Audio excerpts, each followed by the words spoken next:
Hey everyone, it's Firefly with another game development live stream. Today we will be looking at irradiance textures. So irradiance is kind of the process where a material is emitting light, sort of. It's kind of like a hack for making things look brighter than they should be in the engine. I did some work on this already in the fragment shader, so I have a basic shading setup for light emitting, like emission property for a material. So that's going to be the base that we're going to start with. But now we're going to make some textures that actually use this emission or this irradiance channel in a material map to make them look good. So the main subject we'll be looking at is probably the lantern textures. So there are a few lantern blocks that you can place in the game we'll be working on today. So it's a voxel game. It has a voxel grid where you can place blocks and all kinds of shapes of objects into this grid. And some of them give off light, and the associated texture for that block also should give off some light, or it always should appear to be lit somewhat. So lantern block textures sounds like a good starting point, and we'll be making our way through the entire process of making the texture, trying to fix and maybe tweak the shading to our liking, and then hopefully we'll end up with something that looks really cool, because I think it will look cool, but I have no clue until we actually do it. So let's start looking at what we're working with. Hey Angilio, hey Loki, hey Gaston, and I thought we saw someone else. Yeah, Bobert was here already as well, and Kama was here, and Gaston is here. Welcome everyone. So let's fire up our stuff. A few things. Let's take a look at some things that I changed in between the last live stream and this live stream. I worked on the lighting algorithm, so the flood fill that kind of like spreads out the light of all of the lanterns into the world. I tweaked that a bit to block more light, but it's a bit too dark in areas now, so don't worry about that. It's on my radar. It's something that I'll fix later on. And I also fixed a lot of things having to do with the texture channels. So let's take a look at that first. That might be like 10 minutes tops or so, and then we'll hop into the new texture design and the emission irradiance properties. So are you going to texture the other type of concrete block too? Yeah, we're going to texture all of the blocks eventually, but right now I'm kind of drafting and setting the big strokes, the big lines for our new style. So that's why I want to do all kinds of different materials at the moment. So we did some stones, we did some wooden planks, we had the roofing tiles.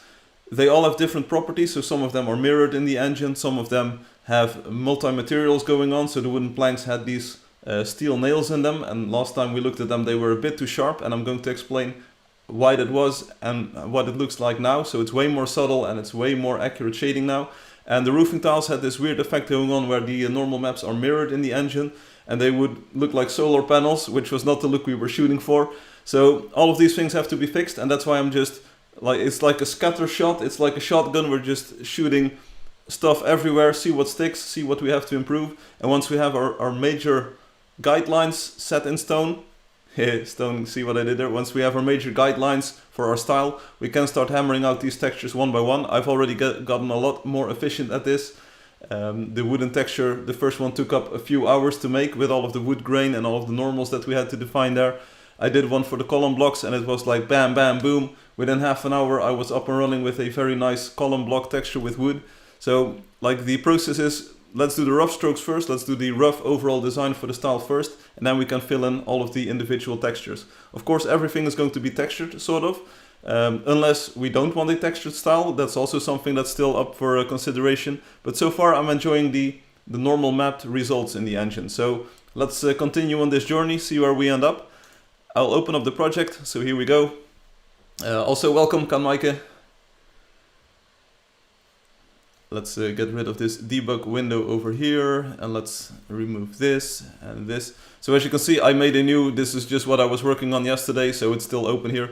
I'm working on separating out the light propagation model. This used to be part of the chunk light value renderer class. I made a new class. As you can see, it's a very simple class with only one static function, or at least two static, but this is used only internally. So this light propagation model is the algorithm behind the flood fill of the light in the world. So there's a few rules in here that I couldn't define previously because the entire system was a bit more rudimentary. It's getting more advanced now, it's getting more complex. So I can now define rules that, hey, a table block, which has this tabletop on it. So it's just an example. A table block will not block light coming in from above, because then it will just be light between the table legs, sort of, but it will block light coming in from the top. So light from the bottom will reach the table block itself, the center of the table block, but if there's light coming in from above, then the table block will block it. So trying to define some more complex rules here, try to see if the lighting looks a bit more realistic with this, so that you don't get light leaks through roofs and through ceilings and through sidewalls and that kind of jazz. Gaston says coding Firefly is just the dark side of the normal live stream Firefly. Why? Why is it the dark side? It's like, I have multiple sides. There's more to me that you don't even know yet. So let's maybe just fire up the thing. Let's see if we're in time profiling mode without any debug stuff.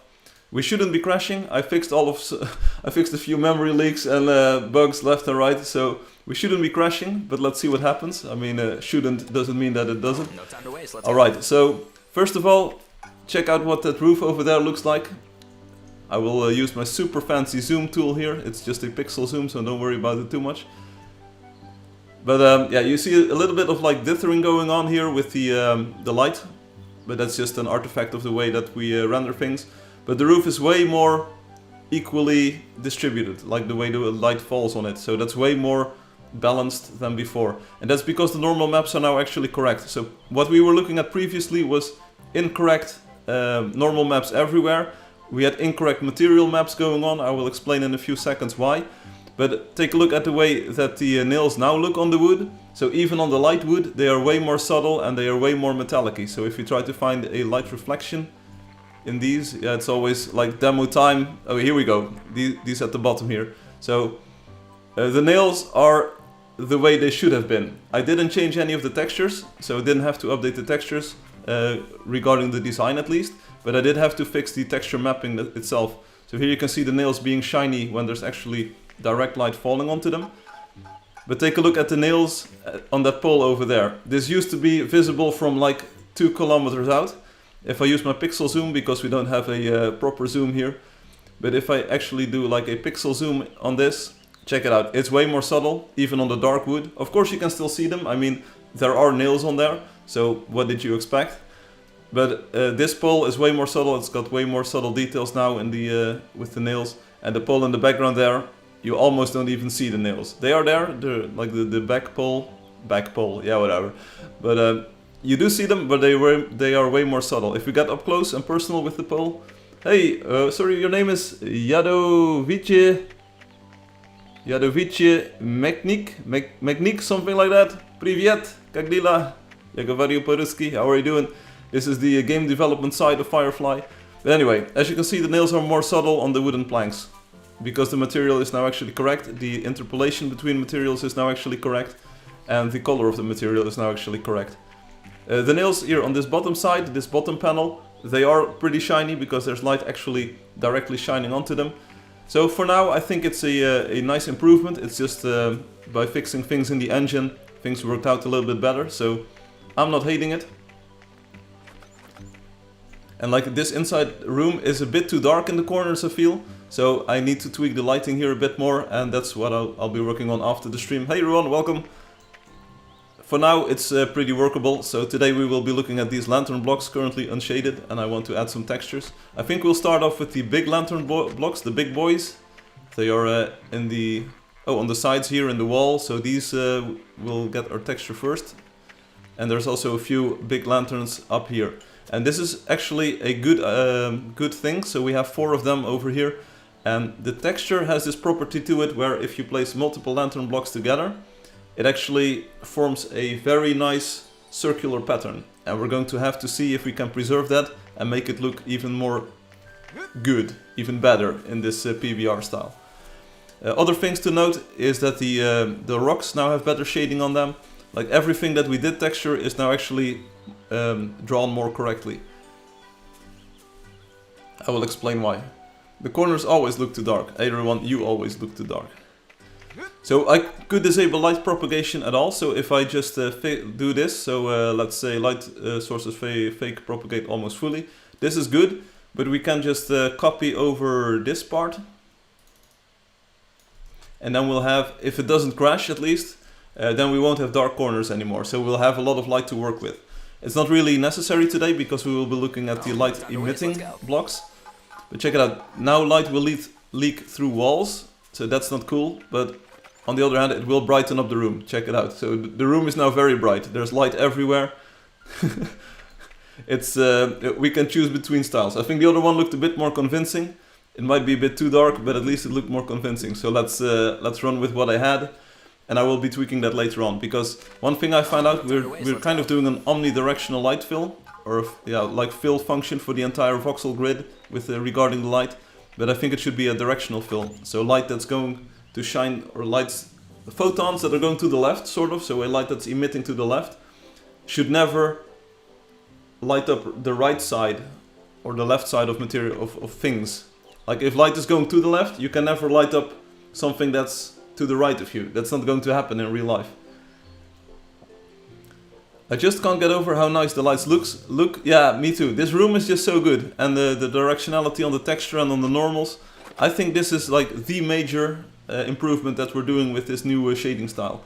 The light won't pass through walls anymore. Yeah, that's kind of what I've been working on. So this lamp used to illuminate this wall, and that's not happening anymore. What is happening at the moment is that almost no light gets propagated. So that's something to fix, but it's all good. And again, here we have the reflection of the lamp in the golden blocks, so that's also pretty cool. I fixed some of the dithering. We had this weird dithering going on that actually crashed the game in the first live stream that we did on this. That's fixed. Anyway, we're going to run with this.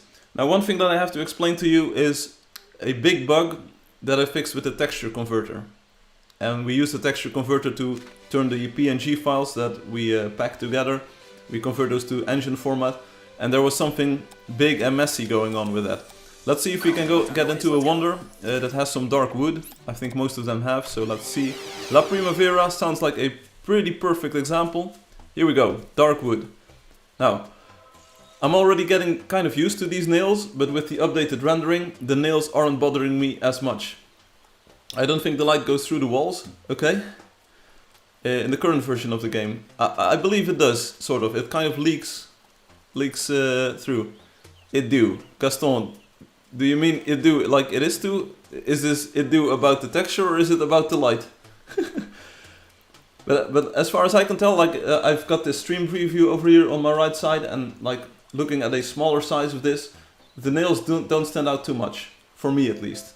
I'm getting used to these, and I'm kind of liking the look of them at the moment, because it's now fixed compared to what we used to have.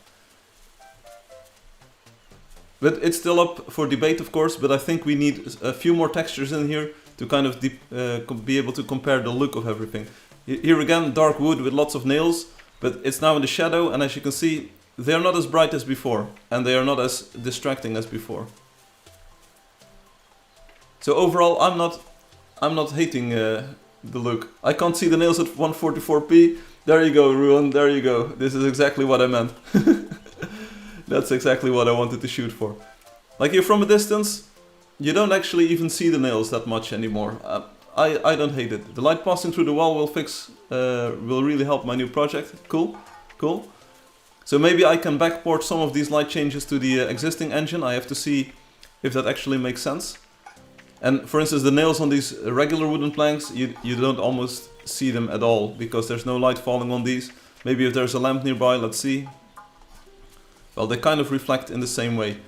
Now let me pay close attention to the left side of the screen here. I'm going to increase the graphics detail level, so let's get these 4 nails lined up here. 3 nails. Hopefully you can, on the left side of the screen, see these 4 nails. If I switch to the ultra texture detail quality, detail level, ultra, you can see how nicely they fit in the shape of the wood. So I hope you can see my mouse cursor, it's pretty big. That's what she said. But the nails now follow the form of the hole pretty nicely. And like the entire detail in the grooves of the wood, like check it out at ultra detail quality. We've been running with normal for quite a while. Hey, check out this nail. There's now actually some light falling onto this one. But just check out the quality of the shading here and the ambient occlusion going on in the grooves. And I believe this is like a perfect way of rendering this. Hopefully you can even see them at 144p now, everyone. We're very up close and personal with these nails. So here it is on the dark wood. Check out the shading. Let me try to make the entire screen a bit dark here, so like this. So even though the nails are there, I'm not really bothered by them. Oh, there's a lot of dark wooden tables here with all kinds of shapes and things going on. So I don't mind them. You actually start to kind of ignore them after a while because you know that they're there and you're just not picking up on them that much. So anyway, let's discuss what I fixed, because we're not here to play games.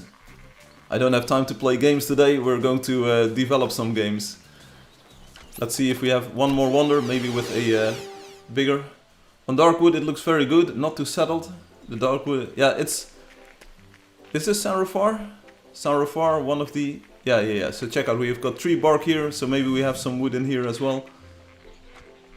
No dark wood, but we do have light wood. So I don't mind the nails here at all. You can definitely see the nice shadow effect on the nails over here. So just this bit of shadow falling in on the left. Well, let's take a look at the tree bark and then we're off to draw on some textures, because I really love the look of the tree bark. Just take a look at the way that the light reflects in the grooves. The grooves are a little bit lighter because the wood is more recently grown, or it's younger. It's also a bit more wet, so it's got some more glossiness to it. Oh, here we have dark wood. Check it out. Looking good.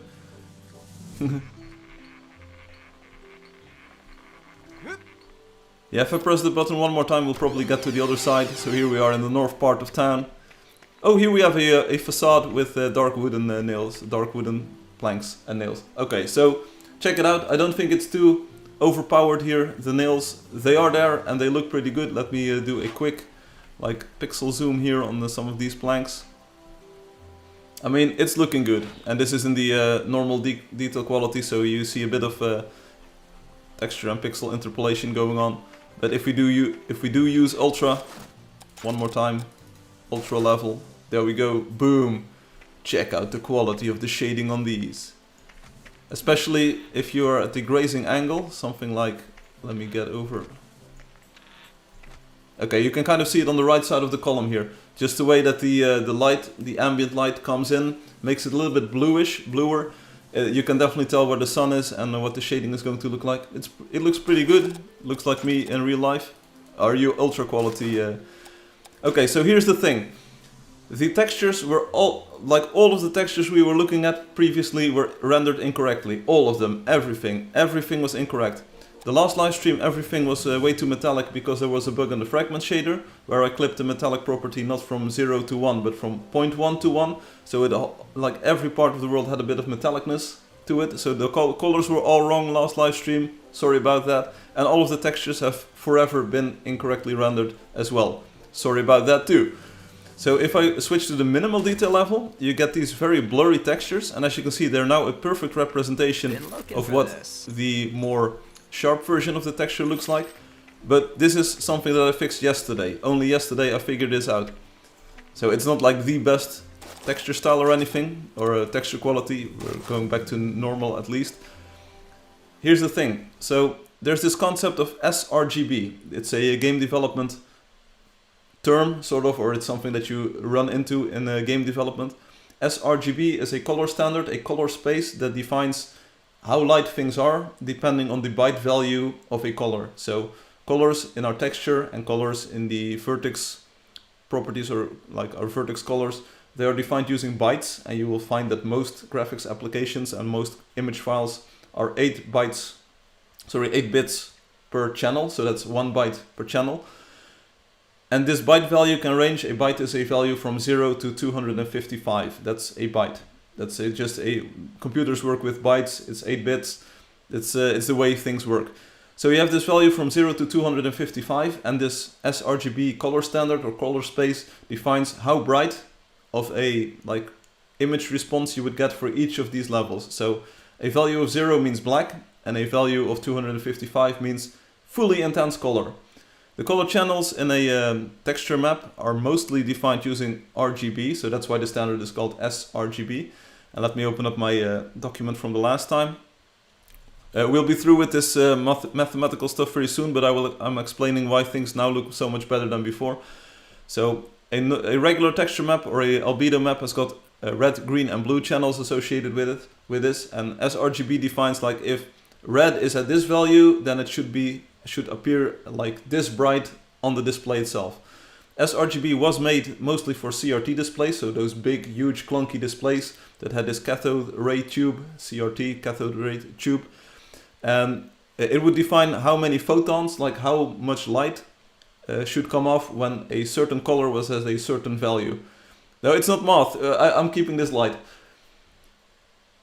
What game engines do, or what we do in the physically based renderer, is we don't use sRGB values, we use linear color values. So instead of working with this mapping from sRGB value, like the byte value, to the number of photons, we deal with the photons directly, sort of. The linear color space means it's a direct mapping from how many photons should be shot out for each value. So a value of 0 means 0 photons, a value of 255, or it kind of gets converted to floating point 1.0, so the full value means lots of photons. Linear space means it's entirely linear. If you have a value of 0, that means 0 photons. If you have a value of 0.5, so half, you get like half the maximum amount of photons. And if you have 1.0, which means the full value, you get the full amount of photons for that channel.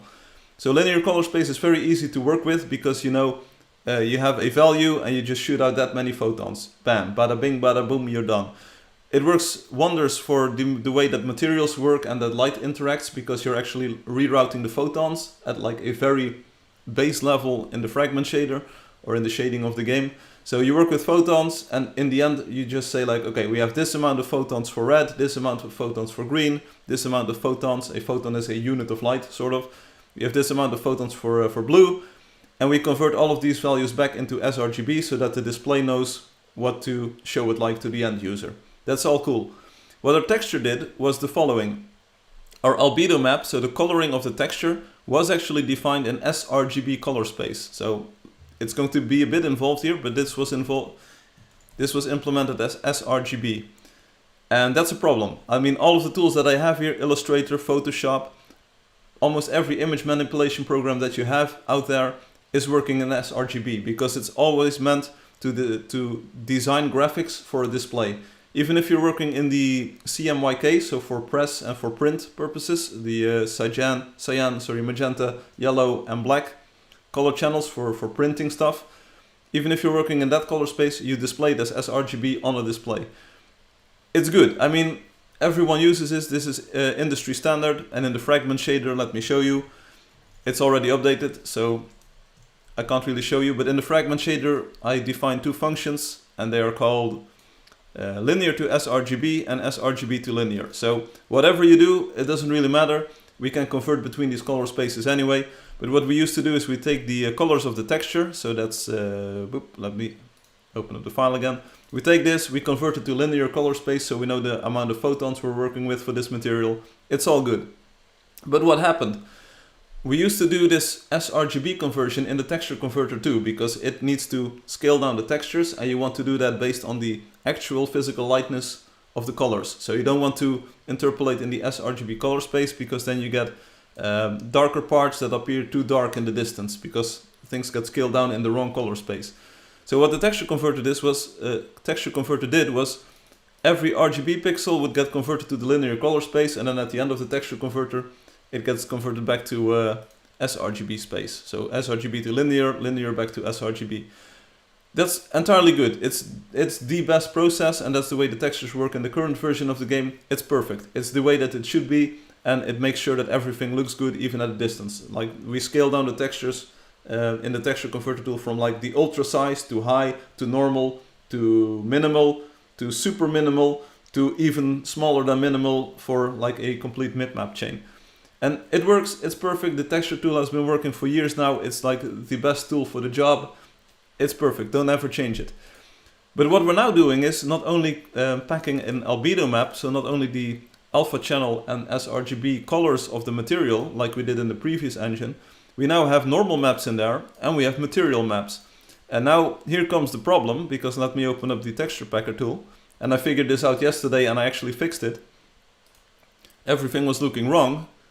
You didn't notice because it looked pretty convincing still. I mean, it was not a problem. It didn't look too much off, so that's why I didn't pick up on it initially.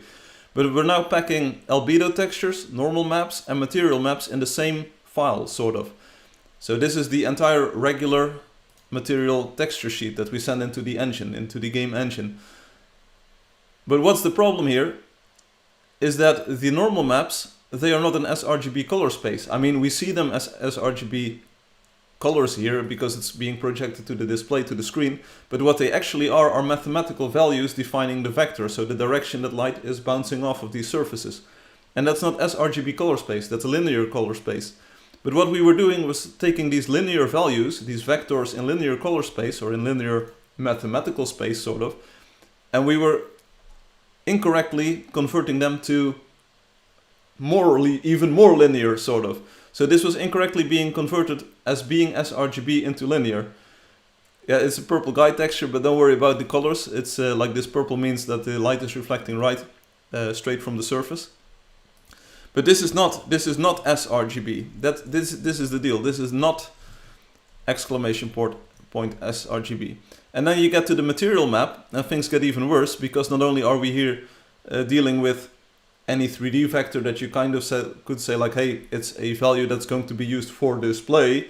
No, sir, this is actually a material property that ranges from 0 to 1, or that's relative from -1 to +1. And these values are actually already linear too. So this is also not sRGB. These are not colors meant for display, and these were not designed as colors to be displayed in any form or way. These should be like, if this is a byte value of 0, it should be 0. If this is a byte value of 255, it should be 255. And if it's 0.5, it should be 0.5. These are actually like linear values in and of themselves. While these, the material colors, do actually have a gamma ramp. So that's called a gamma ramp of 2.2 associated with this. That means that darker values get a bit more room. So a gamma curve kind of starts at the bottom for low values and then instantly ramps up, sort of, and then tapers out at the top. So that's the way that display information works. I can't really fix this, but anyway, what the texture converter did was, okay, it doesn't know about these different texture types. So it doesn't know that this is an albedo texture, it doesn't know that this is a material texture, it doesn't know that this is a normal map. The only thing that the texture converter ultimately sees is this entire texture with colors in it. And the problem is that we were incorrectly downscaling the normal maps, incorrectly downscaling the material maps, and in a way we were correctly downscaling the albedo map, but that's just a coincidence because they were in sRGB color space.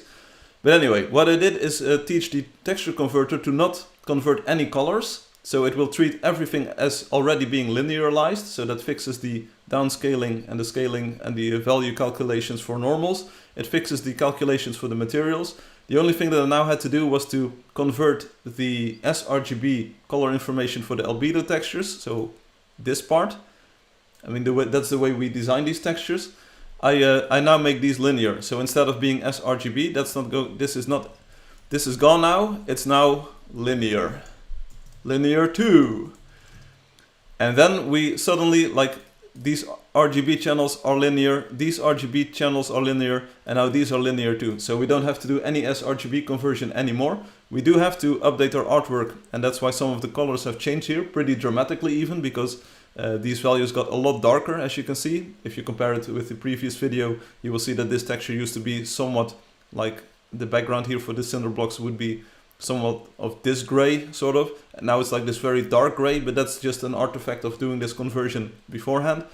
But thanks to this conversion, or thanks to doing this, we now have, like, every RGB value is now linearized. And we can just, like, boom, boom, boom, convert them directly. And that's why the downscaled version of the texture is now much better.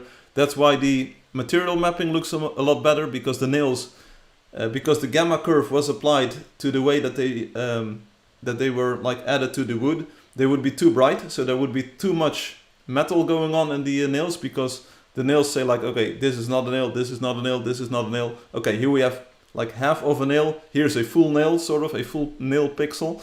And because that curve was applied, it instantly shot from 0 nail to lots of nails in the texture. So that's why they appeared too bright, too large, and too sharp even at distances. And now it's actually correctly linearly interpolated, so it will actually use these values and say like, okay, you've got half a nail, sure, we'll render it as like half inside of a nail. Because when you downscale these textures, everything gets compressed, so we kind of like know the coverage of how much much metal is in this pixel now. It's fixed, it looks so much better. It wasn't entirely clear when we did the last live stream, but there were so many rendering errors that we kind of glossed over that I'm happy that it took some time to investigate this, fix this, and so now we know that we have to use linear color space in our albedo texture. It's going to be a bit of a change, but hey, we're redoing the textures anyway, and we'll be making one now, so don't worry about it, forget about it. But this is now the way that it should be, so everything is linearized, the word is this, linearized. So everything is linearized, there we go, instead of being sRGB, and things are looking good, and that's why the wood now looks so much better, and that's why the nails aren't as visually apparent anymore. And that's why the roofs, so where you have the roofing tiles in the distance, the reflection is now better as well, and that kind of holds for all of the blocks, but the roofing tiles were the most reflective, the most glossy ones. So that's the one that you see this effect on the best. So let's get up on the roof real quickly. Underway, so let's go. But it also works for the cinder blocks. I mean, the cinder blocks used to have these incorrect normals as well, but because they're very diffuse, you wouldn't really notice. But if we get up on the roof here, I mean, check out the reflection here. Like, there's no weird pixels going on. The interpolation that's being done while rendering or in the engine itself, you get these nice glossy highlights on the edges of all of the faces of the roofing tiles. And I think it just looks so much better. I mean, it's pretty solid now. And of course, I said it's mostly for the roofs in the background, so let's see if we can find a roof that's in the background. I think we can get the sun angled correctly on this one over there. Sort of. It's demo time, so you never find the sun. Where is the sun? There's the sun. Yeah. Right. Well, sort of at least. You can kind of get the idea that this is now good, and it's mostly apparent at the grazing angles, so when the face or when the geometry is very close to the camera and you get this very sharp angle. We can also lower the detail level, so even on minimal detail level, check out the quality of the rendering on this. So the roofing tiles are now very blurry, but this was done by the texture converter tool to make it to allow for faster rendering, because we have a smaller version of the texture now. And now they still reflect correctly. Previously this would look like complete garbage. And we didn't really pick up on it, but now it's still very smooth, as you can see. It doesn't really make a difference between any of the detail levels. So this is minimal, this is low, normal, high and ultra. I mean, even at ultra quality you can still see that the reflection, shape and intensity doesn't really change between the detail levels. So let's go from ultra all the way down to super minimal, and you see that the reflection, shape and kind of general form is still the same. This explains why it looks weird in Salomon's Castle. It might explain that as well, Gaston. We noticed there that the light was bouncing off weirdly and incorrectly. It might explain that as well. Also check out the top rim here. Just this nice edge. This very, it's a subtle effect, but it's just this very nice glossy highlight at the top of the roofing tiles. And also because we have the material mapping working, we do not see any reflection in between the roofing tiles anymore. So it looks really good. Yeah, that's why I like making these roofing tiles glossy. They just have this very nice sheen or shine to them. And it really makes it a different material compared to the cinder blocks and to the wooden planks. And again, it also works for the material mapping itself, so that's why the nails now have this correct shape and this correct interpolation. So previously they were too big, or the edges were too sharp and they were too metallic, and now it's much better. It also fixes some of the ambient occlusion, so when there's no light falling onto these blocks, the ambient occlusion still gives them this volumetric shape. It's a bit more subtle than before because it used to have too high contrast. And I think it's like this is the way it should render. So maybe we can find one more build with roofing tiles so I can show you how good it looks in practice. And then we'll actually start doing the texture. But this was a very important topic to cover, the sRGB conversion, because it fixes so many issues that we had. And for maybe more experienced game developers who have been writing shaders for all their life, it's like the immediate thing that comes to mind, like, hey, in what color space is this? How are we treating these values? Now we found the loot. For me, it was a new topic because I don't have too much experience writing shaders and doing this material mapping. So that's why this is a game development channel. Hello Kama, how are you doing? Because we're learning interactively, like I learn with you and you learn with me, hopefully. But if you already knew that I was doing this incorrectly, next time please let me know a bit earlier so I don't waste too much time on it. I didn't actually waste too much time on it, but it was... I am glad that I picked up on it. Let's see. We also should fix the water mapping one of these days, so we should probably... but I want to expand the water mapping with ambient occlusion as well. We don't have many roofing tiles here. Okay, San Valentin. This has got a lot of roofing tiles, if I'm not mistaken. So let's find some cool looking roofing tiles. Also dark wooden roof over there. I don't mind the nails at all. Here are blue wooden. Here's blue wood, so I don't mind the nails here at all. It's pretty good. Now, where did you hide all of these roofing tiles, Leanda? Where did you put them?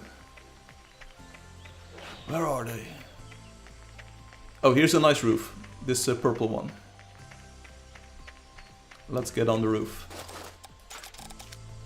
Cinematic mode so we can control the camera. Okay, nighttime. Okay. Let's see if we can get some reflections of the nearby lights. Ice.exe stopped working. What? Why? Why? Did I do something wrong?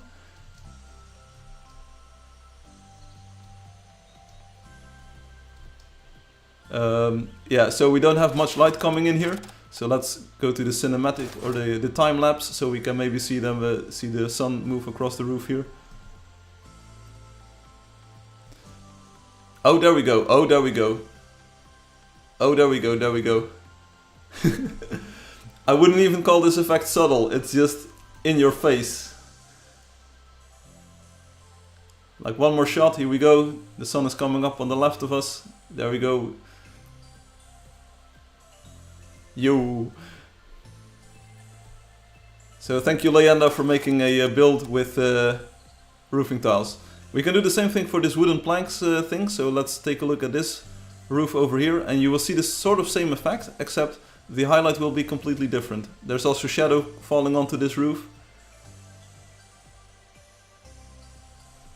Yo, the roof reaction to the light is very nice. Yeah, that's what I was thinking.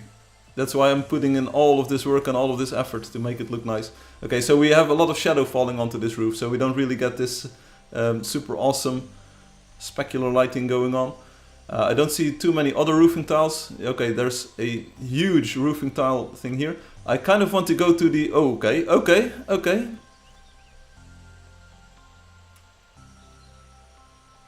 Did you see that, Mr. Anderson?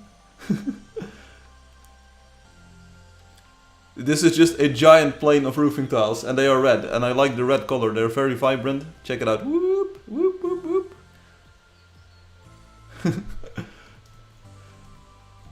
It's pretty good, it's pretty good. Also you can see that some of these blocks are lanterns because they are actually reflecting in the roofing tiles. So this is the directional light coming into effect here. Especially at nighttime you can see these. Okay, so that's what I meant with the reflections are now fixed and all of the material properties are now fixed. The texture interpolation. We do have to pay attention to working in linear color space, but hey, we'll be looking at the way that textures look very meticulously anyway, so I'm not worried too much that we are going to miss something here. You're going on your way to Dracula Castle, that's good. Also, just take a look at the shading and the light.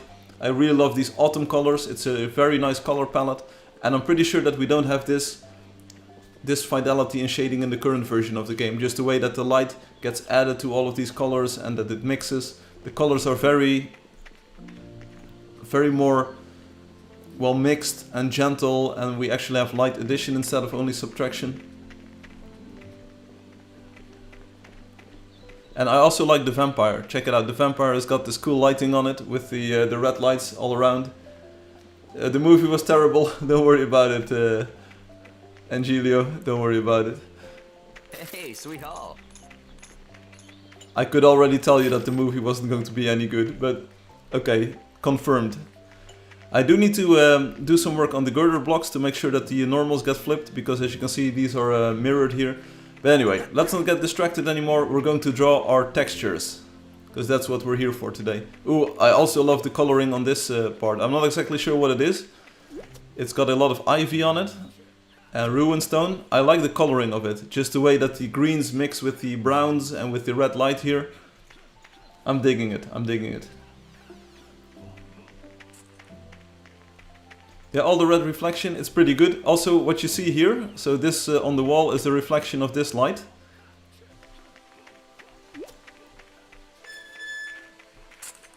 And this is again the pink red light district, sort of.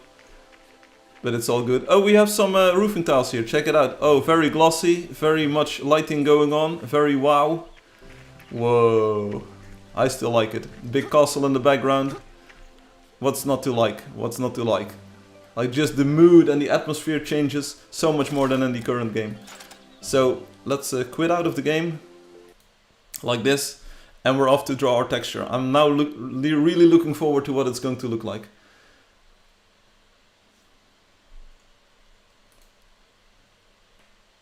The grave is dripping, yeah.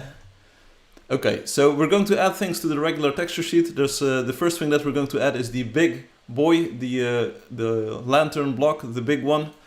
So let's open up a few things already, because we're going to need to do some code generation, because we have to add textures. We're also going to need our texture converter, so let's open up the PBR folder here, and texture converter for regular. I dropped a few parameters, as you can see. It now only takes a PNG file, the input texture, and then the color channel, like resolution that you want. And the output is also a bit simplified. So it just says I'm creating these four files. They're in RGB 888 format, and these are the sizes. So as you can see, this is the mip-map downsampling in action. This is actually the ultra detail quality texture, so 248 by 248, 2048. And then each subsequent one is 1/16, 1/4 of that, sorry. So full res, quarter resolution, 16th resolution, and 64th resolution, sort of. And this also contains a mip-map chain.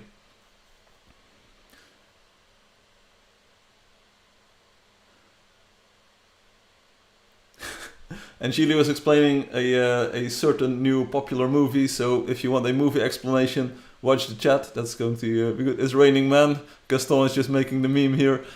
And let's not talk about communism. Let's talk about computers, computerism.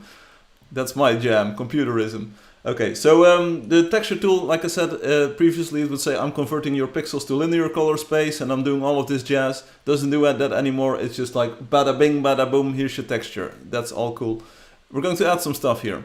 And I kind of want to take it easy here. I used to start with normal mapping, but let's get all of the lantern properties correctly one by one, because we have to be a bit more conservative in our approach here, because I'm not exactly sure if we're... I don't want to make any more mistakes.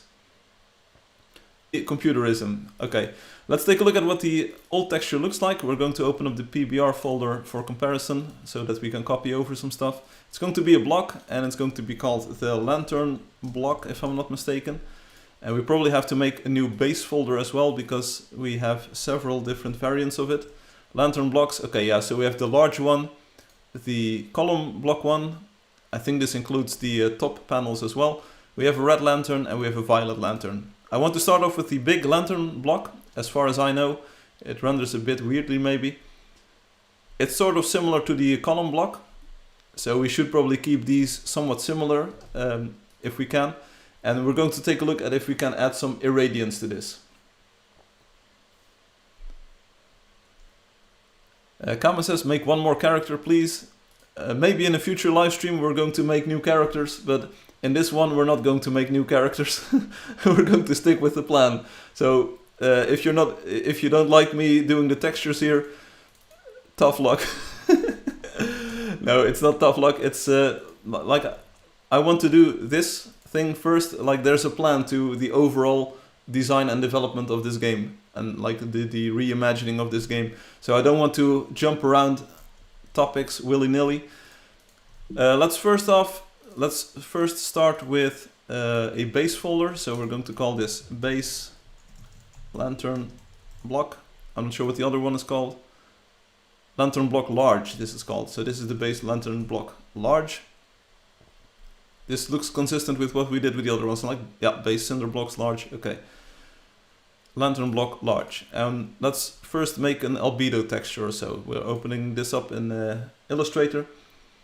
The base material for lanterns in the engine is set to the yellowish lantern color. So what we're going to do is to use that as white, and then we're using albedo mix to make the other parts steel-ish. Firefly, we're making angel dust too. Yeah, no clickbait. It's kind of what we do here, right? We try to reimagine the game, so don't worry about it. This is entirely the intention of what we try to do here. Okay, so we have these two layers. We have the original frame and we have the regular frame. And it's recolored. So you can kind of see that what Spaces Green intended here was for light to reflect on these surfaces over here. And I can dig it. I was thinking along the same lines. And as you can see, we have these intertwining circular designs here. And we should try our best to preserve that look so that they actually interconnect and you get this nice circular look on it. And the way that it's laid out at the moment is that this one connects to that one visually and this one connects to that one visually, and these two get hidden behind the outer rims. So, okay, we have a lot of work ahead of us, especially in the detailing department, but the upside is we only have one texture to look at today, or at least let's try to make the most of this one first. Maybe we can do the column block as well. And I'd be happy if we could do the large lantern and the column block, make them look really good. I'd be happy already. Everyone with me? Let's get started. So we drop the original frame because we only want the material definition sort of, so we don't really want the other thing. Okay, so suddenly the background is very dark. We're going to remove this background layer like this. And then we'll save this file as. We're going to move it into the PBR folder, lantern blocks large, and we're going to call it PBR-Albedo. PBR-Albedo.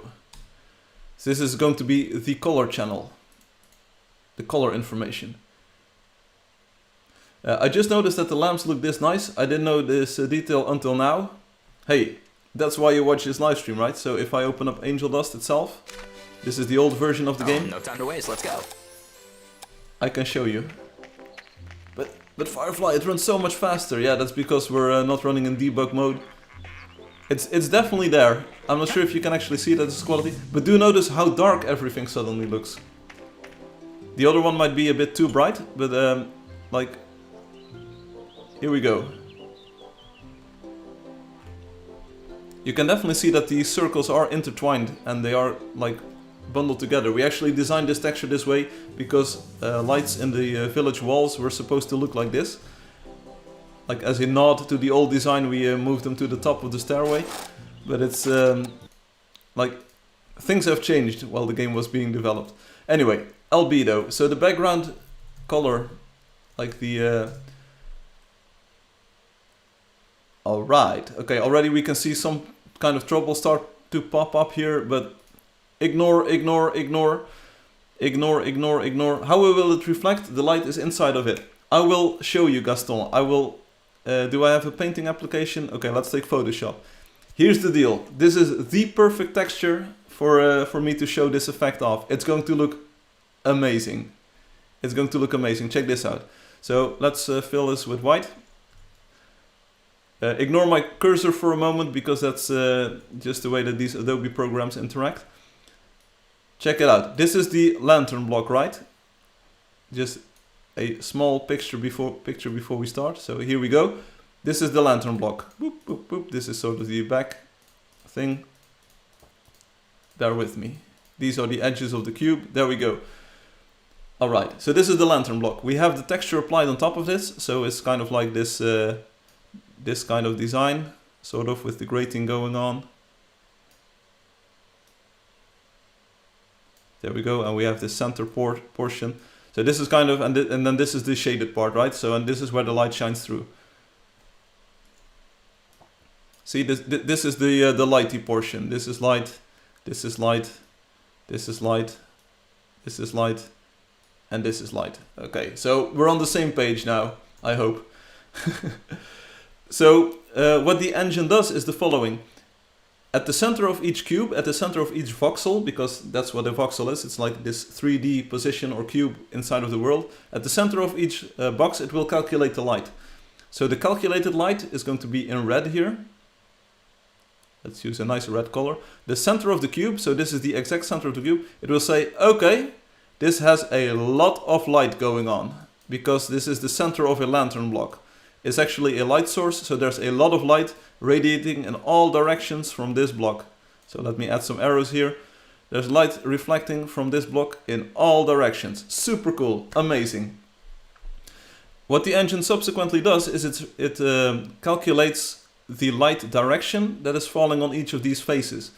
And I think what's going to happen, or at least this is my theory, and I hope it holds because it would look really sharp. Let's use a bit of this purple color over here. I hope you can see the difference. Like this is purple-ish, maybe make it a bit darker.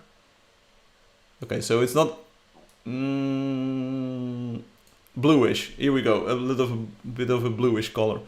So what it will do for these pixels over here, it will say like, okay, where's your nearest light? It's the block itself. So it will actually point inwards and say your nearest light is here.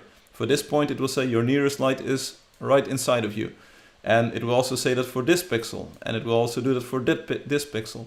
What we now want to make sure of, what we now want to do, is to make the sides of this lantern block point inwards, so that it actually reflects its own light outwards. So what we want to get going as the effect, and this is going to be green, there's all kinds of colors going on.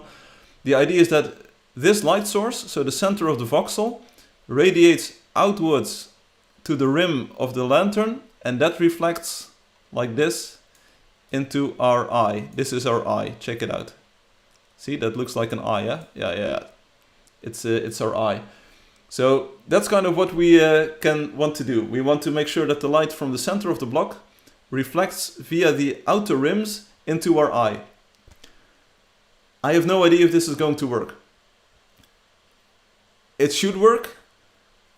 I hope we can make it work. If this works, it's going to look so sick, and we can just do a very intricate shading on this, because as we already saw, the intended shading by space is green. I'm not sure if this was space or robotics texture. The original intention was for this to actually already happen, as you can see. They brightened up these inner edges here, and some of these outer edges as well, to indicate that, hey, the light radiating from this lantern is reflecting on these sides into your eye. So we have that shading going on in the texture, the original texture itself. Now we just have to convert that into a like proper 3D representation using our normals, using our displacement, using our material map, and make it look absolutely good. If it works, it's going to be amazing. If it doesn't work, we'll have to fix and tweak some things. So for the albedo channel, hey Abnuvari, how are you doing? For the albedo channel, the color of the lantern itself, we're going to use steel as a base. I'm pretty sure that like a steel rimmed lantern would look pretty sick. We definitely want to make it a metal. Judging by the original texture, you could say that, hey, it's maybe a bit more matte than the steel that we have like as the regular steel. But for consistency's sake, we're going to do a lot of shading in the world. There's going to be lots of materials. So let's try to first get a thing going where we have consistent material use throughout. We can do a bit of cheating, but let's not cheat. We're going to open up the code generator here, and we are going to say, what does steel look like in our engine? Because we need to make an albedo texture for this, and we're going to use albedo mix, so overriding the original material, because the lantern is made out of glass that emits light, sort of, that's the base material. We now need to override that with the steel rim. So the material shading values are what we will be using pretty soon. But first the color information. What does steel look like? What's the color of steel? The base color of steel that we have in the game. It ranges from 37.5, it's on this line, like the line below my highlighted line here. It might be hard to see on the stream, so let me zoom in. We have no saturation, which means 00200, that's the range of the saturation. We have also no full brightness on that, but that's already cool. And the light value, the value ranges from 37.5 to 85. Let's do the math interactively one more time. We did this last stream as well, but let's open up the calculator. Here we go. So the range is 37.5 to plus 85. There we go. That's 122.5 in total. And we divide that by 2. And we end up with 61.25. This is on a scale of 0 to 100 because it's a value. Yeah, hue saturation value. It's a brightness value from 0 to 100. So we divide this by 100 and then we multiply by 255 to get the byte value. So our byte value for this, like the red, green and blue channels, because it's a gray color, need to be 156. So let's enter that here. 156, 156, 156. There we go. We need to find a way to fill in the in-between areas. We might have to copy those over. And there's also a bit of funkiness going on with transparency here. So let's set all of the transparency to normal. There we go. Okay, already looking good.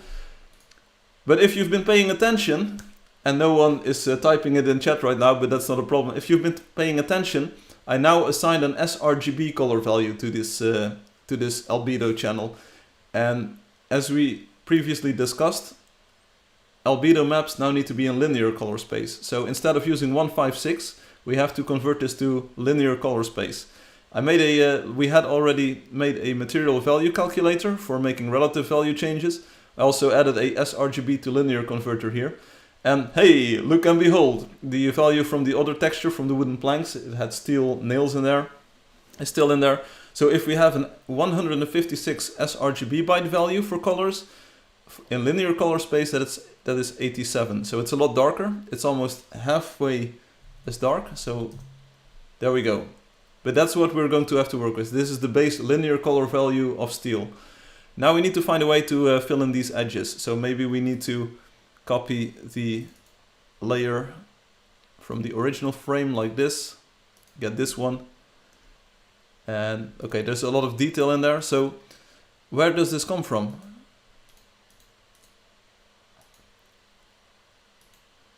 Okay, so this inner frame is actually part of... Okay, I see. We need to redo the texture in a different way. We're going to delete some layers here. Let's close the old version because that's not going to work.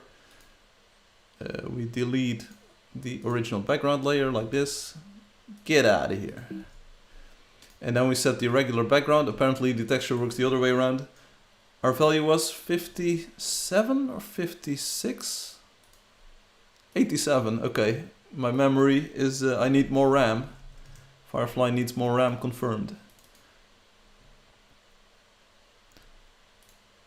That's the background color. Something tells me it's too light now.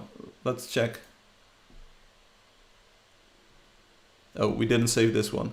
We're just running with it for now. Okay, then we select all of the interfaces. We make these white because this is going to be all of our stuff. So let's see if we can join everything together. Select same fill color. Make it white. Sort of. Select same fill color. Make it white. Our background is mostly white now, I believe. What's going on with the funkiness over here? 255, 255. Okay, I can live with this. Looking good, looking cool. And now we have to select everything that's not white. So let's one more time select everything that is white. Join it together like this. Join it together. Why is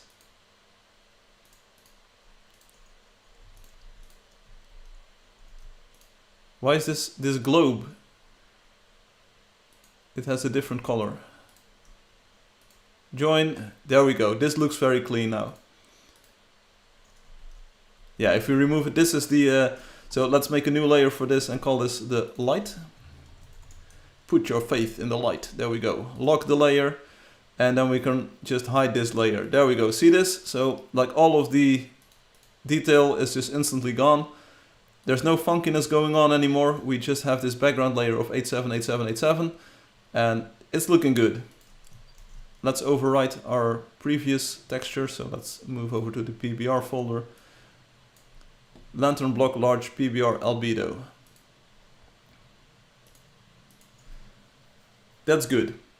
For now we'll run with this. I don't think the shape or the thing is going to change much. So let's make it our correct dimension of 480 by 480. Art optimized, save a PNG file. In the lantern block variations, lantern blocks large PBR albedo. That's the perfect name. We add it to our texture packer folder. Our file, there we go. So it's now added to our texture sheet. Save the project. We have an albedo map. So for the engine to work, for this, the big circle thing is the light. Yes, that's what our irradiance map. That's the subject of the live stream. The circle is going to be irradiant. It's going to be light emitting, to see what that looks like. So it's the lantern is already very bright, but the center is going to look even brighter in a cartoony way. So we'll see what it looks like. Maybe it doesn't look good and we'll have to fix it, but it's something that I wanted to try today with the irradiance map. But we have the albedo. We can make a material map. I think that's pretty easy to do. So I think we can reuse the albedo map for that. So let's make I think we can remove the original frame here. We don't really want to use that. So save a copy, or we're going to save it as, because we're just going to use it in a different way. And we call this base, I think. But maybe we want to call it material base, because we're going to have a normal map base as well. But let's run with base for now. We can rename files later on. Okay. The light itself doesn't have to change, because this is actually the right material in the engine already. So let's take a look at the texture channels, texture map channels. The material map, the red is the albedo mix. So red is going to be 0 for the light, because we already have the correct color for the light itself. Green is metallic, so it's not going to be metallic, and we want to err on the low side. So that's going to be 127. We don't really want to influence that, and we don't want to influence the roughness either. And we can err on the high side there, because if it's a bit more glossy than we want it, it's good. So that's 0, 127, 128. That's the material definition for the light. And now the background is going to be the big kahuna. This is going to change, because instead of... This is going to be albedo mixed, because we want to use the steel color for this instead of the light color. So that's going to be albedo mix 255 on the red channel. Then we want it to look like the next channel is metallic. It's going to be super metallic, absolutely metallic, fully metallic, 255. There we go. And then we need to define the roughness for this. And that's the difference between the roughness of the background, and the background is going to be glass or lanterny, I think. So let's see if we can open up the lantern block here. In the definition file, let's see what it looks like. Icon block, marble block. Okay, we have to open up a different file, because it's called artificial light liquid materials. Okay, that's not what we want. Artificial smooth block column flag flat functional ice and water mirrored natural photon smoke symbiont tapered transparent. Okay, so where are our lantern blocks? They should be defined somewhere. Are they to the bottom of this file? Maybe they're all the way to the bottom. There we go. Lantern block large. It's not alphabetically, because these are a bit special. Okay, uses material information lantern. So let's open up the material color information for the lantern. Here we go. It's yellow. It's got a bit of saturation. It's very light. It's got full brightness, so it's got this emission going on. It's not metallic, and it's got the roughness factor of glass. So now we compare the roughness factor of glass, which is right below my selected line. Roughness factor glass is 0.0, and steel is, let's see, roughness factor metal steel 0.15. So we want to make it a bit rougher, but not too much. I mean, glass and this polished steel, they kind of like have the same roughness going on. And I know that this value 0.1 gets tweaked and converted into something different. So let's say that we want to add 0.1 or so. So just a fraction of roughness to it. The steel is a bit rougher than glass, but not much. So we can use our conversion tool again. We want to add +1, so that's 0.1. And then we have to use 140 for the roughness channel, which is the blue channel. 140. There you go. So this is going to be our material map base texture. It looks a bit odd in the sense that like these colors, they actually represent material values instead of colors on the screen, but we know that this works. So we can use this, and we make a new file. We're making new files all day long, and we actually make this 480 by 480, and this is going to be our material texture proper, but we have to apply the alpha as ambient occlusion. So let's place the base texture that we just made.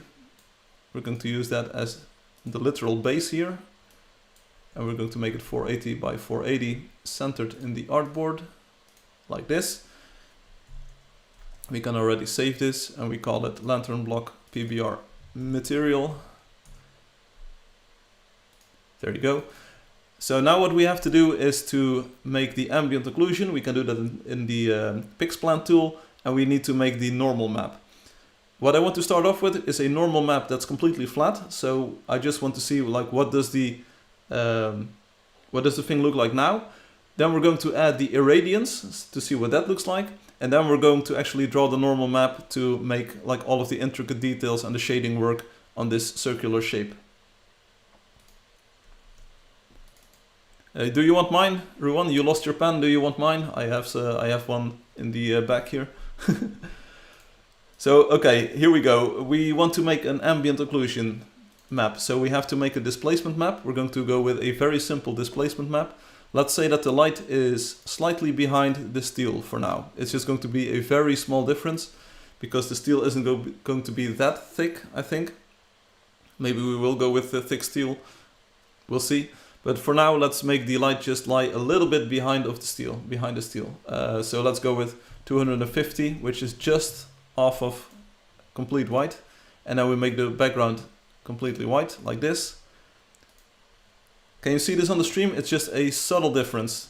The details of the lantern, where the steel is going to be, is just a bit whiter than the background. It's a very subtle difference, but we don't want too much ambient occlusion going on there. In fact, you could even say that, why do we want ambient occlusion on the light at all? Because the light is going to emit light. There's not going to be shadow on that. But maybe it will give it kind of like an intricate effect that the glass is being obstructed there. So let's keep it physically realistic while being cartoony. We call this the displacement map, and we save out a 480 by 480 PNG for this. There we go, boom. We fire up PixPlant to make the ambient occlusion map. So we are in the displacement tab, open up a file, open up the displacement, boom, like this. We want it to tile in both directions, and we're going to extract the ambient occlusion map. We used a ray distance of 4% everywhere.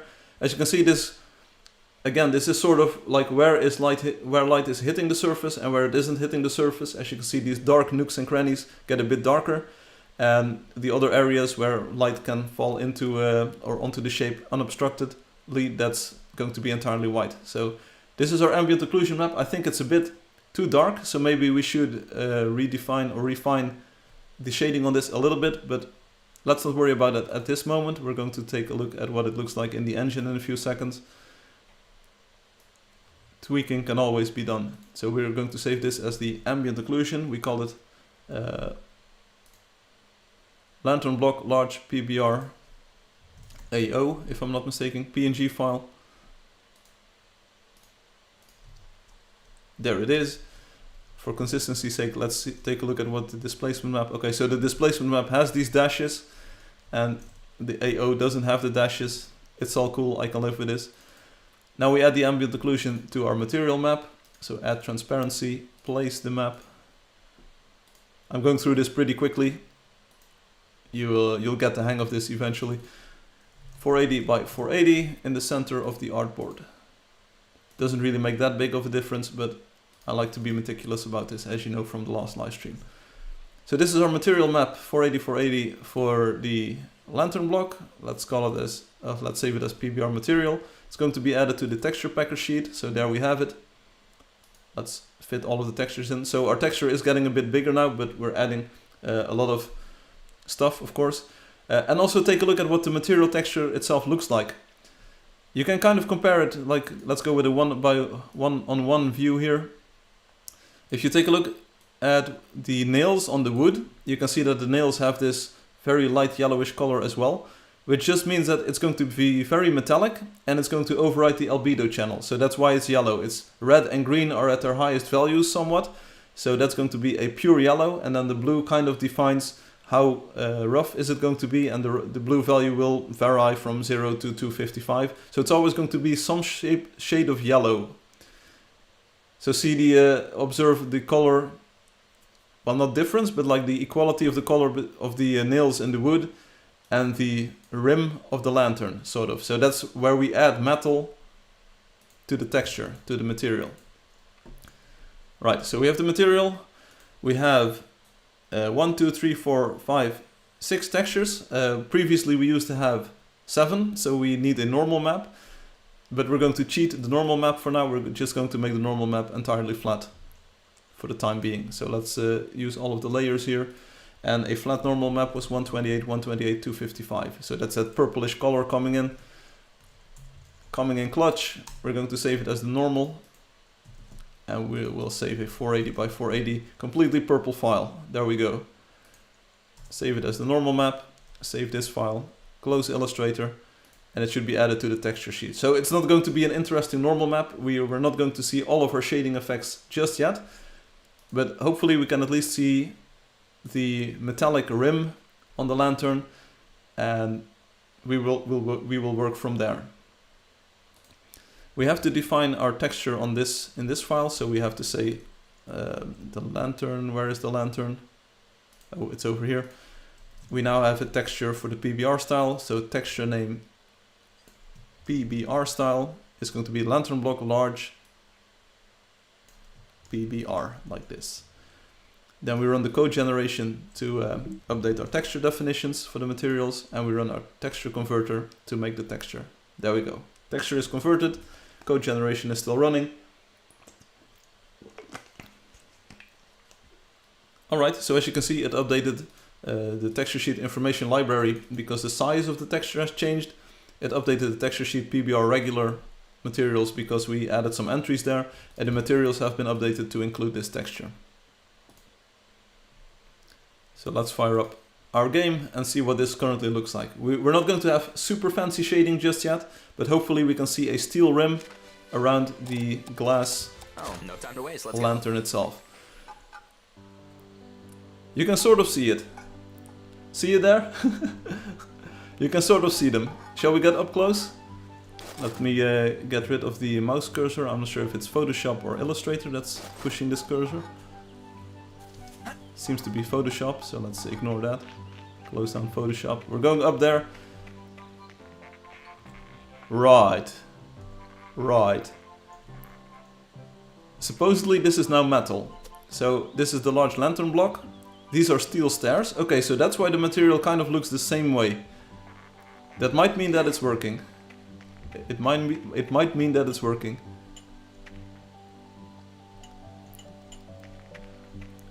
Does it look good? Not yet. Not yet. But it's a start. It's a start, right? Let's start experimenting with our own lantern blocks here so that we don't have to walk up on the walkway each time. So let's place a few of these in the world. Here we go. Like, yeah, you can definitely see the difference in reflection on the steel and on the glass, right? See the difference in reflection? It's not only like the size of the highlight, but also the coloring on it. So we definitely have a steel rim now on this.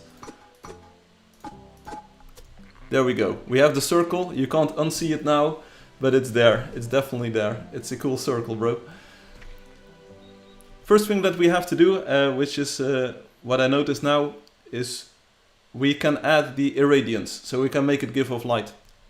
If you compare the column block, maybe let's place one next to it. The column block has got an irradiant material throughout, but since we now texture this one, irradiance is gone. So check out the color difference, like the brightness of the base color of the lantern. So kind of like this yellow shade on the column block.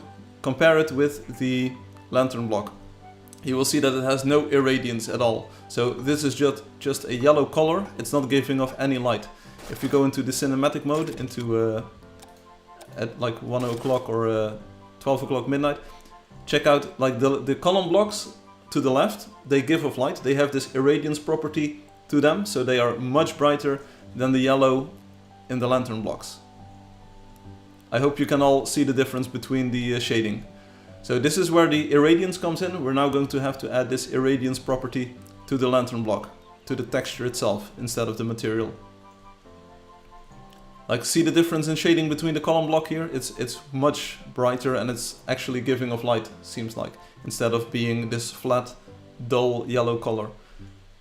Now we can see like the reflection from the moon or the sun on the metal here, so that's pretty cool. There's probably something blocking the light a little bit more to the top there. There's something casting a shadow, but that looks pretty convincing, like a steel rim on the lantern. If steel is the material, if steel is actually the material we're going to run with, that's not clear just yet. Maybe it's going to be a bit rougher so that you don't get this super shiny highlight on it. But on the other hand, I do like shiny highlights, especially if we can make it so that the rim reflects the light itself. So that's what we're working with, that's our base. We now want to add the irradiance. And that's going to be a bit of a problem in the sense that irradiance is mapped. Let's open up the channel map. Irradiance is going to be mapped, because we're not using that on many textures. It's irradiance or emission is going to be mapped to the alpha channel of the normal map. So we're going to have to update our normal map to include an alpha channel, which is going to be a bit involved because we have to make 2 more files. So one for the emission itself and one to combine the normal map with the emission.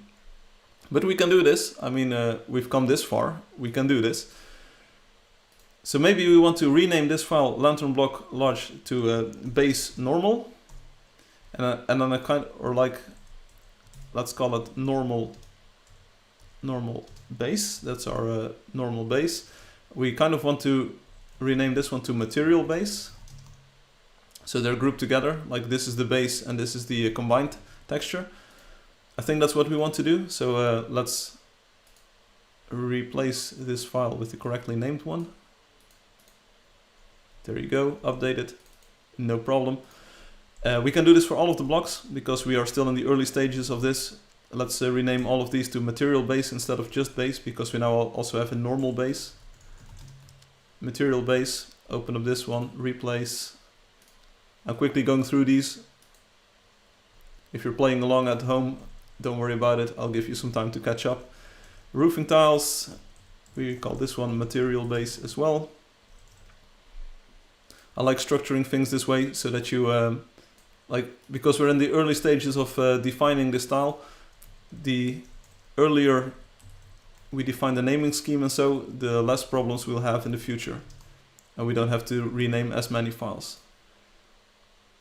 Like right now we have 7 or 8 textures or so, so this is very easily done. And it just makes the organization of the files more consistent for the future. So this is the material base. Sometimes game development is this, it's just renaming files. But we can do it.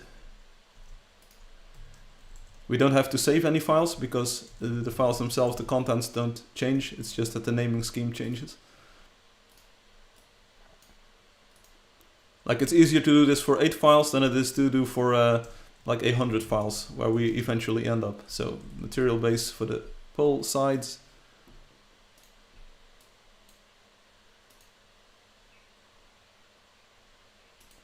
Wait a moment.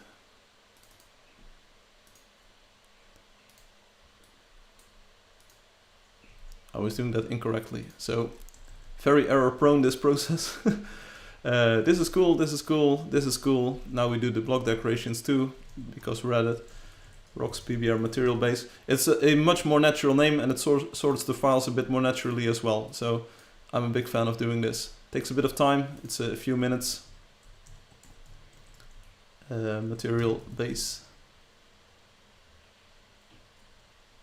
No. It's shared from this file, I presume. So we just have to open this file and replace it. Yeah, it's a 2-page document. Okay, so that's all cool, that's all good. I'm not a big fan of renaming all of the normal files because we're not going to have a lot of normals that use irradiance in them. We're not going to have a lot of textures with irradiance, so we can make that a bit special here. So this is going to be the normal base, and then we have a new file that's going to be called normal. So let's make that one 480. So what we're going to do is to add the alpha channel with the the emission. So let's place the original file here, place the base normals for the lantern like this, media box 480 by 480 in the center like this. And now we could doodle directly onto this. That's entirely possible, but I find it like very hard to reason about if we're in this transparency mode in Illustrator, so I don't really want to do that. What I want to do is just to make a separate file for this. So let's save this one as the normal map or the normal file. There we go. And then we want to make a new file, kind of like a copy of the, let's maybe use the albedo for now. I think we can use albedo as a base. And we're going to save that one as emission. That's going to be our emission map. Now the emission map itself is going to be very uninteresting. So the background is not going to emit light, and it's a bit counterintuitive, but that's going to be fully bright. And parts that are emitting light are going to be fully black, like this. So let's run with this very simple, very basic emission map and see what that looks like. Like, does it make sense since our channel definitions? Let's open up this file one more time. Because most of our textures are not going to use emission, I made this quick hack of saying, hey, if there's no emission, the base value should be 255, so it's the inverse emission value, so that everything that is opaque, and that's going to happen for a lot of textures, so we don't have to make an alpha channel for all of our normal maps, emission is going to be inverted. So we have 255 opaque alpha in almost every texture, so they do not emit light. And for the textures that do emit light, we do have to go to value 0 because it's like the inverse of the emission. So we can have this file as the alpha channel. So we are in our normal file, select this thing, add transparency. We place it from the emission map. So now we're up to 9 files for this texture. So definitely defining even more properties here. And we also scale this one down to 480 by 480 in the center of the canvas. And that does make a difference, as you can see. So there we go, a normal map with transparency. Enable transparency while saving. And hopefully the colors, like I have no idea if this is going to work. I hope so, but we don't know. So let's save this as the new normal map. It's looking very spooky compared to the other ones. I mean, we don't have any normal map that looks like this currently. So let's see what it looks like if we actually do get emission on this. I will watch the rest of the stream later, but for now I'm going to bed. Good night, Loki. I can certainly imagine it's way past midnight in your place, so don't worry about it. Good night. Thanks for being here, by the way, because it's like super cool that you were here. Oh, no time to waste. Let's go. Okay, we have something going on. See, the blocks, they do be brighter. Check it out, they do be brighter. Now, what is up with the shading, I have no idea, but they are brighter, so that's the cool part. That's the good news. Something has definitely happened to this material. I think we can all agree on that. But somehow it looks a bit sussy, so it looks like we're going to have to debug again. They do be like that, yeah. Looks like we're going to have to debug something. Or maybe not, maybe not. Maybe we can reason ourselves into believing that this is the way it should look. That's the best part of the live stream. Reasoning yourself into thinking that, yeah, everything is cool and correct here. So we can definitely see like a nice glossy reflection on the steel rim. So that's the good news, that's the good part. Should also be on the top. Yeah, so if we jump up, we can see the top part light up. But what's up with the emission? Let's remove this lantern over here. Like, why does this look shadowed still? And why is this not shadowed? Let's place one somewhere over in the middle of nowhere. And why is it shadowed when light is actually falling onto it?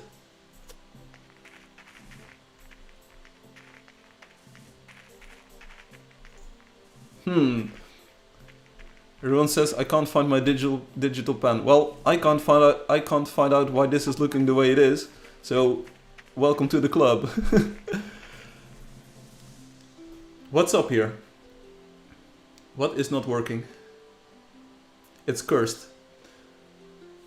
We're going to use Photoshop here.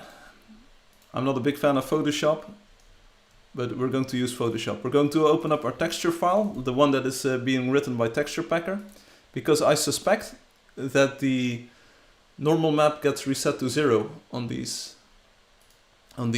So that's why the light looks really weird.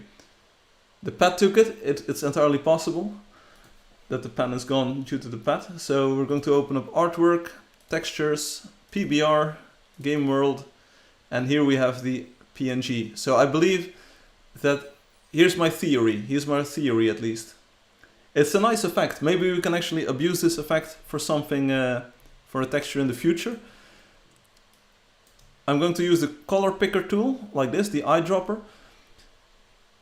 My assumption here is going to be, and I know it's an assumption, I presume that the transparent areas of this texture are going to have 0 color, so that a color of 0, 0, 0.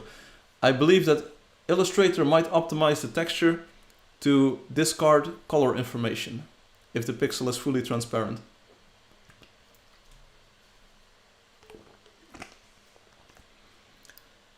So if we sample this, you're going to see it's going to be 128, 128, 128, whatever, 255. That's cool. But now my suspicion is that if we sample this area, no. Suspicion is not confirmed. I thought this was going to be 000 or 00255. So what is up with that? If the value is actually correct, then what is up with that? Can we use this tool? So what if we save the file out? What happens then? Like, I'm sus because it says alpha 0, but I'm not sure if it actually has a color associated with it.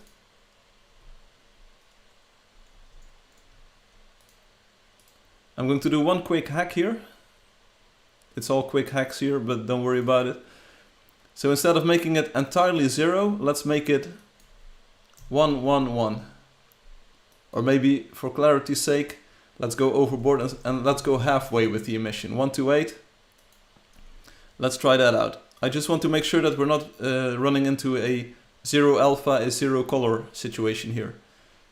I hope not, because it would mess up our ambient occlusion maps too.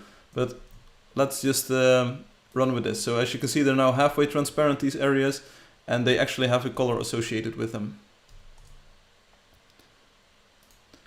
Alright, so I thought this was going to be a very simple stream where we make a texture. It's not going to be a very simple stream where we make a texture. It's debugging and finding things out as well. Oh, no time to waste, let's go. Though it does appear that I'm like somewhat correct here.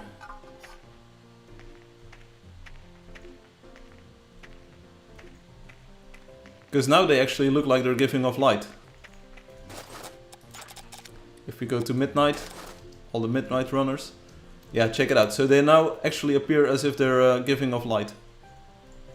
So it actually, that was the problem. But this is going to be a problem for our ambient occlusion maps, because we do have 0 values in there, I believe. And we don't want to have the surface normal revert to 0 if we have no ambient occlusion. That doesn't make any sense at all. But as you can see, the shading on the lantern blocks is now at least somewhat approaching what we would call a light emitting material. So that's cool. That's cool. We can hack around it for now, but it's definitely something that we have to fix for the future. So the texture converter tool probably needs an update for this. But looking better already. Now what we can do is maybe we actually use this as the emission, but we also add the globe in the center and see what that looks like. So let's open up the original file, which was called, it's not in my list anymore because I went through all of them. So let's get this sphere or this circle in the center, and let's try to make that even more light emitting. So we're going to copy this part, this. I think this is part of it as well. Maybe let's include this. I'm not exactly sure where the shape starts and where the other one ends. Like the center portion is very well defined. Like this. This, and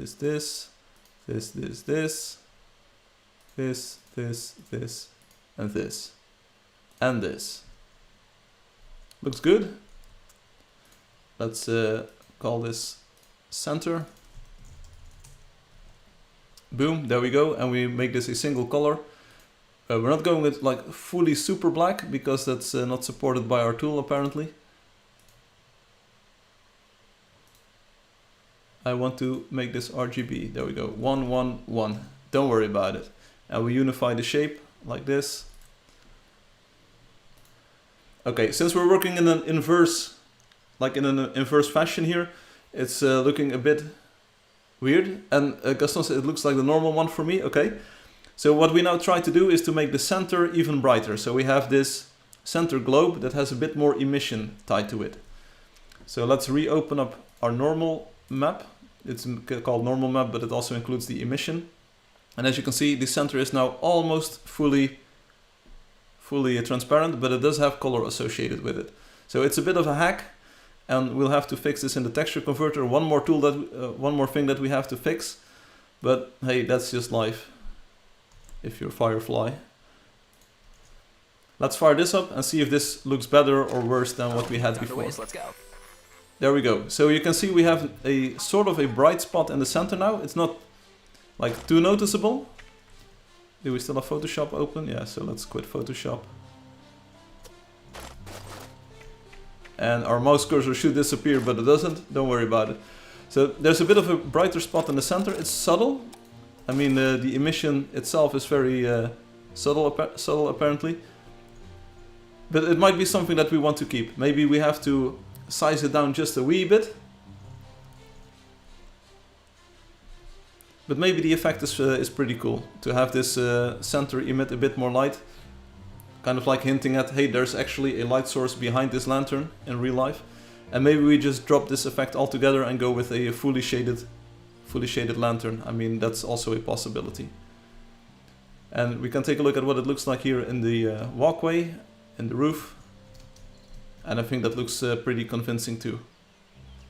Because maybe by adding this center portion, this center emission portion, it kind of shifts away your attention away from the circles and more into the light portion of each and every individual texture. But we're not done yet, so we're going to add a normal map now. I think that's the next thing that we want to do. Also, I love the lighting on these column blocks. So maybe we do want to go with a fully emitting pattern, fully emitting texture.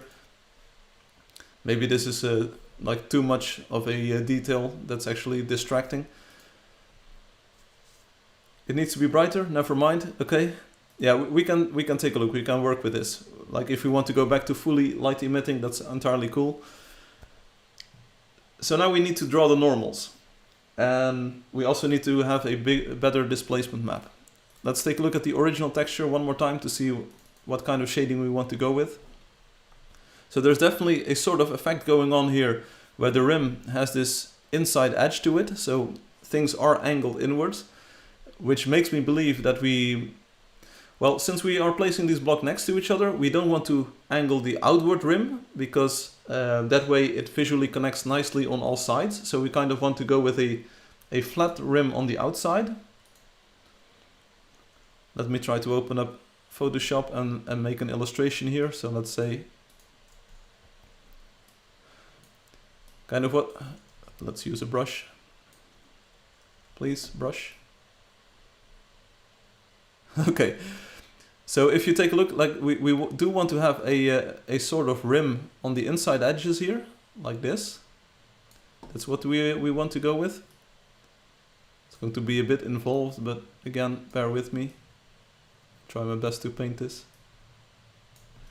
I could also just click like this for straight edges. So I think we want to make it angle inwards a little bit on these.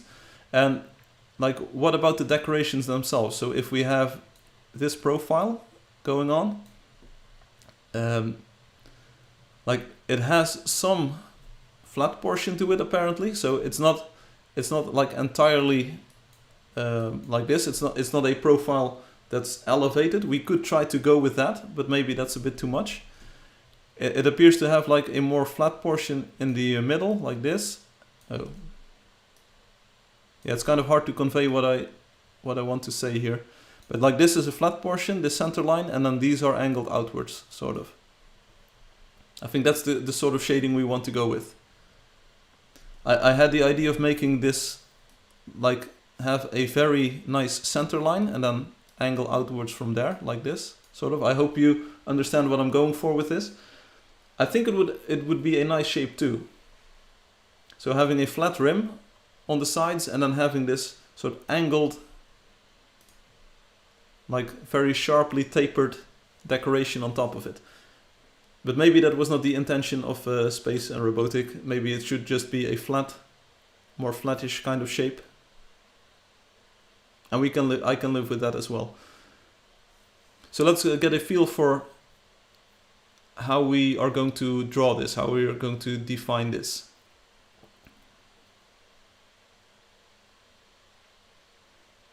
We also need to pay close attention to which part of the lantern is going above and under which other part.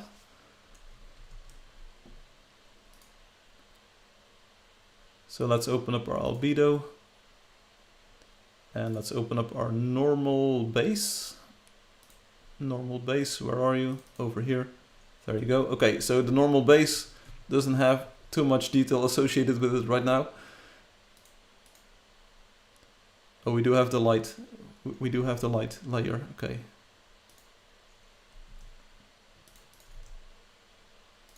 Like this. Okay. So we can kind of see the differences already here.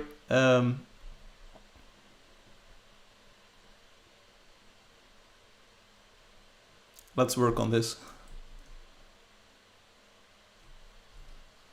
Let's do this.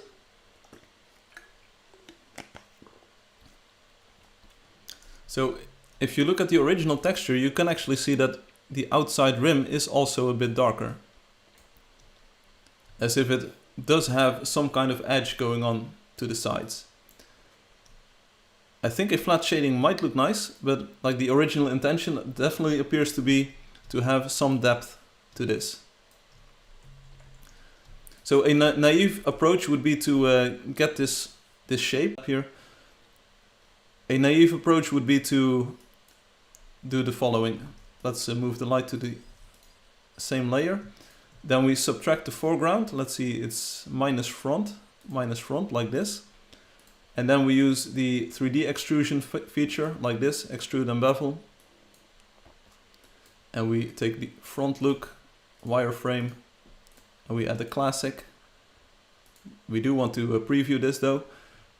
So like this, and then we can use like a height of 12 or even more. Check it out. So this is kind of like a naive approach to what we want to achieve. You get this 3D-ish look on it, but we do lose the like information where lines are crossing each other. So maybe this is like it's a different look to the lantern. I'm not sure if it's going to be like a good look for the lantern, but it is easy to do though. So that's the upside of that technique. It's easy to do, but it's easy to do like what we will be what we want to shoot for. I'm not entirely sure if that's what we want. So not only do we have like a bug with the emission, we also need to draw a very complex texture here. But we're going to do it. We have about 2.5 hours, so we probably can come up with something good. We can probably come up with something good.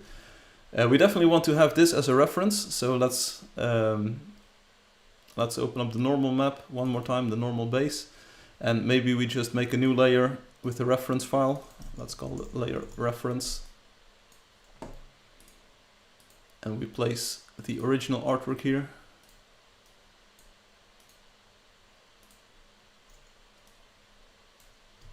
There you go. We can even make it a bit smaller. But we do want to get a feel of what we're trying to work with, what we're trying to replicate here. And now it's a matter of how are we going to get the shading going. So the extrude tool is very nice. The extrude tool... Oh, the stream is having some hiccups. Let me check real quickly. Stream health. YouTube kind of disagrees. It says it's healthy, but I can imagine... Yeah, I see that it's lagging just a wee bit at times. Not entirely sure if there's something I can do about this.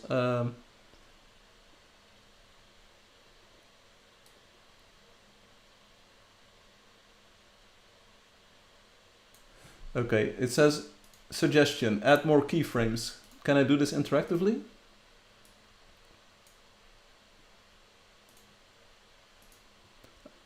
I can't set up any stream properties here, but hey, if the video isn't working, that's also a bit bad.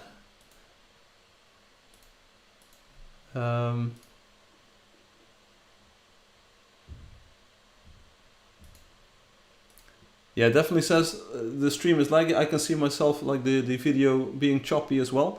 Hopefully my voice, hopefully the audio is still good.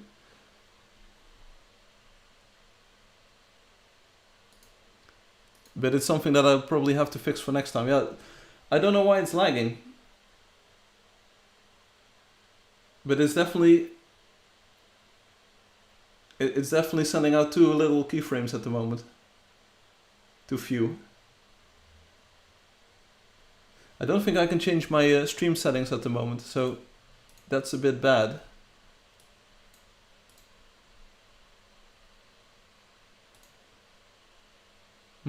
I can change the bitrate. Oh, advanced encoder settings, okay, but it doesn't allow me to set up the keyframe interval.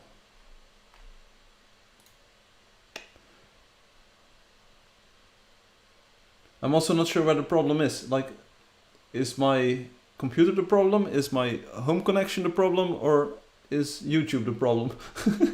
You never know with these things. But it's definitely dropping out. I can see it. It's definitely dropping out inconsistently. If the stream quality isn't good anymore, like if this is unwatchable, I'll have to stop streaming.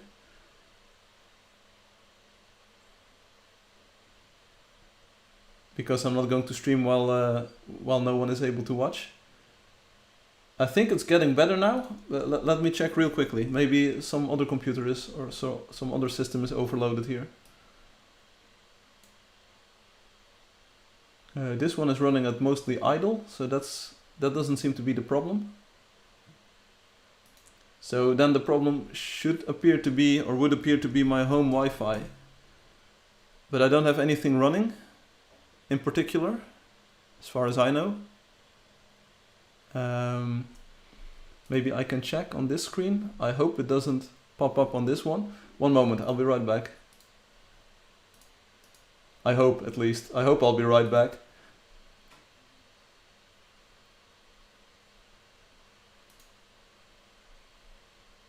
Okay, so that was not a problem. And we're still dropping frames all the way down to 0. I'm investigating something else. Let's see what my network connection looks like.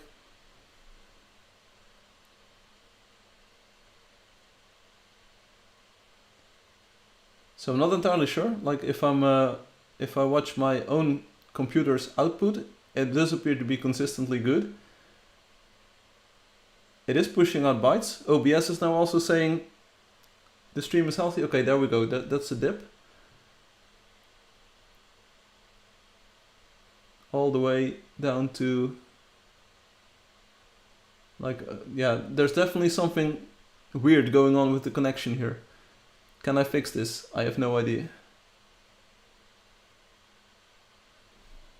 Let me check another device. One moment here.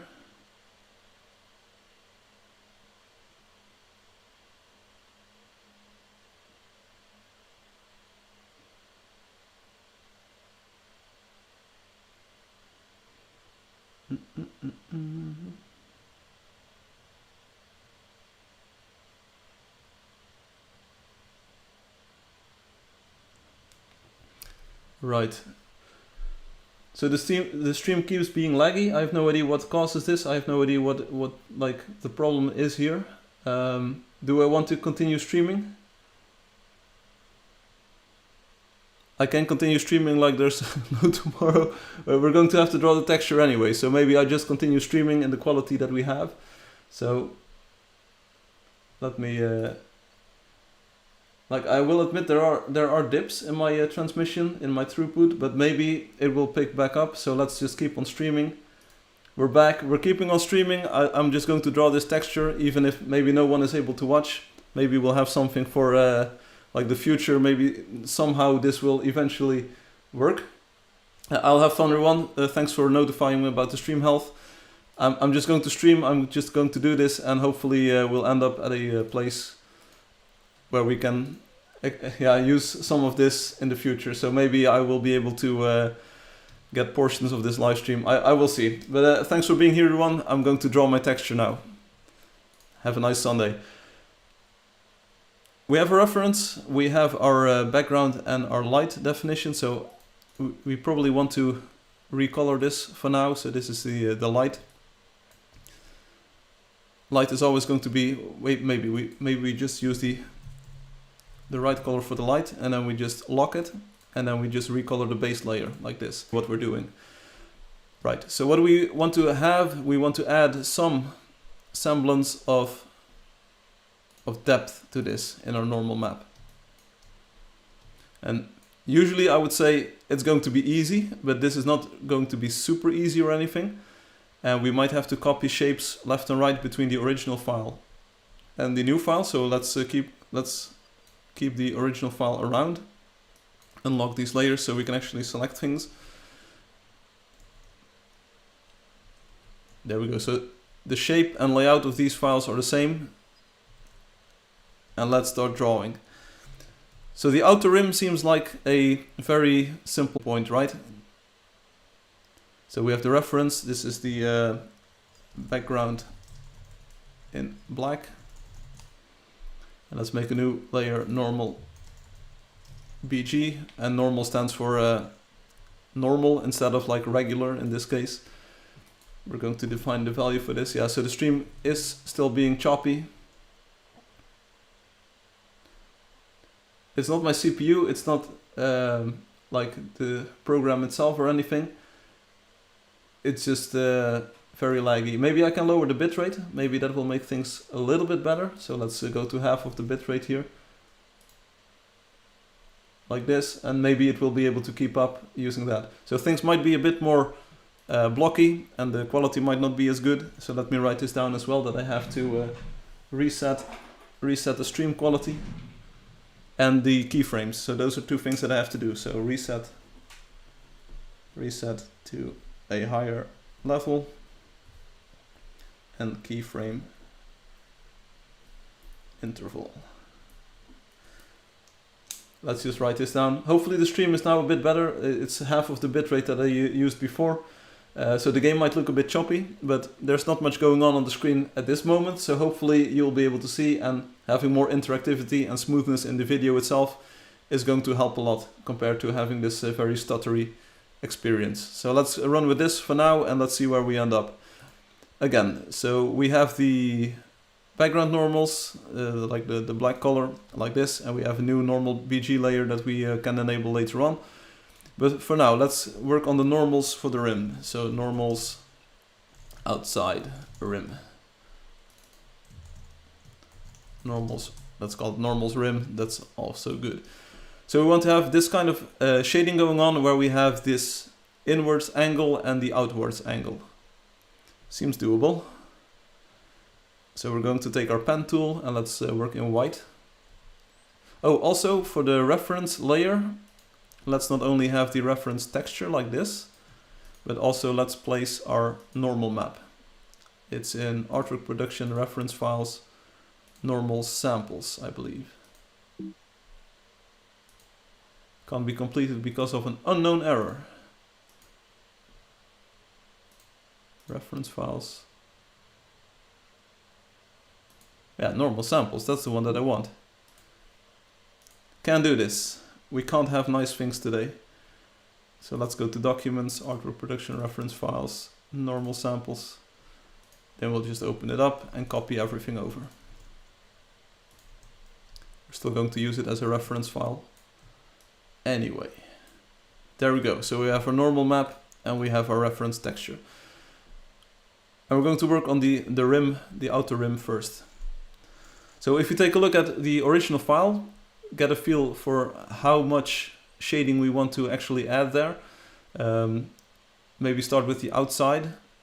So I kind of don't want this snapping to this layer, but hey, that's just the way it is. Not sure if we can do anything about that. Let me open up the stream chat again, like this. So now that this quality is going well, so maybe let's try our luck. Let's increase it a little bit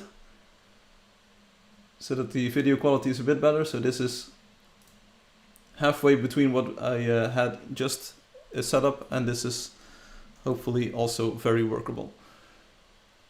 So let's see, we do want to cancel, I don't want to print. We do want to stick to the sides of the texture, I feel. So we always want to stick somewhat to the side.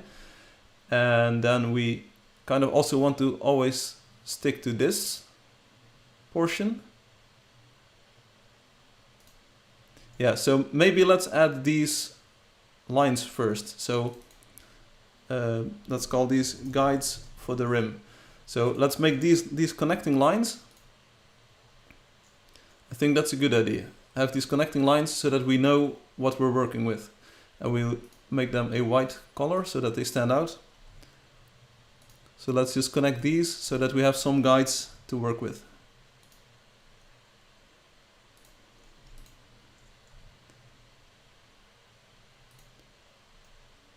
I'm not sure if it will make it too mechanic to stick to these like exact lines. It might, but it might not. So let's not worry about it. So I believe that the stream quality like at this bitrate is going well. So let's keep it at this for now, and maybe we can change it a bit higher even later on in the stream.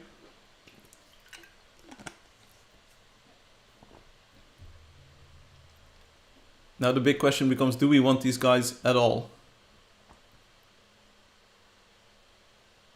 No, we can just get rid of them. This is the first time I'm drawing a texture like this, so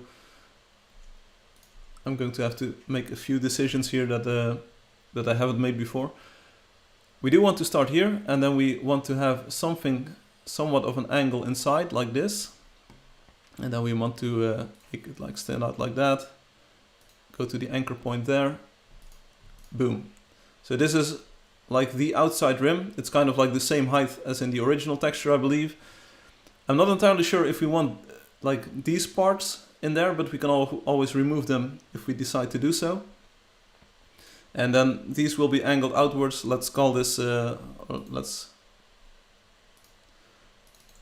rename the layer normals rim. And then we want to add a text, like the rim is, let's call this second rung on the sampled normals. Maybe we want to go with the third rung because these should be angled steeply outwards, but let's go with the second rung for now. But that way we'll always know what decision we made while drawing this texture. So let's go with the second rung, and we just make this a flat normal to the left side. And I think that holds for most of these, because we're not going to do too fancy things with this. Anchor it there, anchor it over there, and like this. And then we sample the upwards color. I mean, there's not many directionality going on in this texture at the moment. Maybe massage this point a little bit. We don't want to make it be out of line too much. It doesn't need to be perfectly straight either. So maybe we can angle it a little bit inwards like this. The other one is already inwards like that, so let's do it like this. Good morning, hey Obi, how are you doing? I've started at the hard part of the texture creation process, so we're now defining the normal map for this lantern. Yeah, we are working on the Irradiance map, so we have a map. Let me quickly show you in game because you just joined, and I believe that you are sort of interested in what we're doing. Not sure if anyone is watching. We had some hiccups in the stream earlier, so it might be entirely be that people have gone and left already. But yeah, working on the lanterns, and we already defined the different material properties. So we have this glass that is yellow. We have emission working, so it's like very bright. We have the like steel rim thing going. So as you can see, the reflection between the lantern and the rim itself is a bit different. And if we go into the cinematic mode like this, you can see that it actually emits some light. Yes, that's exactly what the problem is going to be. They overlap. Yeah, it's going to be a bit hard to convey, but that's what I had a Photoshop drawing made out of, like the way that things are layered in here. So we have like more emission in the center, so there's a bit of a bright center to it. I'm not sure if we're going to keep that. It's the cartoony shape, like it's sort of to denote that, hey, there's a lamp over here. Maybe we have to like size it down a little bit. But I want to go with a steel rim first, like the steel rim, and then add some intricate shading to it, see what that looks like. And then maybe we can make it a bit less glossy. So it's very glossy at the moment, as you can see. So maybe the steel should be less glossy, but for now I explained that, hey, we're going to have a lot of different material shading going on with all of this new PBR rendering. So let's stick with a base set of materials. Let's not go with like less glossy metal, and let's just... You like the center? Okay, cool. So we're going to run with this first. I'm now going to be doing the normals, and then we do a displacement map. I also already showed that texture sampling is now correct, and that like nails on the wood look better, and in the distance they look better. So if you take a look at that pole over there, the nails are way more subtle than before. They are still metallic, and they are still steel colored, but it's way more subtle. It's now actually the way it should be. The normals on the roofing tiles are now good. How do lanterns actually create light though? Is it fire? It's a lantern, come on, it gives off light. You know this. You know this, it's a lantern, it gives off light. It's totally no answer to your question, but don't worry about it. So let's start drawing the outer rim a bit more. That's the right side, we use the second rung for this. Like one thing that I'm not concerned with, but one thing that I'm wondering is, like, do we want this outside rim at all? I can fully imagine leaving this out so that the lanterns flatly connect to each other. Yeah, if it's fire, you're going to say like, yeah, but actually, if it's fire, then the rim actually has to, like, the light has to flicker, right? Yeah. So that's going to be a problem. Now let's try to draw the inner rim for this. It might be a bit less subtle than the original design. We do want the outside rim, okay? You'll get it.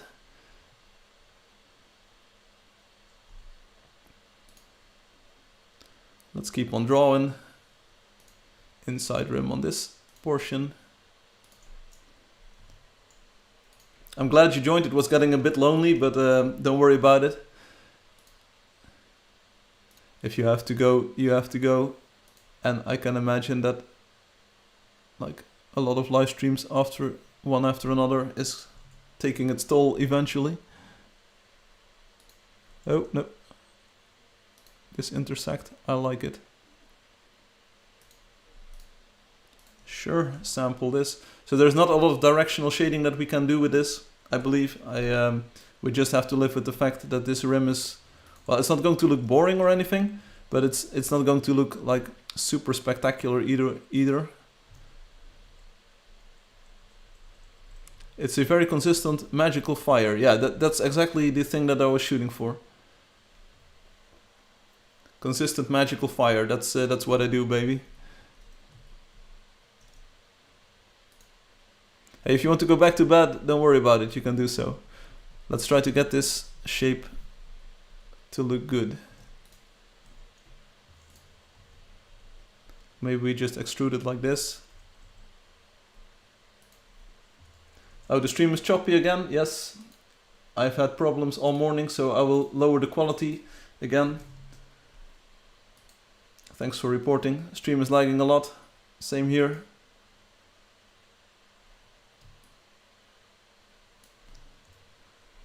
I lowered the quality a bit, so maybe it's inherently, maybe there's something going on with my ISP today. I lowered the quality, so hopefully it will make a difference.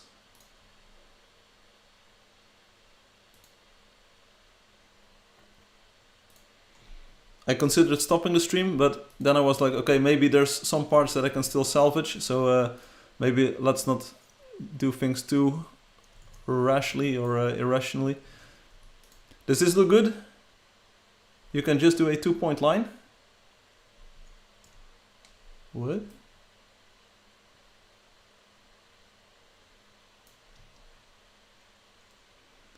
Are we back? Are we doing fine? So my color is back to green, so maybe I just have to stream at a lower bitrate today. And I can live with this, don't worry about it.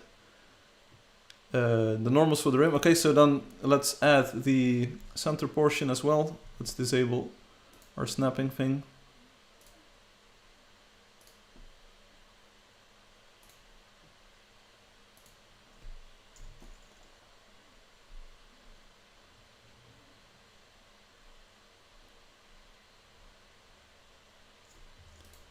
What, the inner side isn't straight? Oh, but it is. As far as I'm concerned, it is. What's up with this?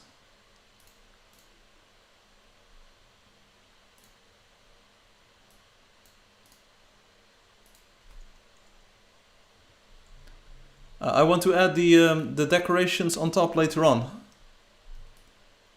And then we can refine. I do believe that we're on the same page here. I do believe. Oh, there's some junk in here as well, so we might have to change a lot of things.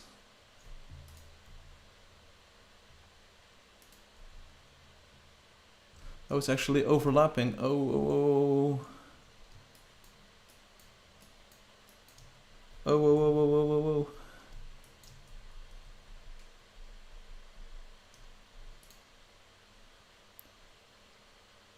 How do we fix this?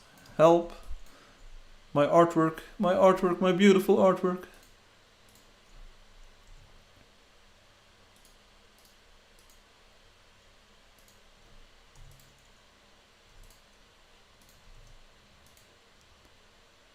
We'll take care of the overlapping portions later on, Obi. It's not like... I see them as flat strips with a bit of elevation to them, so here's the reference file, right? This is the lantern that's currently in the game. I see these as mostly flat strips that are on top of the background. So there's actually no super... As you can see, they are flat strips. You can actually tell by the original shading too. They are just on top of the outer rim, and they go under the rim. But we're going to add those on top. I do believe that we don't have a problem in that regard.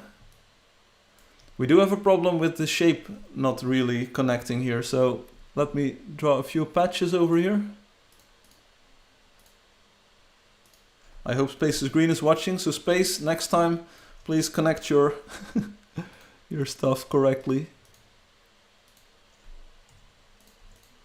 I hope we don't get a too big of a mismatch between the sides here, but like I think this is the best approach to do this. And now let's just draw a few rectangles, because I can. Boop. Send them to the back. And then we draw a few more.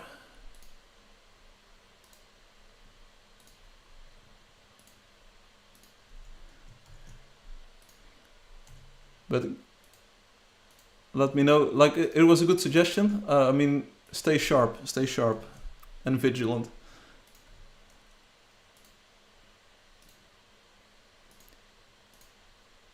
Like in this case, I believe we're on the same page, or it's going to be good, but I can certainly see that there might be problems in the future.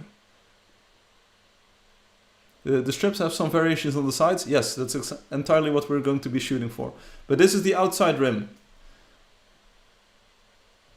This is the rim. So I believe that we can use this as a normal map. So this is the normal base file. Let's open up the normal map itself.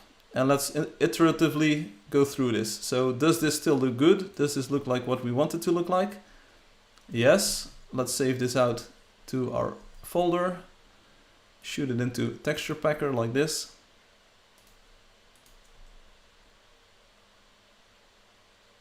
It's not exactly what we want because the center portion now doesn't have a normal attached to it. But we can take a look at what it looks like in game, so to make sure that the rim actually looks good. Oh, no time to waste, let's go. There we go. The rim is on there. The heat is on.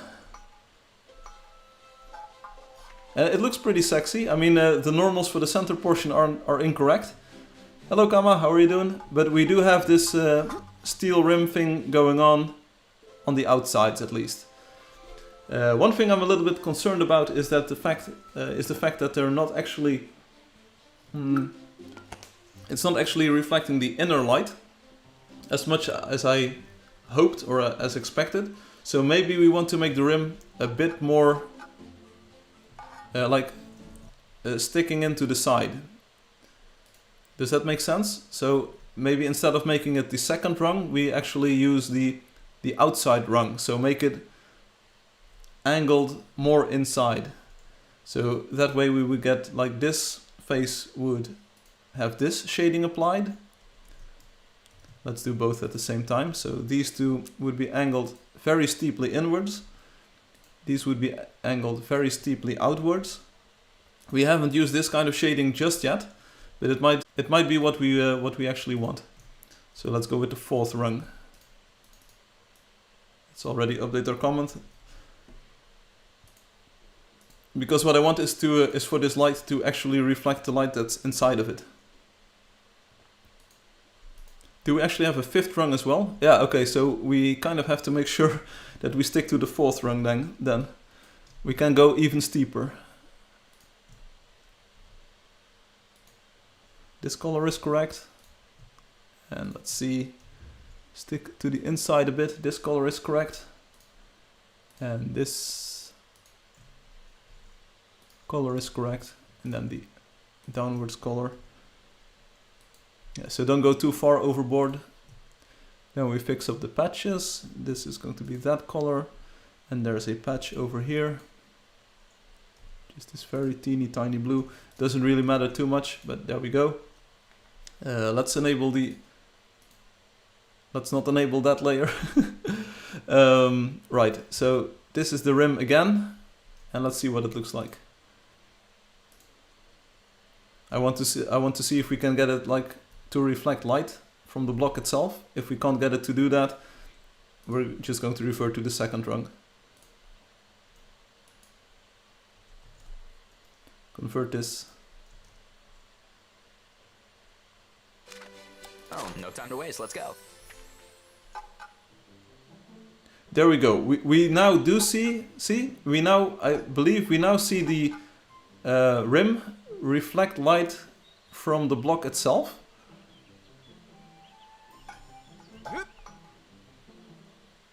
See, we get this nice inside shade. So a very angled look to this. What do you think of this, Obi? So Obi is talking about a assignment they had in university, making a Tetris playing AI. And they said, okay, someone had better results. That can happen. That can happen. Obi, what do you feel about this? Is this that looks almost right? Okay, but is it too steep? Like, do we have too much? Let's go to the ultra texture quality. Is this too much?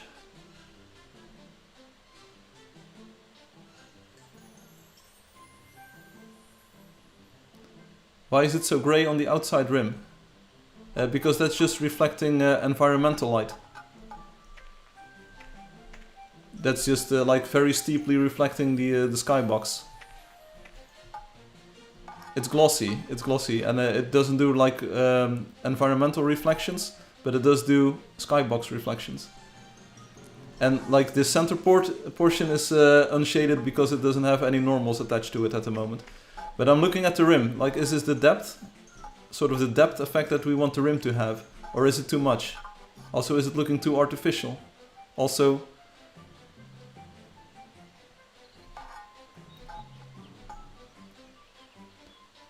I mean, I do like this effect. I do like the gloss on it, to be quite honest.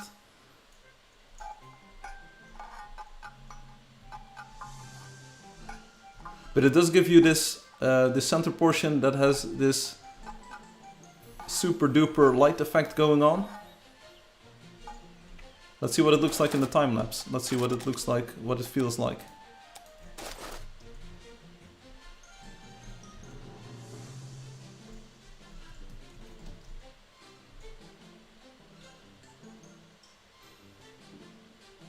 The sun is now to the left behind, so I want to see what this looks like when the sun is to the right of us and behind us. Here we go.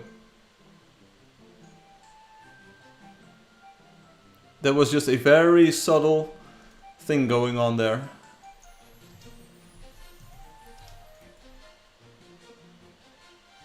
You could see the sun, like when it's to the back, you could actually see it reflect in the top portion of the lanterns. There you go, you can see it reflect in the top.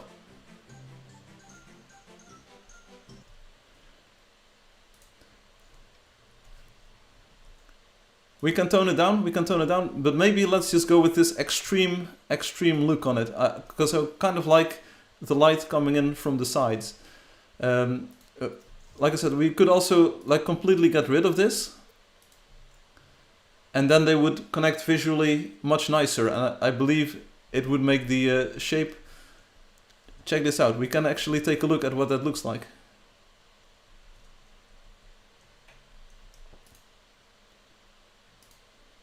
I don't want to hop back and forth too much, but since we want to get it right in the end, so a bit of iterative design here is not going to be a problem.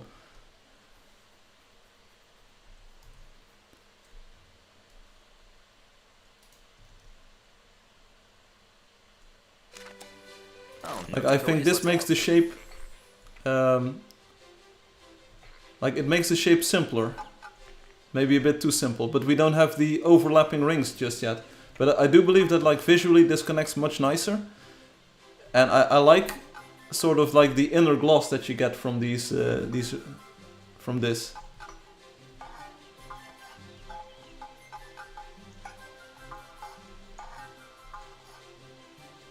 I mean, see the way the light itself from the block itself kind of reflects into your eye?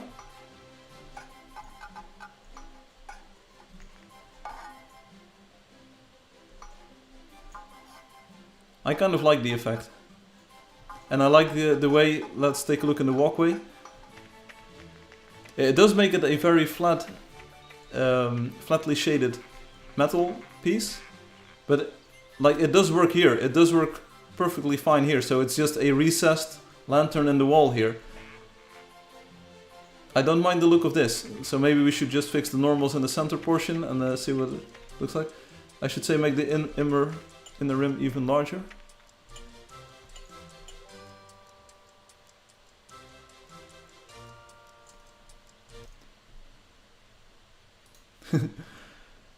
Let's just for a test. So let's test with this, and then also make this inner part. How do we do this? Like everything should be purple. Shall I just draw something here?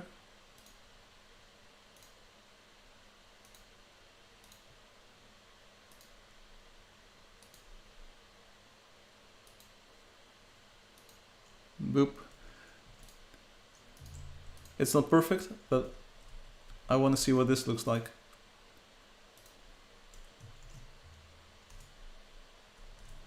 So now we have proper normals on all of the on all of the parts of the texture.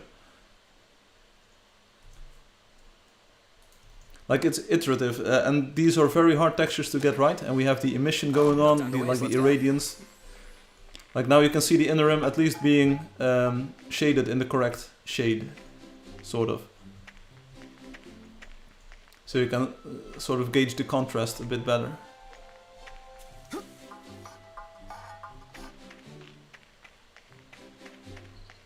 So check it out what it looks like here on the wall. Of course, we need to add the displacement and the detail on the inner rims, on the inner decorations. But this looks pretty good. This looks pretty convincing. The curves won't have slopes. I'm not sure what you mean, but they will have like edge trim on them. So that's what we will be drawing, yes. They will have this tapered, like beveled look on it. We're going to shoot to add that as well. It's in the original texture as well. But this way you can at least see the coloring, like the color contrast. And I think for the rim it works.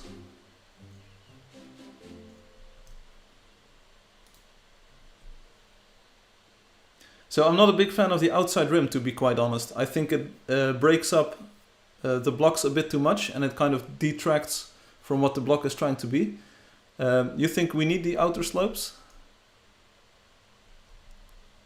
The non-flat parts?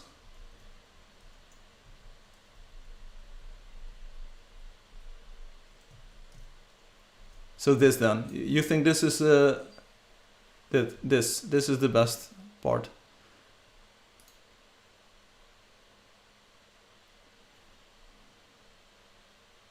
But maybe then we make them a bit more subtle. Then we go for the third rung like this. So make them stand out a bit less. So more than 2, but less than 4.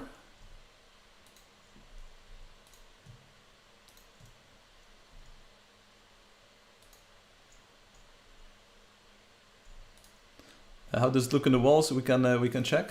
But this is then going to be the third rung. So we went from 2 to 4, and now we're going back to 3. Kind of trying to find a good middle point here. This portion needs to be that color, and then we have 2 patches on the other side.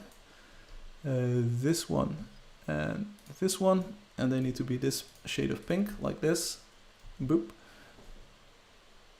I understand what you're saying. We can take a look. Let's start working on the inner rim so that we get a better view of what we're trying to do here. So let's call this normals outer. This is going to be normals inner. So first up, the one thing that we want is of course to have these shapes go over the block. So that's what we have to copy from the original artwork file. Let's see if we can get some semblance of a shape that we...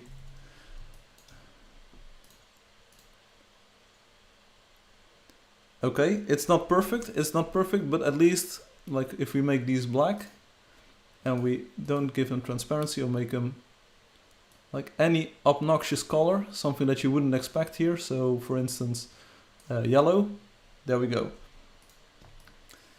Now we have some guide points. Let's then call these guides inner. We can just enable and disable them at will. And then let's call this normal inner. I hope the stream quality is still good and that everything is working somewhat. So, okay, this is cool and all, and now we are going to take a look at how we are going to shade these things. So let's enable our smart guides. This is an anchor point. We want that anchor point. Then we want to move over to this anchor point. This anchor point. We're just going to take all of the anchor points like this. Okay, so this is going below the other one, if you will. So maybe we don't push our luck and we just start drawing this side of the thing first. And maybe the thing that we need to do is not this, but maybe the thing that we need to do, you're doing it perfectly, yeah, but we can do even better. Because what we need to do is, we need to have a point here, and then we just start doing this piecewise.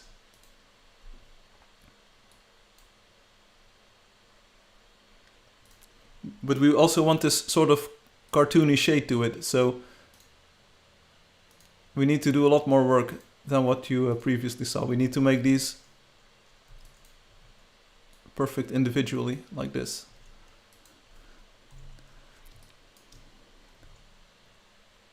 I'm getting major flashbacks to the wood shading.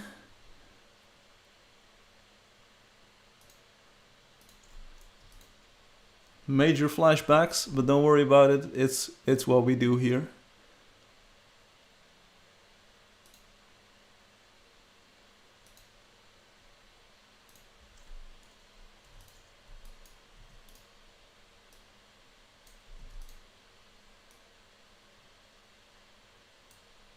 A colleague I used to have used to say, like, if it was easy, everyone could do it. Everyone would be able to do it. So, right. So now we have to deduce, like, what do we use for the inner rims?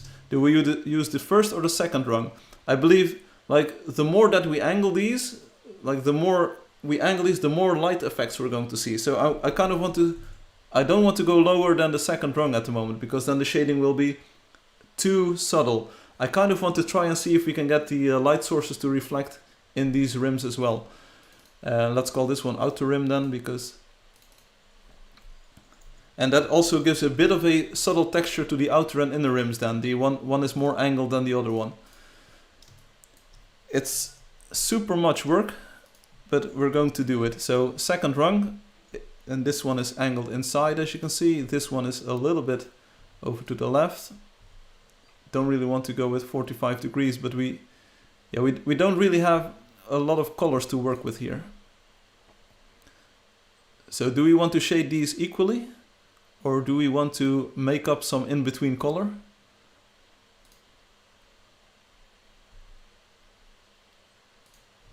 Like now these two surfaces have the same angle to them.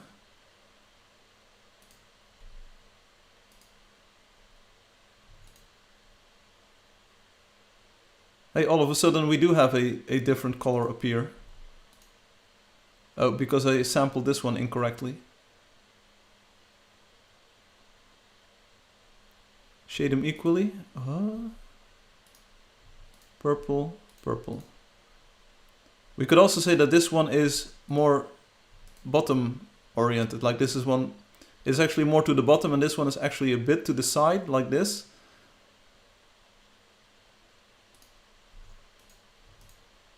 No, it's cool, it's cool. And if we disable the guides, sorry, this one, you will see we have this part defined somewhat. In between, how do we do that? We have 999592231, 7575231, so the 231 is the same. Now we just have to work with the other two values. So we have 7575 and we have 9959. I'm not sure, these are signed normals, and I'm not sure if we can just mix the values. I know it sounds cool, but I don't think we can just say like mix these and it will look good.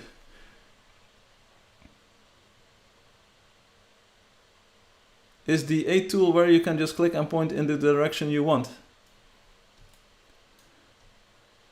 Yeah, we used to have, oh, wait, yeah, I kind of want to stick with this because we want cartoony shading. We don't want to make it super duper mega realistic. We don't have to do that either. So we're just going, we're soldering on. We're soldering on, drawing things. So yeah, that's what you would expect. So there might be, that's what I was asking for last time I streamed. Like, does anyone know of a tool that allows you to draw normal maps like this? I didn't get any replies just yet.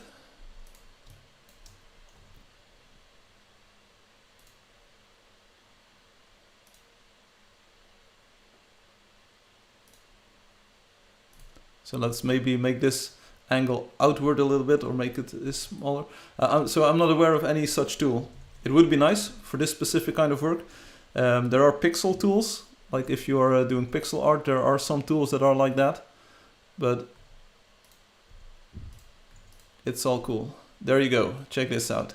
If we remove the guides, we already did one portion. We already did one piece. And I'm just eyeballing this. I hope my my judgment is good here. So you might say that they might have a bit more shading to them, but let's soldier on. Let's see what we can do.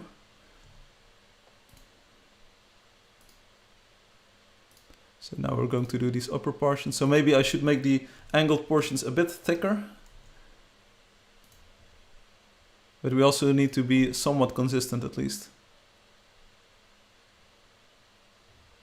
I believe we have to overshoot it here.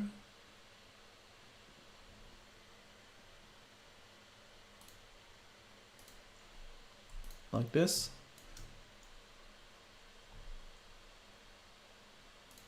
It would be a nice tool. I mean, someone could definitely make a tool like that and maybe make some money.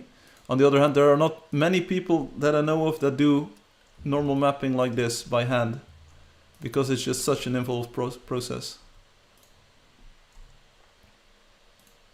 Most people will like fall back or use something like Pixplant, the tool that we took a look at in one of the earlier streams.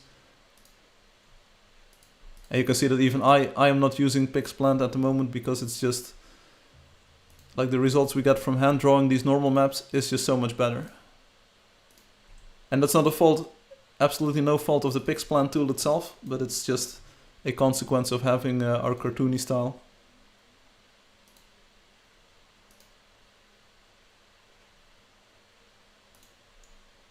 And also this is a very much inexact science. I mean, I'm just eyeballing things here, trying to make them look good. So this is a bit second rung. It's a bit to the side. Let's go with this. I want this one to be completely flatly shaded to the top. I believe this is also still pretty much in the realm of that value. Maybe we can go with like 45 degrees over here. Yeah, so you do lose some detail in the shading this way, but let's run with it. Maybe it's still convincing, because the pixel locations themselves are changing. You can see that I tried to make the top part a bit thicker than the bottom part. We might do like intermediate things to make it look cartoony, so it's not a perfect lantern or anything, and it's not supposed to be a perfect lantern. So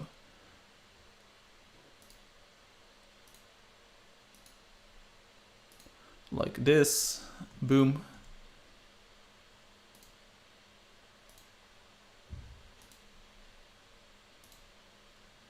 Then we draw it out like this, that's cool. And then we draw the bottom part. Somewhat like this. Are we still going in the right direction, Obi? Is this still like according to your aesthetic tastes?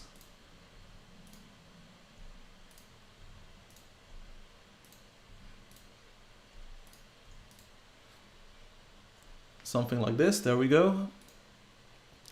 And then we also want to add the flatly shaded portion, I believe. So that's going to be, let's disable our snapping tool. That's going to be a coarse shape. And here it has to snap. Here it has to snap. And then this one can snap there. And then this one can be coarse again. Just like this. Just like that. Sample the upper portion. Send it to the back. Hey, congratulations on getting more points on the finals. I'm happy for you. Now we start the eternal fight with Illustrator, so let's enable our guides again. Hey, you guides. Is this already... Did I already almost do this perfectly? I almost did it perfectly. That's good.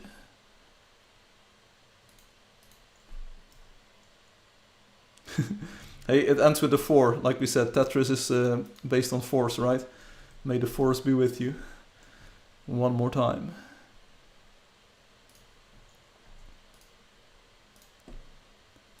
Painting this, and this is going to be somewhat near this intersection.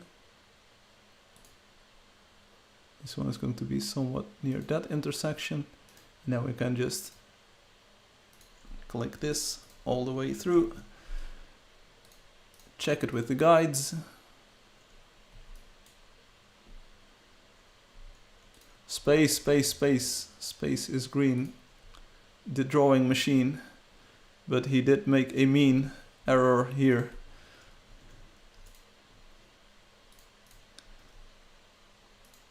So far so good, right?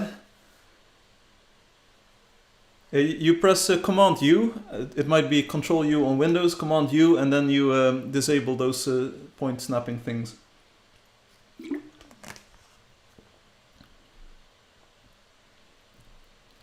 Right. 1 down, 3 to go.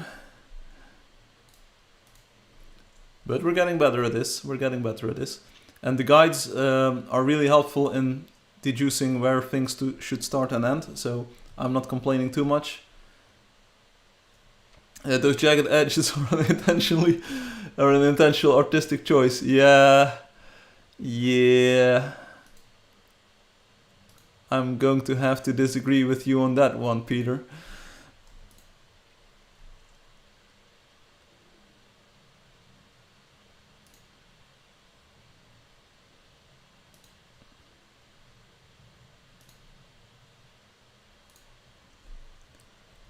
I think this can be pretty chunky like this, and then it's angled outwards slightly to the left bottom.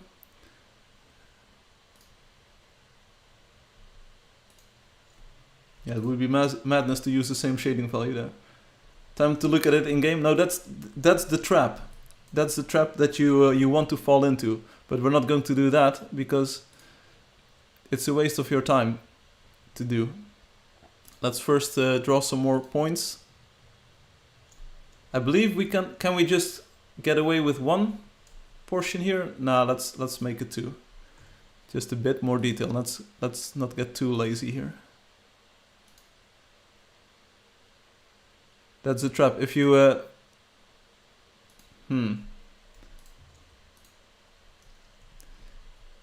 if you start looking at things in game too much, it will take up all of your time and you won't be able to actually get some work done. I mean, it's fun and it's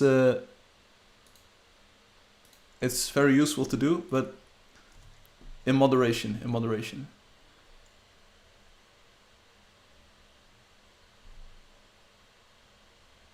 A wee bit to the top, yeah, that might be nice. Just a wee bit to the top, and then maybe we make this one straight to the left like this. Hide the guides. What are we looking like? Looking good, except for this part sticking out. There we go. So even though it's tedious work, I'm not bothered by it too much. We just soldier on. I mean, that's game development, right? Just soldiering on through the hard portions and making something amazing in the end.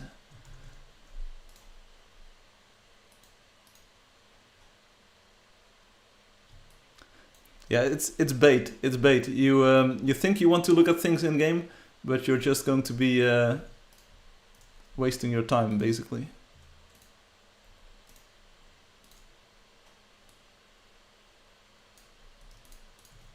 Sometimes you have to click twice so that you actually select the anchor instead of the entire shape. Fortunately, I have a lot of experience with Illustrator and these gotchas. And we keep on drawing. Where do we start with this shape? Let's just start at the top side here.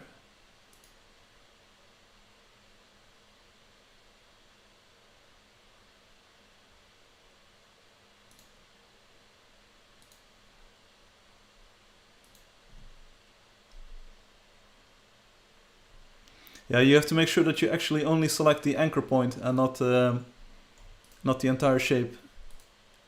It's a very subtle difference in shading as well in the program.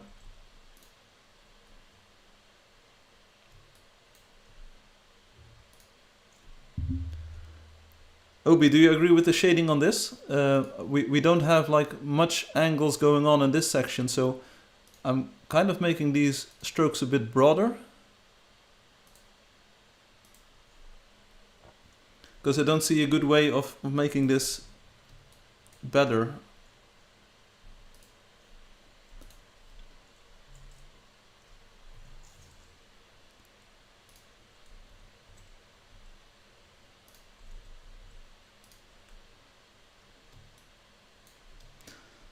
A is for direct selection and anchor point selection, and V is for object selection.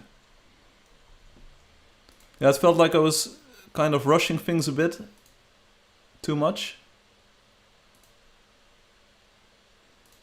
Because that's always the thing. You can say like over optimizing the process, but you do have to pay attention to your aesthetics. You can't just like start throwing away steps and expect the same result. But this shape just, it also looks a bit coarser, so I'm not worried about it too much. And then this one we angle inwards too, like this. Sure. Also coloring these things, maybe do them in one step at the end. Because otherwise you spend a lot of time switching back and forth zoom levels. So let's just draw some more shapes here. I think this is sort of the corner point we want to shoot for here. Make sure we're not going too thick. I mean, it's nice to have chunky stuff. And again, it's really good that I'm live streaming this process, because if I wasn't live streaming, I wouldn't be doing this work. Seriously, this is insanely complex work. That is just a lot of literal work.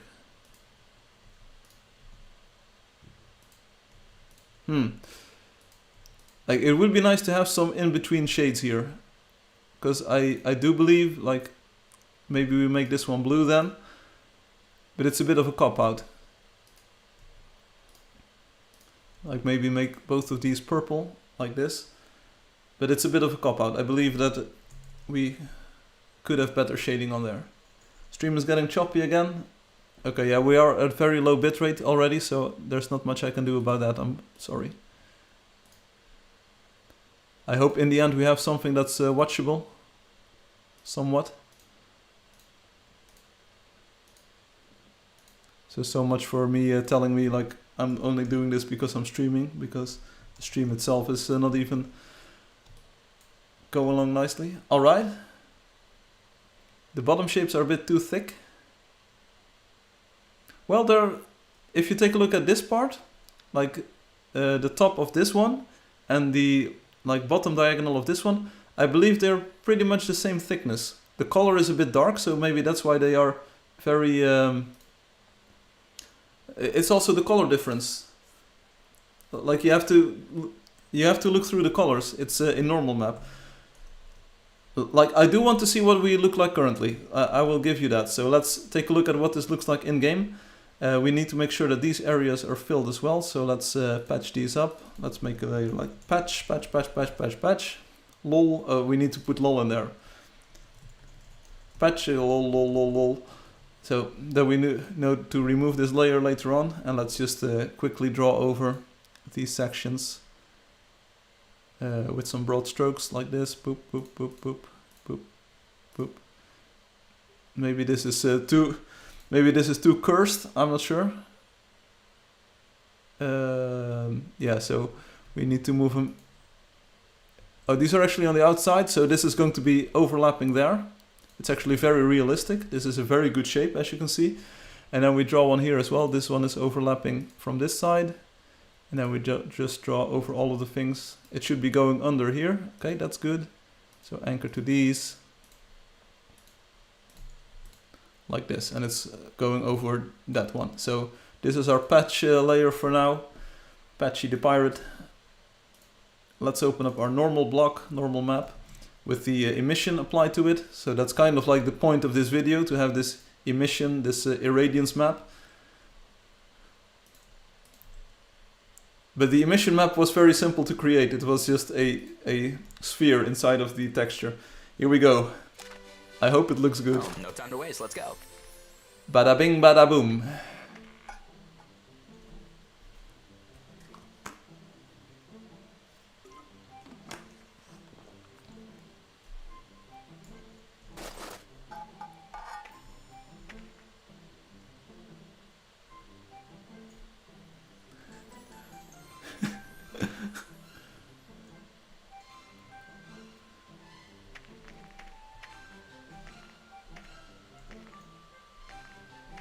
It's nice, okay, but it's nice what we want to shoot for. Should it be great? Like, we don't get the reflection from the light itself anymore, I believe. So I'm a bit sad about that. I really wanted to have this effect where the light block itself would reflect, like, on the sides into your eye. We can recolor with the third or the fourth rung in a few moments again to try and force that effect. And I do believe that the metal should be a bit darker, but that's maybe just an artifact of the way that our materials are shaded. So let's take a look at the stairs. The bottom left one overlaps twice. We can just look at this one here.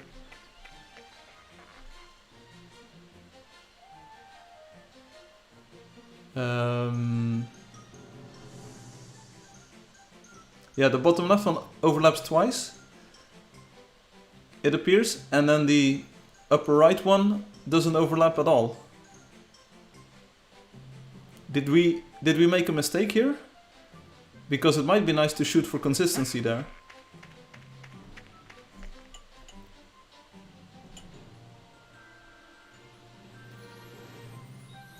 It's hard to judge from this position.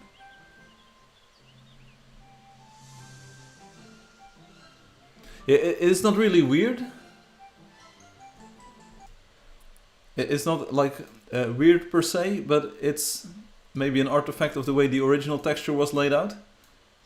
Because the original texture is like that. So I kind of want to keep the feel of the original texture. Let's not mess with Space is Green too much. Because you don't mess with Space is Green. Don't worry about it, Obi. Don't worry about it. Glad you were here. Enjoy the rest of your day. I might not be streaming afterwards, but...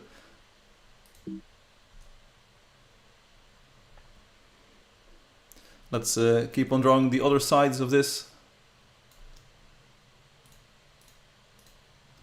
Just because we can.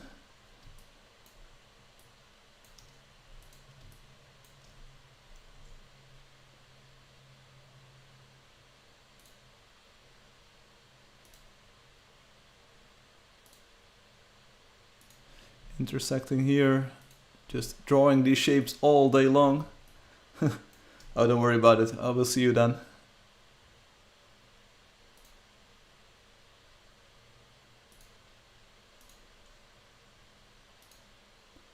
This one goes behind the block, so that's like that. And then this one, I think, can stretch all the way over to this side. Like this. Even though it's a small portion, we are going to color this. So the angle of this one is a little bit, we use the second rung, so it's a little bit to the top and left, like this. This one is to the bottom right, very subtle, like this. And this one is a bit, maybe we can use like the 45-degree angle on this one. I don't mind it too much. Hide the guides, see what we look like. So there's definitely something to patch up on this side. Kind of want to make sure that it doesn't like go into the rim, the outside rim there. Move this one over there. Very minuscule details here, but if you do something, it's worth doing right. This one over there, and we need to patch up some black room over here, some black. They say space is green, but hey, more like space is black, right?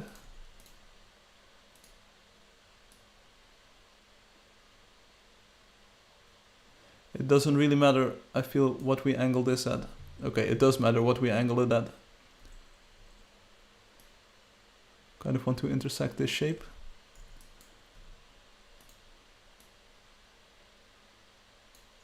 Maybe do it like this.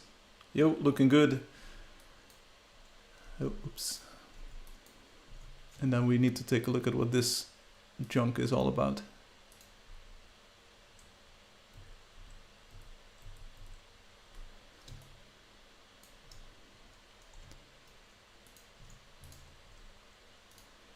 Okay, it's game development. We do it like this.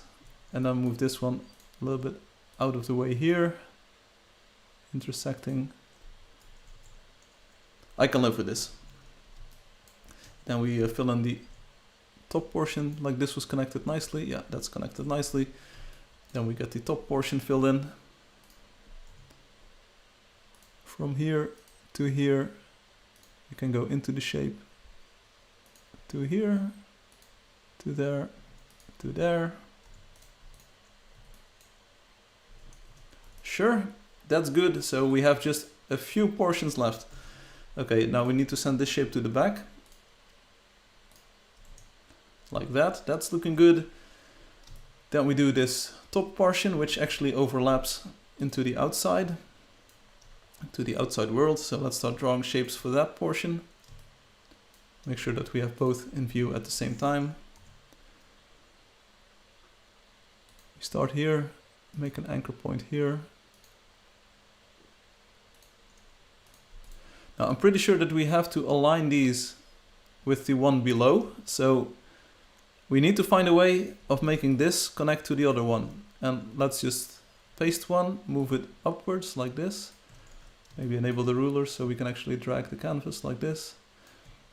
And then we just make sure that we color it the same way and we connect these vertices on the same horizontal position. So copy the X value of this one and paste it here. So these vertices should now connect. Not sure if this is actually perfect. 292705 and this one is at 292705. Okay, so these are actually connecting very nicely. We have to check it for the other end as well, but for now this is the first one that we encounter, and we copy over the shading color so that we know that it's like a perfect match. It's a perfect repetition in the normal map. It's a small detail, but it's just going to look a bit better if you pay attention to these details, as always. I mean, it's game dev, it's inexact science, but still it's nice to do some exact science every once in a while.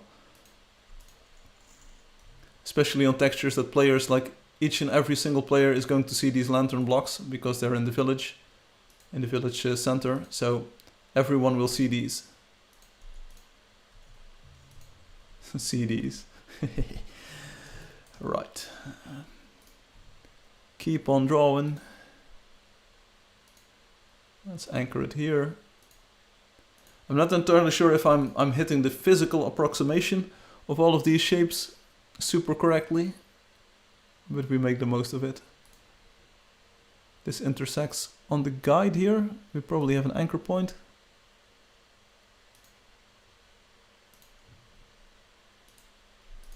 There we go. So let's already shade this part. So I think we want to sort of change the shading here, but we have to reuse it.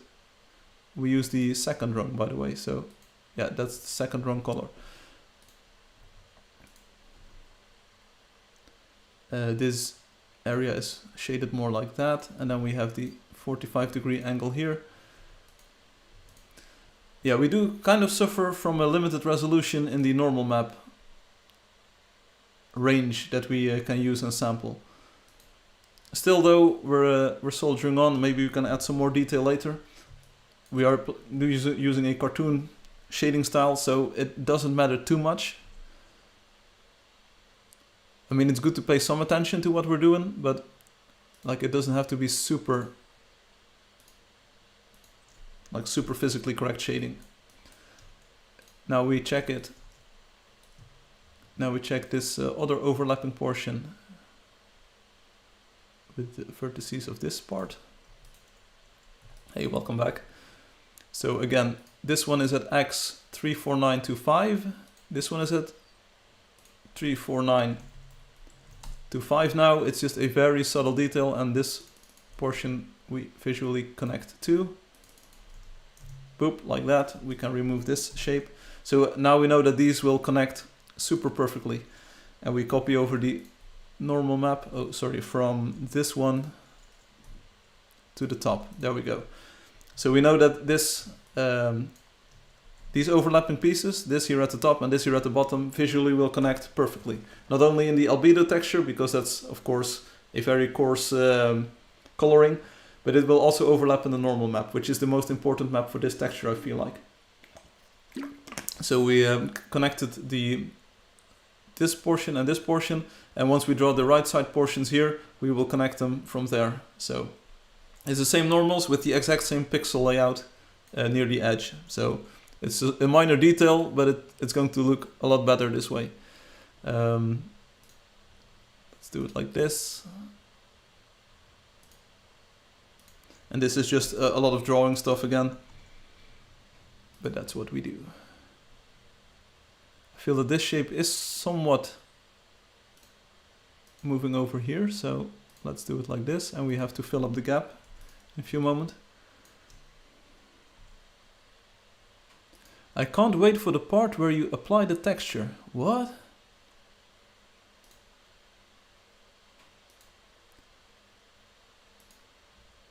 It's not going to be much different than what we are looking at currently, right? So the demo we just saw is probably very close to what it's going to look like. Or maybe I'm misunderstanding here. Okay, shade is up. I think this one wants to share the shading, but we already have the one from below. So let's start modifying the shading here on these ones. This one is more at a 45-degree angle already, and this also more. And then heading over 45 degrees. I think it's a good shading, sort of. It's not perfect. Like I said, we lack a bit of resolution in the normal map values that we can use, but that's just the way things are. I feel we have a bit of a disconnect going on here. See if we can fix it like that. Disable the guides for a moment. And here we see another problem pop up. Fixed, solved. Let's get this one out of there by not selecting the entire shape. And we intersect on that path. That's good. This is already looking pretty good. You might argue that this anchor can move over to this point to make this a more sharp edge. Here we have some junk.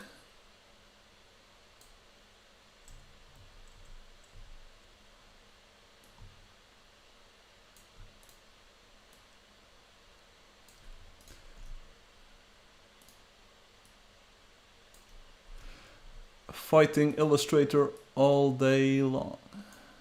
There we go. Looking good. Oh, we have some more junk here. No, it's an intentional artistical choice. Okay. I'm not buying it, but buy my medicine. More junk, of course, because who thought it was going to be easy? I didn't.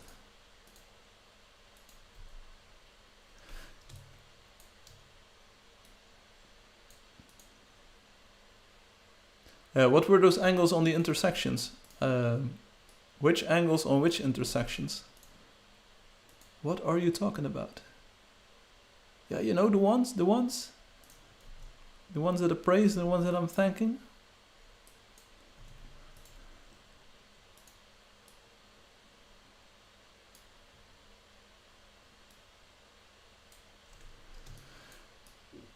Yeah,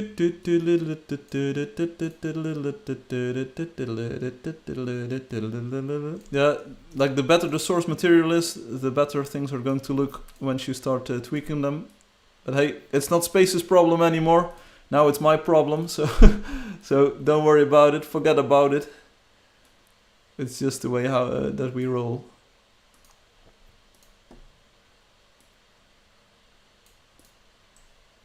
Okay, let's do it like that. There's a tiny subpixel over there that's not perfectly rendered. Did I move this entire shape over again? Yeah.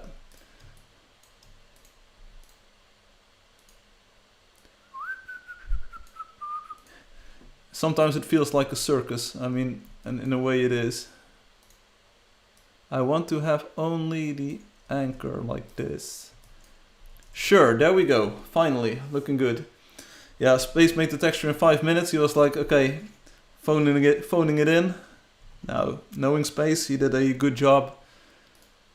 Like, again, I'm not sure if it was Space or if it was Robotic, but it's a nice texture, the original. So I'm definitely not hating. Copying this over. Applying the purple. Okay, 3 down, 1 to go. I said we have 2 hours or 2.5 hours to make this texture. It's going to work. As you can see, the process is way more involved. We could have used the extrude tool, but I believe the extrude tool, it's a nice thing. And we might have been able to use it to great effect on these inner rims, maybe. But I do believe that the output of the extrude tool is a bit too artificial. You can instantly pick up on it, and it's the same with the Pixplan tool. You instantly pick up on the fact that it's fake, I believe. You think it was the worst of the... Right, let's not go into flame wars here. Let's keep on drawing textures, baby. All day long. We're going to have to copy this over from the other side, so maybe we already want to do that. So let's see, we're talking about this piece over here. Let's copy it over that way. And instead of not copying it, let's copy it over this time. There we go. And then we also copy over the anchor point values. So this is at y139.5 and this is at the exact same spot, so that's good. And this is at 209. You can just hammer that in. 209. Boom, be done with it. We have to tweak our shape somewhat. We also copy over. Yeah, which is the worst one? You decide. I'm not going to talk about that here on the stream. Not today, at least. Maybe we can reserve some drama for a future live stream. Would be nice, would be nice. So why is it colored like that? I do not like the color of this.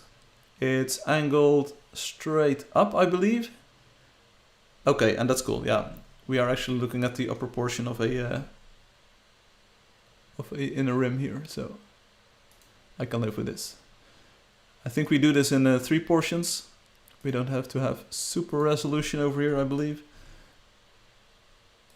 Let's just copy over this thing, over to the intersection. Intersect with this. Over there, bada bing, bada boom. Disable the guides again. And then. So if we say that, okay, it's currently angled completely upwards, then we're going to change the orientation at least a bit. I think we can go to 45 degrees here, where we come out is also 45 degrees, so that's cool. We don't have too much junk going on, so I'm happy with that. Then we draw the bottom portion of this. So maybe start from this side here. We can take this intersection point. I believe that we can make this maybe this is just a two-parter, sort of. Intersect on the path there. There we go, that's 1. And then for 2, we're going to draw straight up to the edge. Anchor it here, anchor it here, anchor it there. Copy it over. And then at least we know that the texture sides are going to be perfectly aligned. Copy, Alt-Shift. We copied it, great job. 256, 256. In the Y value, 243, 243. And we copy the value. There you go. Disable the guides. What are we looking like? Yeah, there's a bit of junk. There's also a bit of junk on this one. How will we fix this? Are we just going to move this one over a bit and then this one to the front? Seems perfectly acceptable. We don't have to be like we don't have to make it the perfect thing or anything. Looks like this one is angled a little bit. Is it exactly downwards? I don't believe it is. It is, okay. So let's angle this one inside just a little bit. There we go. Now we draw the flat portion of this. We can just in between this here. We go to that anchor point, go to that anchor point, and then just chunk this all the way in there. Move it to the bottom layer or to the back. So far so good. 14 hours in, we're still making this single texture. And we haven't gotten to the displacement just yet, and we haven't gotten to the emission part just yet. But hey, we're having fun. We're drawing textures. It's all cool, it's all good. So if we believe this line to be the light, and we're not going to overlap at this bottom part, then we should probably stick to these corner points here.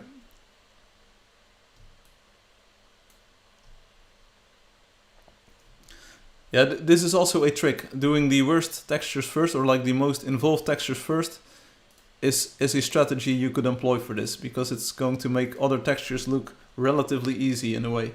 Let's just copy over one of these colors. It's not the correct one, and we must make sure to override it later on.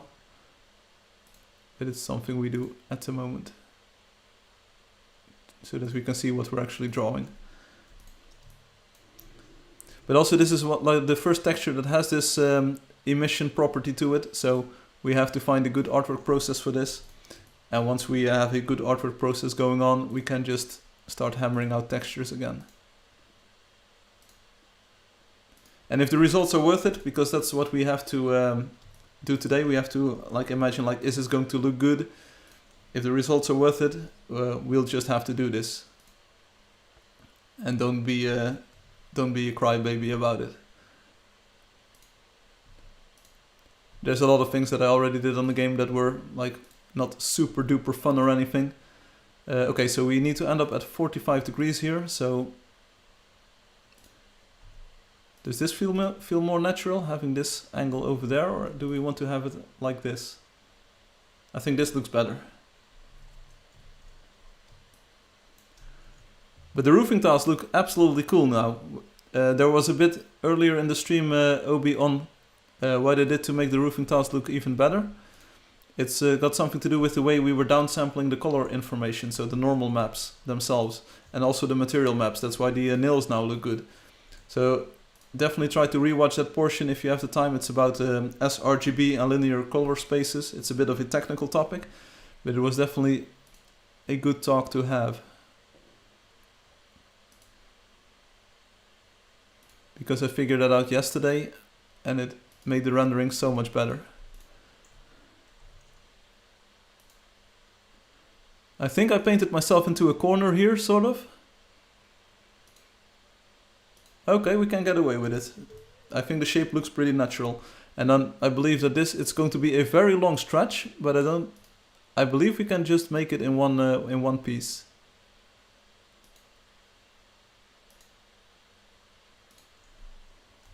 If you look at the angles, it's pretty good this way. So let's say that we end up at 45 degrees here. And let's say that this one is actually straight to the side. Then we can use the in-between shading value for that part. Looks pretty acceptable. We're going to get rid of the junk here.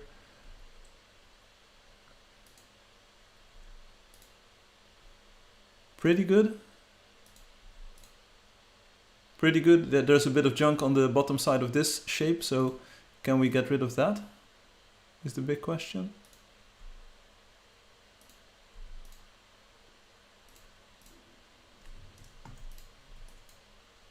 Half of the junk is gone. And maybe we're just going to have to accept that we have to add an anchor point and just fill this in entirely like this. Problem solved.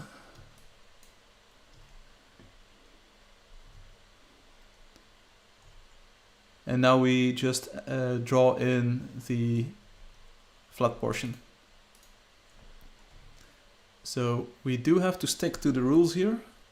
So we do want to stick to this anchor point, stick to this anchor point.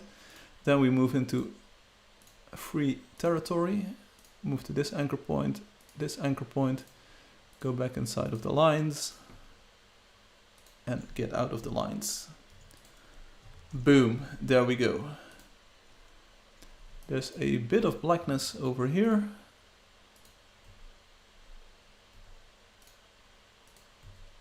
Nothing too bad.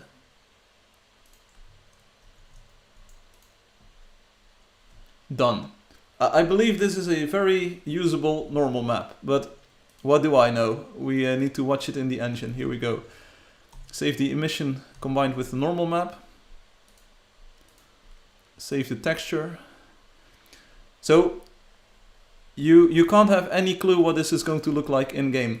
But if you take a look at the texture inside of the texture packer view over here, you can already see that it's a very elaborate, nicely refined and well done texture, I believe. So I don't think we'll have any problems with the normal map. Time to waste, let's go. Like, check it out. I believe this is looking like, as far as a normal map can go, this is absolutely spiffy.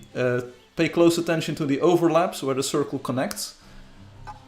On these sides it's already looking good, so we might want to place 2 more on this side and see what the horizontal connection looks like. It's absolutely spiffy, it's absolutely amazing, so you don't really notice or you don't really mind or see any problems with that. The problems that you could have with this texture are what about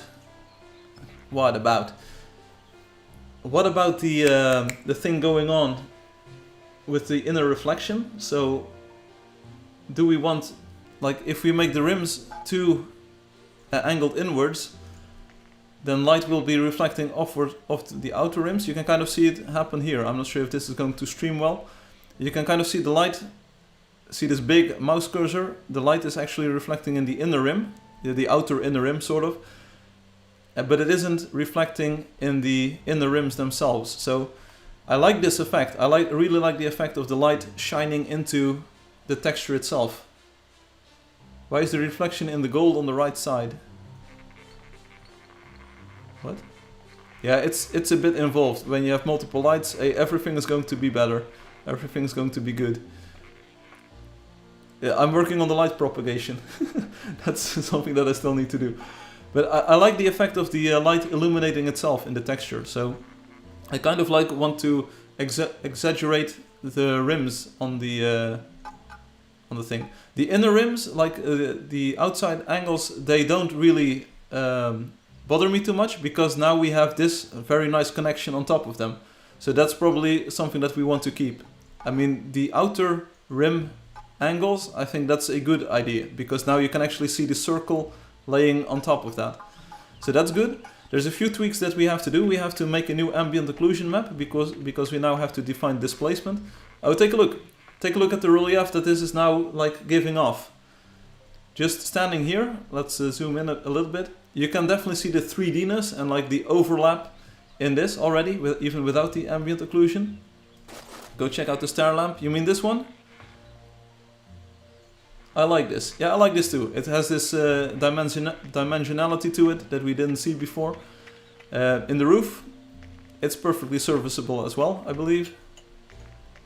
Again, I want to see if we can make the lamp shine onto itself a bit more. That would be nice. So far so good. It's a hard texture to get right. It's a lot of work, as you can see, but we're making great progress. So as for the normal map, we could go with the 3rd rung on the inner rims, and we could go to the 4th rung on the outer rim again. I like the effect. I like the effect of it self-illuminating. So let me check it one more time. Select the same fill color here, and then instead of the 1 to 3rd rung, we're going with the 4th rung now. Disable snapping for our color picker. So steeper, we're going deeper. Select same fill color, and then we select the 4th rung for the top sides. Select, and then go with the 4th rung for the right side. There's even a 5th rung, but that's a bit too much. That's almost completely to the left, almost completely to the right. So it might not be what we want to do. So outer rim, 4th rung.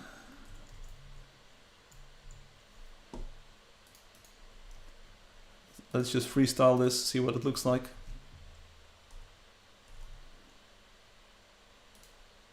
Because now we have these nice overlaps, and we actually have normals for the entire pixel map, for the entire material. So let's take a look. Oh, no time to waste, let's go. So in a way, I really do like this this gloss on there.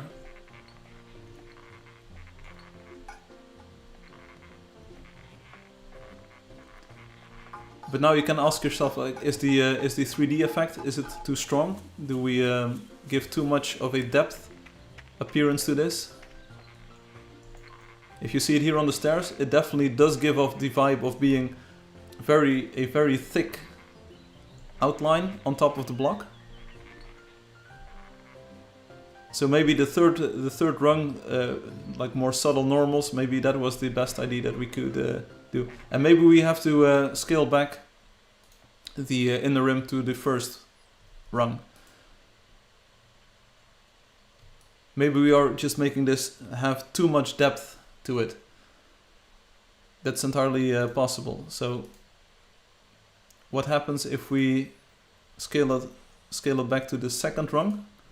So removing a lot of this depth, because we don't want to overdo the effect. It's nice that we can have normal maps, but one trap that you can fall into when doing artwork or when using a new medium is overdoing it and just having way too much shading and way too much effects going on.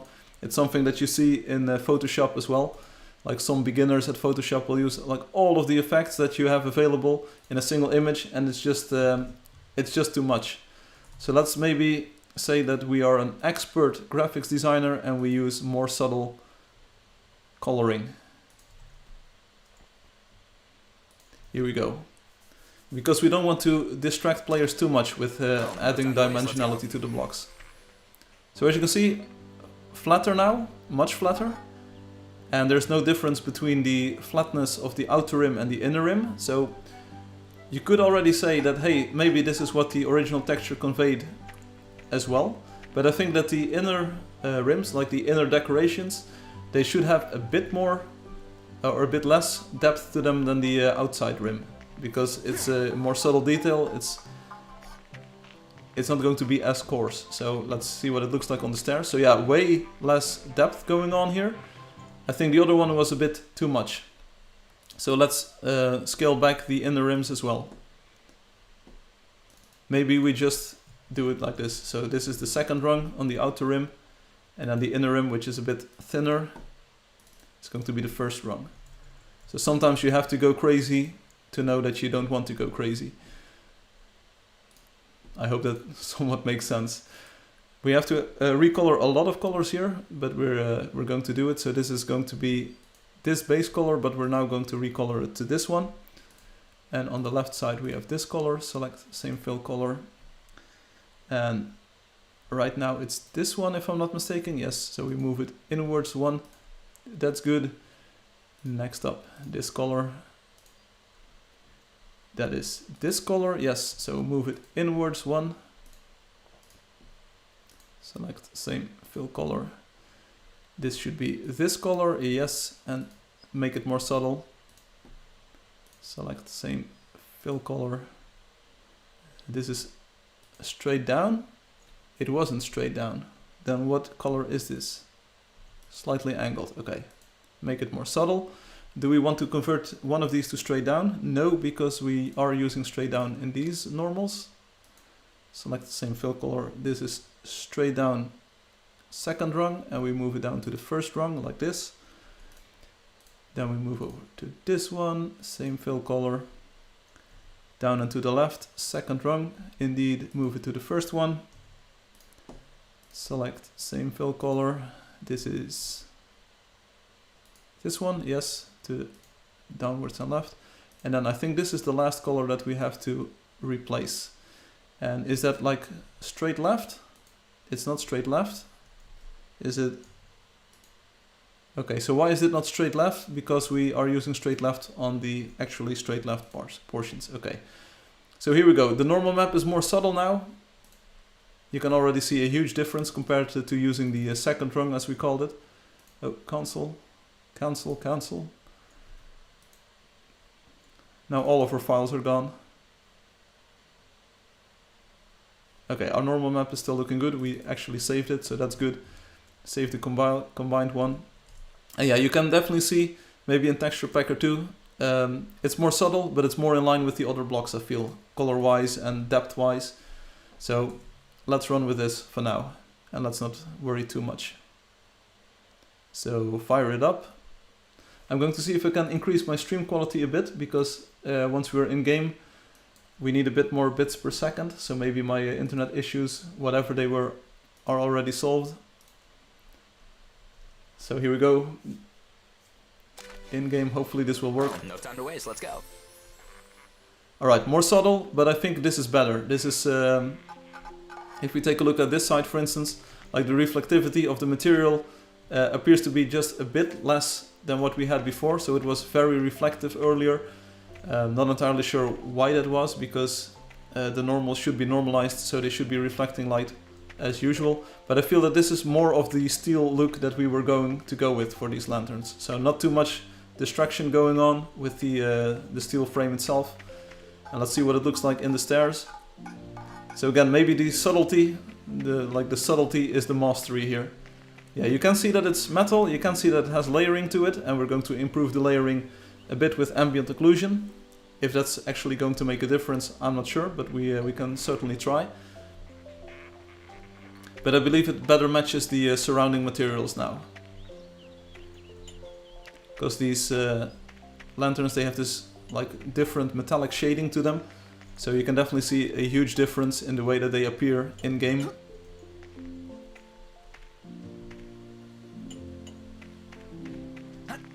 I like this top view, so having the natural light reflect off of them. That's looking pretty good, that's looking pretty spiffy. Color-wise, I know from the old engine, from the old version of the game, that these look a bit darker, so the steel frame itself looks much darker in the current version of the game. But this is what our steel looks like, so we shouldn't worry about that at the moment. Let's see what it looks like at midnight. Let's fix the camera to midnight. So definitely giving off light, definitely like having this irradiance texture to it. And now let's see what it looks like if the moonlight is actually reflecting on it. A pretty solid reflection here. It definitely looks like steel. There's some highlighting going on, that's good. And we can see a little bit of, I'm not sure if it's, oh, when I press shift everything moves. Like you can see the light reflect in the sides of the decoration as well, so that's good. This is all pretty much exactly what's to be expected. And if we get up close, we might see the sun reflect. Not really, but you can see it reflect in some of the inner rim decorations. So definitely a nice subtle effect to this lantern. Questions we can ask ourselves are like, do we want to make the emission use the entire, or like be the entire background of the lantern? It might make the silhouette a little bit more readable, and it might remove this shading effect that might not be the best.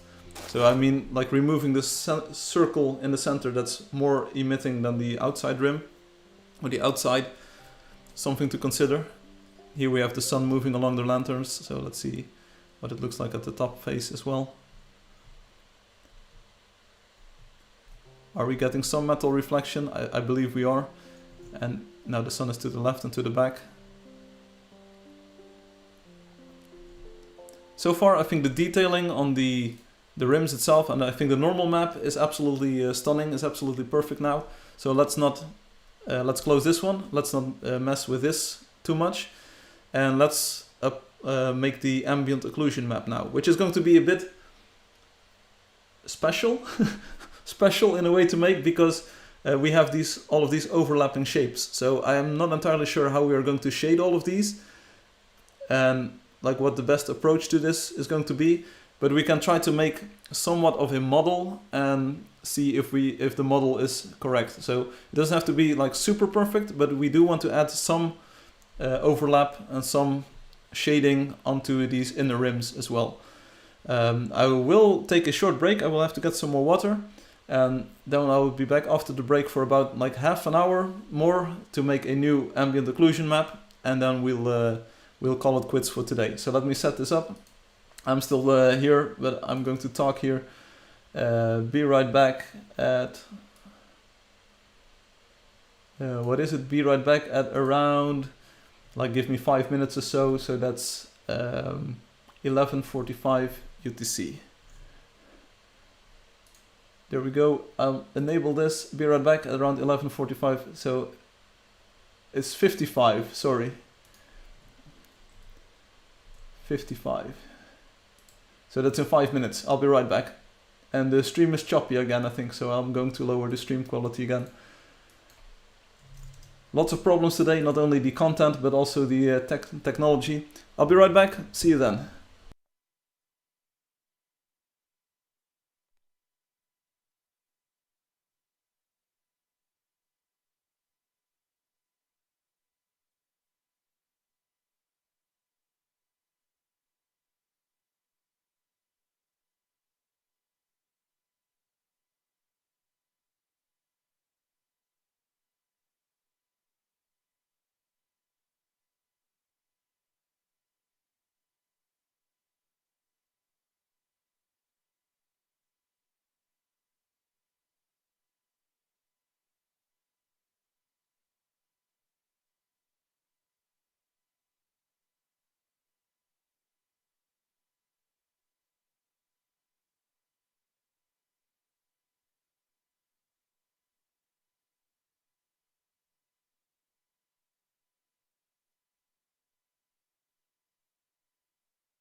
Right, so I'm back already, don't worry about it. Let's disable this banner.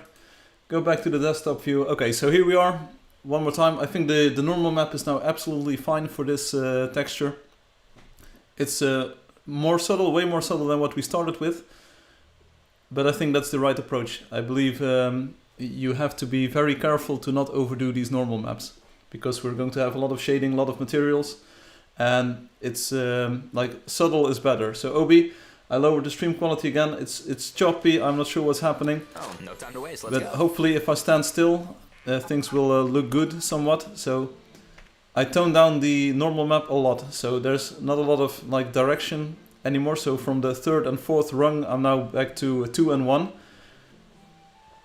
So nice shirt, Red Pocket. Thank you. Hello, hey Kamakama, how are you doing? So I toned down the shading a lot, but I believe that this is like a good way to do it. Otherwise, the metal effect was just a bit too strong, I believe. If you take a look at what it looks like in the stairs, like this, like again, it's choppy. I know. Maybe I can, like what am I at? Maybe I have to lower it again. Output. No, we are at very low bitrate already, so don't want to go much lower. But hopefully you can see something if I stand still for a while. So this is kind of like the shading on it right now. Can barely piece together what you are saying. Okay. Right now it's streaming a bit better, so I will make use of this. So here we go. It's more subtle. It's more subtle now, the shading effect on the lanterns. But I believe this is the way to go. like have it be a little less deep, sort of. This is what it looks like in the village, if you can actually see this, otherwise rip. This is what it looks like in the village, in the walls. And you can see some over there in the distance where we started, of course. It's way more subtle, so like the upper portion of it looks like this. Yeah, I decided to go with less because I thought more was just too strong. I believe I believe it was just too strong of a difference, especially in the walls. When you were looking in the walls, we can of course revert, or we can make this decision or a different decision. But if you take a look at this, like it already stands out pretty well. And I want to prevent this Photoshop effect where beginners use every effect like bevel, emboss, outer glow, inner glow, sadden, do all of the things to everything.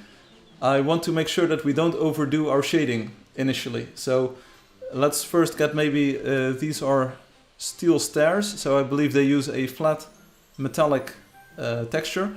So let's get that flat metallic texture done first, and then see what the shading in its entirety looks like. Because right now they already stand out pretty much with a very 3D-ish effect. So if you see them like pop up there in the distance, it's already like, oh wow, this has got shading to it. So we don't need to, we need to look out that we don't overdo it. That's basically my, like the thing that I'm a bit wary about. So again, I believe that the normal map this way is good. There is a difference in shading between the outer rim and the inner rim. I think that's entirely acceptable. But now we need to make a new displacement map and subsequently generate a new occlusion map from that. So let's take a look, or let's think about what that should look like. You think it looks pretty good this way? I'm glad. We agree on that. So let's make a new displacement map, because the current displacement map is a bit flat, because we actually made it flat. One moment. Because we made it flat. So now we want to add some depth to it. And it's going to be a bit, like I said, involved, because we have several different parts overlapping several different other parts. So that's, we have to copy our reference file basically. So let's make a new layer on this one. And let's place the reference file on this one too. So that's just the old texture that we had in the cartoon style. This one, place it over here so that we can again see which parts are overlapping what. And again, we don't want to go overboard with this. So the light is currently a little bit like, it's a bit to the back. So we are at 250 for the light itself. Now we have to have 4 different values, I believe. We have the light itself, the glass plate, if you will, so the glass itself. And we have 4 different values. So we have 251, let's raise this to 251, 251, 251. The differences between those layers are going to be marginal. So it's not going to be a huge difference between each layer. But maybe each layer consists of 2 depth, so we go to 254, 254, 254. Plus 8 is 247, 247, 247. And every layer has a thickness of 2. So then we have 247 plus 8 is 255. So the background layer is 247. We don't really use the second value in that one, but that's not a problem. Then the back, the backmost, oh, it's very complex. It's really complex. The old texture has refraction in the glass part next to the circle. What do you mean? Like these lighter and darker areas to it, or what?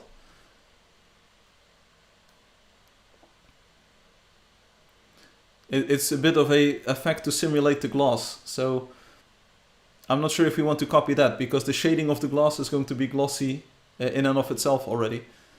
I do believe that we do want to remove the circle effect. Okay, yeah, those. I think that's to simulate glass shading, and we already have like light reflecting off of it as glass anyway. You like those a lot. That's cool. But it's sort of replaced by the fact that lanterns and light now reflects into the glass itself. My bigger issue is, how are we going to do this? I know that I tell this a lot, I say this a lot, but how are we going to do this? Do we actually use the normal map as a base for the displacement? That might be a good idea. So let's just save this over the displacement that we had. Let's see, lantern block displacement. Boom. We already have the reference file, and now we just remove the normal map. I mean, we don't really use this in the displacement. That makes it a bit easier for us to shade things. Let's unlock all of the stuff. And what we can do now is we can try to... Oh, this is going to be a very hard thing. Displacement means the height of things. So the normal map defines the direction light is pointing. The displacement map defines how close to the camera different parts of the texture are. And from the displacement map, so from that height information, we can generate an ambient occlusion map, which defines where light is more or less likely to hit the surface. It's a height map. Yeah, displacement or height map is basically a synonym. So what we want to do is we want to kind of have this inner rim shape. Sure, so let's hide the inner stuff and let's hide the light here. Let's take the rims and then we want to remove the front, so minus front again. Minus front, like this. Okay, that's cool. This is exactly what I wanted, except a bit more different. So we want to make this one single shape, like this. Join these together, and then we want to minus front. There we go. This is the high portion of the outer rim. I hope we can all agree. This piece of junk can go. There's a bit of junk over here. Let's see, select everything. We don't need our second rung text anymore. So this is good. This is exactly what we want. And then we want to make a new, like we can copy the background sort of for this. And then the background is going to be like, it's not even the bottommost layer, but like I said, let's maybe use 249 for that. The outer rim, the front portion is going to be like, there's only one thing that's going on top of this. So the outer rim is sort of the second layer that we have. So the background is, the front of the background is 253.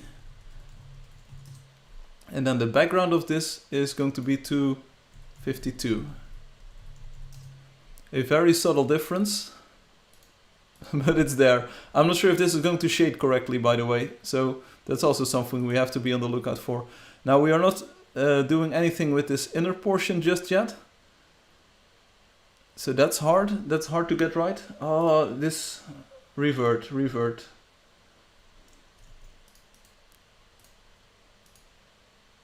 One more time. Let's take it easy. Like, what is going to be 255? We have, because of the way that these are layered, we have no clear areas that are like frontmost at all. I mean, is this to the front? We don't know. I mean, this spot over here, is it, yeah, a lot of gradients. Is this going to be at the front? We don't know. And then we also have it tapering out to the sides. So how are we going to shade this? I know one way to shade this, and let's shade it that way. It's an approximation. The inner portions first. We have to make sure. Oh no, we are working with the frontmost. We are working with the frontmost thing anyway. So let's select all portions of such a single piece, like this. Then we group them together. We make it one single shape.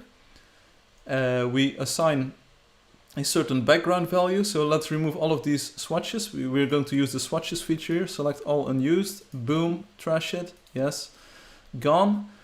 We're going to make a new swatch, global color, and we're going to use a bit of a background color here. Let's not make it too dark. we'll tweak these values in the future, but the swatch name is going to be inner decoration background, inner decoration BG. Okay, we're going to assign that to that. There we go. And we make a new swatch that's brighter. So let's go with 255 because that's actually going to be the foreground of the inner decoration, FG, foreground. And instead of doing all kinds of fancy stuff, we're going to use an effect. We are going to use an effect here.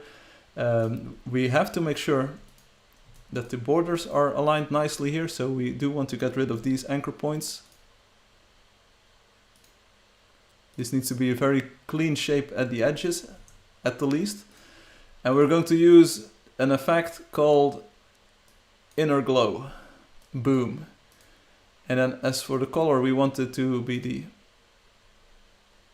this thing. Yeah, the swatches are useful for instantly recoloring large parts of the artwork, which we are going to do for tweaking this.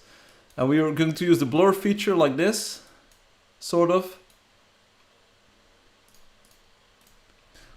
It's not physically perfect, but as you can see, we are trying to create this effect where the part that is not to the sides is actually raised to the front. It's going to be an approximation here, so it's not going to be perfect anyway, but it doesn't have to be perfect. Now we do need to choose a value so that the light nicely shines through. So like how much will we do this? 20, 24 is a bit too much, 20, 16, 20, sort of. So okay, this is kind of the shading we want for that. So it does fade out near the edge here, so forget what I just said. We're just going to move these all the way up so that it actually is at the front near the edge. It kind of like gives way to the other thing over here. I just did that, Obi. I just did that. So hopefully you will see it in time. And then this one has to connect to that. So let's select all of the side pieces. And then do it like this. Join it together in a single shape. Same deal here. We remove the stray anchor points. Yeah, you fixed it. Yeah, there might be a bit of lag in the sense that while I'm doing things, it's not visible on your screen just yet. There we go. So same deal here. We give it the same background color, then we copy over the effect. So I thought there was a way to copy these, like drag and drop or something. You did it at the exact same time I pressed enter. Okay. Effect, inner glow. 20 color swatches. I'm not sure if this actually works with swatches, so we might be out of luck. And then we do the same thing here. We just drag these out. Oh. A lot of pixels. This is a trick I pioneered for some other textures. It's just the best. So if we do update the background texture, let's see, let's make this 222 for instance. Yeah, we can see that both of them are affected. I'm pretty sure that if we do the foreground color like this, both of them are affected. Okay, so we do have maximal creative control all the way up until the end, which is good because I like being able to tweak things afterwards because you never know like what you have to change. This one is entirely in the back, so it's always going to be a bit to the back of the thing. So let's pretend that it will actually give way, sort of, and let's join these together to start with, so it's in a single shape. So basically this is inner decoration background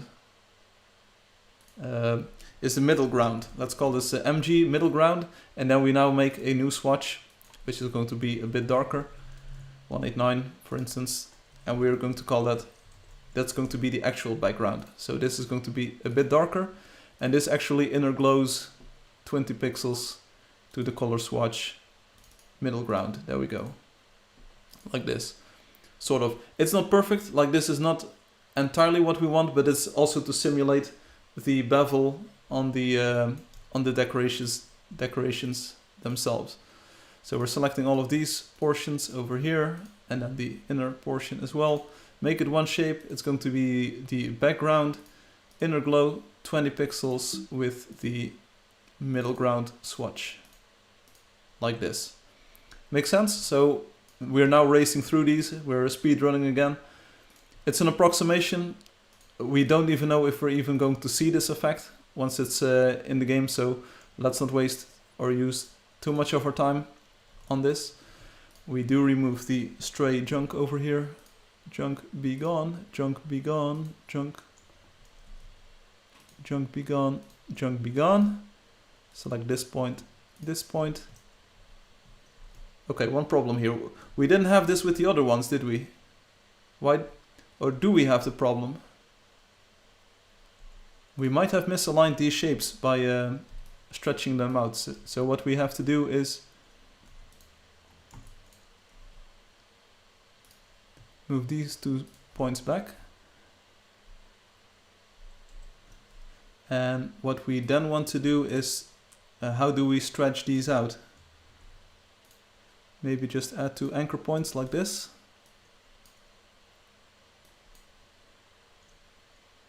And then copy over the X coordinate.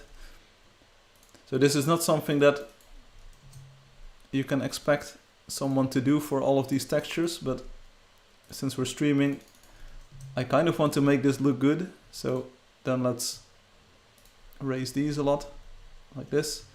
And then sort of for nicety, let's make them balanced like that. We have to do it on the bottom side because we are distorting the shapes here, so that's not good. Let's move these back. And because I'm using Shift to move these around, can I use Alt on these? Alt, Shift. Yeah, you can use Alt on them and then you will get a copy of the shape. Yeah, so yeah, Alt Shift isn't working for this either, so let's add a few anchor points then, 1 and 2. We should be able to use the smart guides for this. Yeah, there we go. We can just use the smart guides to line them up. Line them up with this one. Come on. Line them up. Why will it not align vertically? What's up with that? So it looks like my plan got foiled again. Just a very minor difference there. Get them to the same Y position, drag them out. There we go.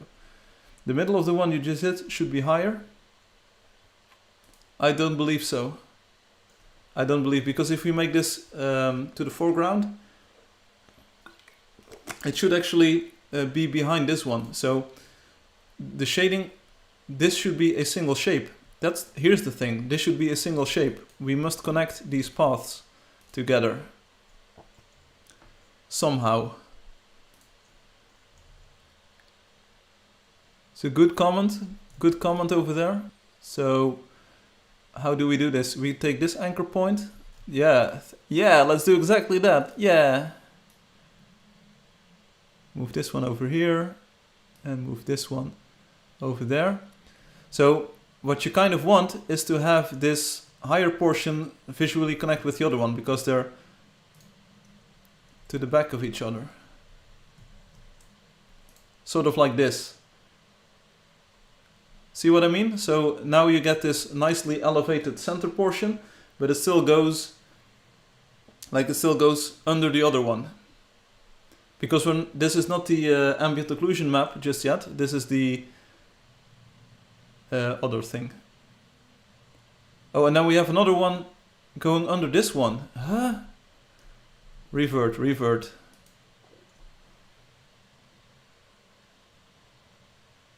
So then you're arguing that this one is actually coming to the front, and I can agree. Let's get the effect going. Probably very frustrating for you not being able to scream at the screen like, yeah, what? Again, it's an approximation. So maybe, should we just give all of them the same height then? Because, like, I mean, that one is to the back.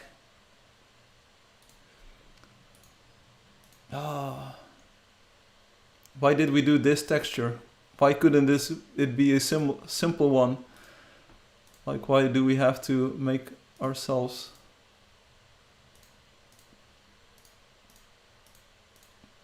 do all of the work here?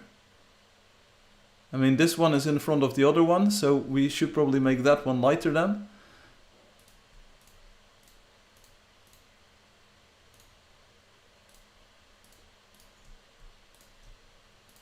Boop, like this. Can we just copy the appearance of this one? Sort of, but then we have to apply the effect, because why would things work?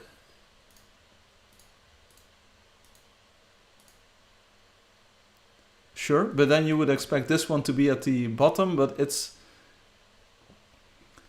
all cool. It's all cool, because this one actually needs to be higher. This one needs to be higher than the rim. See, this one is going over the rim, so this one needs to be very light on the right side. So we could use a gradient here, like add a linear gradient from the middle, from the background on one side. Linear. We could, like, this side has to be light, so this one has to be white, like this. And then the other side has to be like super dark, like this. You need more in-between values, yeah, but you need to apply multiple gradients. Yeah, this is exactly what you need. Yeah, but then we kind of lose the center information here. So we have to tweak the inner glow to be foreground. But then we lose the shading over here.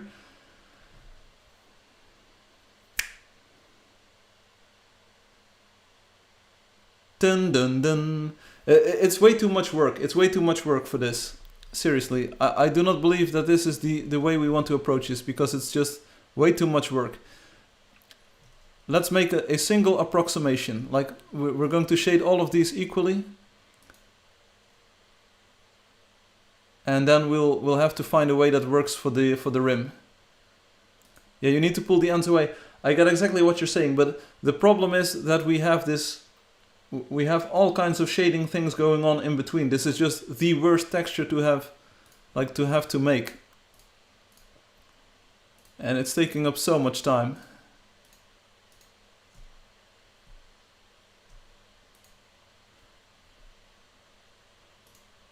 Can't we just phone this in a single or in a simple way?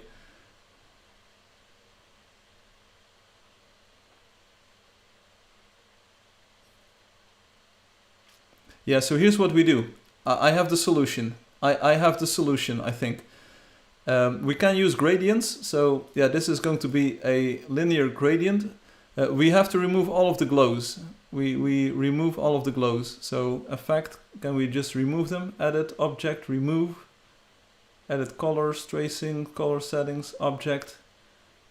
Remove the glows.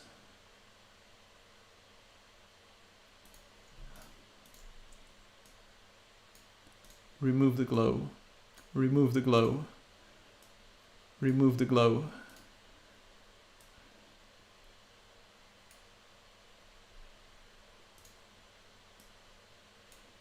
I mean, maybe the material that we have doesn't even show up with ambient occlusion anyway. So in a way, it's a bit of a waste of our time to be spending a lot of time on this. This one goes to the back, sort of, but it's also over this one. So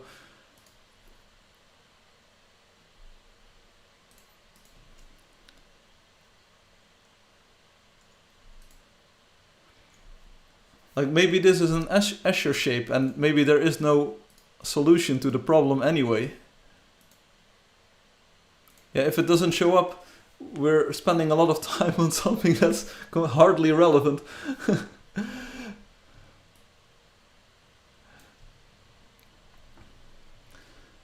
So what my idea was to do a different kind of shading. So we say, like, okay, yeah, we do need a linear gradient on this. We can't use the top value just yet, because something is going to be raised on top of this.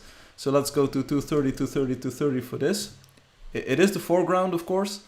We have 230 for that, so let's use 200, 200, 200 for the middle ground, and then the background becomes 170, 170, 170, sort of.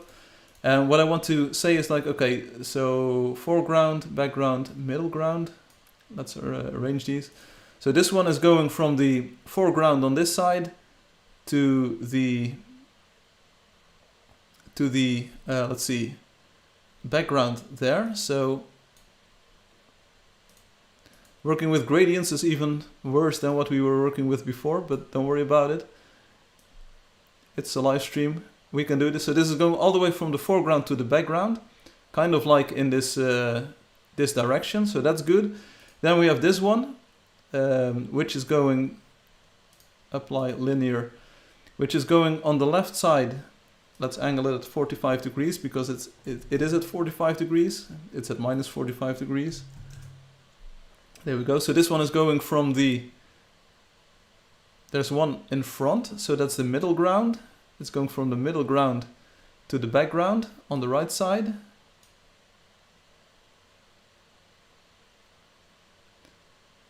But it needs to be high in the middle. So we add, we can add another stop.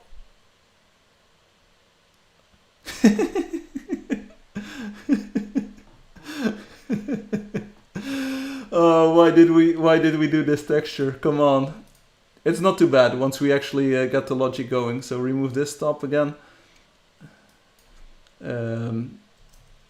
So this is going to be at a 90-degree angle. And then we have on one side, on the top side, we have the background. Here we have the middle ground because it's sort of in between on there. So, okay, that's cool. This one can have a gradient as well. You all get a gradient. This one is angled at 45 degrees. It's at the complete top on one end. So let's see, that's the wrong way around. So maybe we can just switch around the points. And then this is going to be in the middle ground. Over there, like that. This is what I was saying that you should do. Okay. But also it needs to be in the middle ground. And also I think we now want to get rid of these anchor points. Sort of. Give or take. So let's focus on getting these initial values correct first. And then we add a anchor point. And we can be super exact, like say 50%. Because it still needs to be high on that part. And then it needs to go into the middle ground over there. Sort of. And I think like we can tweak this one to 50% as well. Then we have this part, linear gradient, sure. Remove the center, stop. The dark side is the middle ground. And then the left side is the background. Like we have that going there, yeah. And on the left side, it's at the top. At the top, full stop. Then it is also in the medium ground below one on the right side. And it's also in the foreground in the middle. But we need to angle this slightly. So is it 45 degrees or minus 45? I think this is what we want. Okay. Let's get rid of the junk here. Junk. Let's keep those. Yeah, this is great. Yeah, it's also a lot of work, as you can see. Linear, 0, remove the center stop. And I think this is angled at 90 degrees. Sort of, yes. So the light portion is actually the background. That's over here, like this. And then this is middle ground on the top side. Like that. And then we have it raised up in the middle. This is worth it. I have no idea if it's worth it. Like I said, maybe the entire material doesn't even show up with the ambient occlusion. So I have no idea if it's going to be a good idea to do this.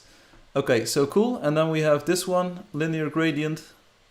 And let's angle it at 90 degrees. But hey, Obi always pushing me to get the best out of this. So this is like this. And then middle ground over there. Okay, so can we... It looks so good, yeah, but you're not going to see this in the game at all. It's not going to be in the game at all. that's the bad news. It's not going to be in the game at all. So we just move this all the way to the foreground, so that's going to be white. That's good. So then if we say like we use a 25 modifier, then this is going to be 230, 230, 230, and this is going to be 205, 205, 205, sort of. So we brighten it up a little bit, burn it into the texture as albedo then, maybe. Okay, sure, cool. Now we need to do the rim. So what's the rim look like? Like the glass itself is behind all of this, so that's going to be not much further behind, but it's going to be 200, 200, 200. So that's going to be like the bottom side of things. That's going to be the bottom side. Now we do need to do the rims, the outer rims. And again, I was happy with the front shape that we had. So let's see if we can recreate that one by combining this. Let's call this rim outer front. And we copy over. Let's keep it like separate. Yeah, okay, new outer front. And let's copy over this entire layer. So let's lock this one, copy this over, hide that one, get the normals in here. Okay, so then we join these together like this, joined, cool. And then we subtract the front, that's cool. We want to get rid of the junk. Here's junk. And here's junk. This is good, this is good. And we now need to have like an idea of the background of the rim. So we need to get this inner shape sort of defined. I think that's going to be easy. We just use the corner points. So let's call this outer inner. And if we have vertex snapping still enabled, yeah, we can use this anchor point. We sort of go to this anchor point, sort of go to this anchor point, sort of go to that anchor point, close up the loop, there we go. Hide this layer, so then we have this shape and we have to subtract it. So we just copy over the background like this, copy this rectangle, add it to this layer in the back, minus fronted, and now you can't see it, but we have this shape, that's cool. And let's make it a little bit grayish, there we go, and this is the front side, so let's disable this, remove that thing. This is going to be light, like that. So that's kind of like the shading on the outer rim, like where parts are. And now we're going to morph this. We already did this before, so we're going to morph it from the uppermost value to the background value. And now we have to tweak these. Like now we have to find out what kind of values we have, because the upper portion needs to be below the inner rims or the outer rims. So 253, 253, 253, just a little bit below like the topmost part of the rim, the inner rims. And then we have to define a value for this. So the background is supposedly going to be. Do we kind of pretend that the background of these rims connects to the. We can make it connect to each other. So maybe the front part is actually going to be 255. Like this. And then the background for this is going to be the value we have for the background, which is. Or we can just use the values like this. And then we fade them into each other. So you will get this effect of. Let's enable the light as well. So you will get this effect of the circles going over the outside rim. And you will get an effect of like the circles going sort of below the thing. There's a bit of junk left and right. This works, I guess. It's a very nice texture and all. I mean, I'm not hating it. But we have one problem, like the outer front, outer inner. Let's see. I kind of want to get rid of this this junk over here. I think it's part of the light layer, so maybe we have to tweak the light a little bit.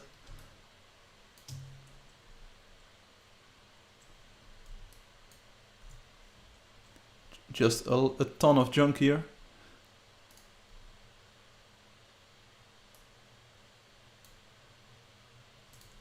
Let's just remove anchor points. That's looking pretty good, and here on the left side we have some junk.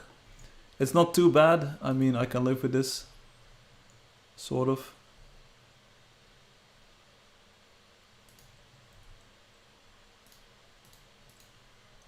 Sure, sure. Make a displacement map, they said. It will be great, it will be fun, they say. Okay. Are we happy? It's not perfect, it's absolutely not perfect, but it's a first try. And now what we kind of have to do is to add more shading to these things, but let's not worry about that at the moment. Let's see what the ambient occlusion map looks like when we fire this thing up. Pixplant, it's been a while, dear friend, but we have a new displacement map for you that you can work your magic on. Here we go, it should tile in both directions. So texture. And you can see it kind of like uses the displacement map to make a sort of texture here, and it kind of calculates the normals for us. And you can see it kind of has like the correct lighting going on, so that's pretty cool. Extract, ambient occlusion.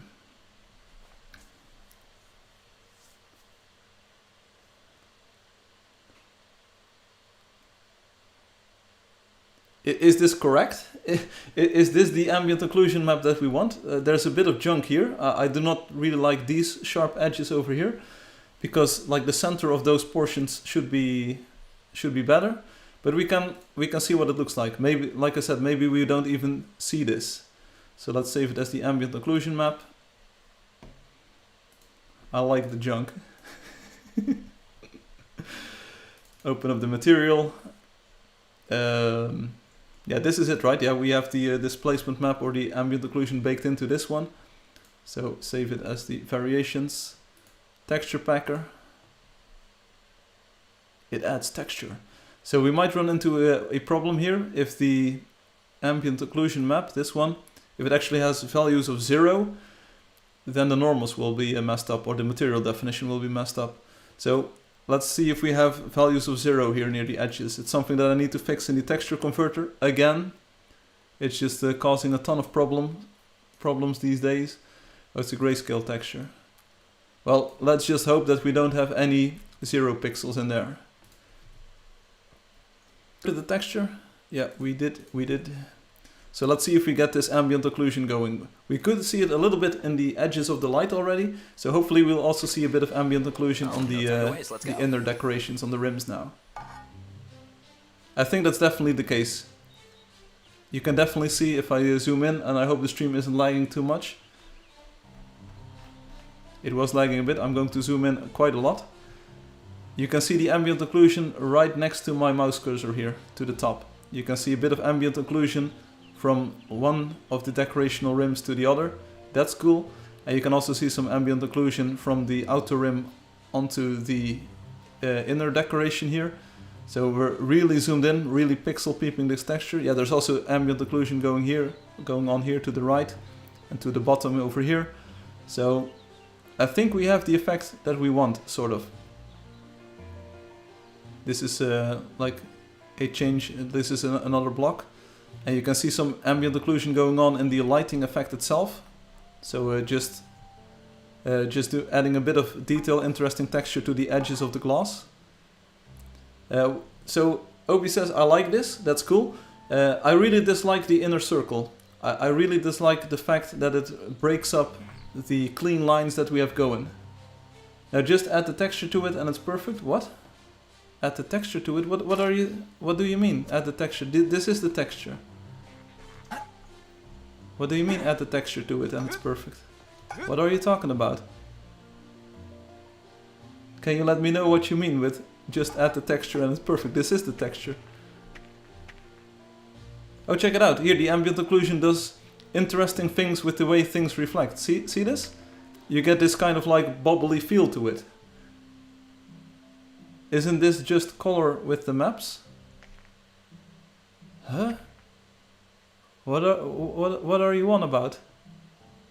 Where's the texture? What? I thought this is just color with the maps. What? Can you explain? Explain yourself, please. Anyway, but check out the ambient occlusion doing some cool stuff on like the feel of the material. That's what I like. It has a bit of like matting going on or so. It makes it more interesting, to say the least. Hey, Kamaike. Obi, we have ambient occlusion applied. We have the material map applied. We have... I might have misunderstood how it works. So the one that we just drew, like this, this displacement map that we just drew, this one. We have this converted into ambient occlusion, so this is generated from this. It defines, or it kind of calculates where the shadows are falling. Yeah, it would just be a flat color all over. I can show you if we disable texturing at all. So let's see. What's the easiest way of doing this?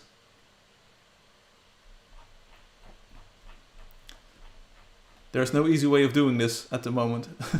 But we can, for instance, disable material texturing. So let's say if def 8.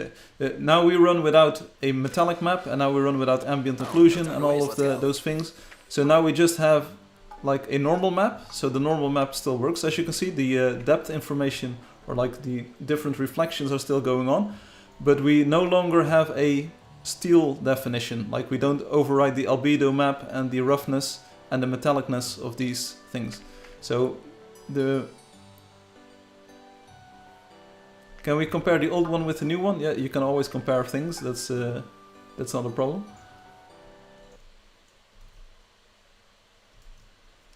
So like it is working, and it's exactly like the way that we made this. But one thing that I do believe that maybe we have like these weird lighting issues going on because of the ambient occlusion being messed up. I'm not sure. But like one thing I want to try is to remove that emission thing, to remove the circle in there. So I believe this one is good. I believe the ambient occlusion is nice. Displacement is not a perfect map. I mean, we can add some more detail to this to make the inner decorations have some height to them. In fact,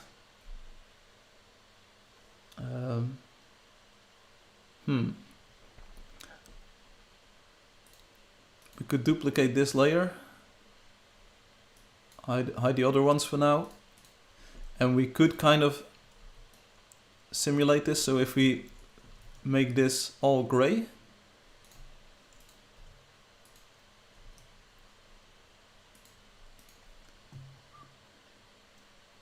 we make a swatch for this, but let's first make a color here, 200, 200, 200. Ah, so this still has inner glow applied to it, so that's something that we have to fix in this layer. I was already thinking this looked a bit off. You could see me hesitate just a few moments before. There we go, that's much better. So none of them mixed appearances. Does anyone still have inner glow? No glow. No glow, no glow. Okay, so we got rid of all of the glows. That's good. So now I want to update this portion, and we want to start doing that height thing, just like we did with the outside rim. So let's make a swatch for this. Let's call it inner height low, and we make an inner height high.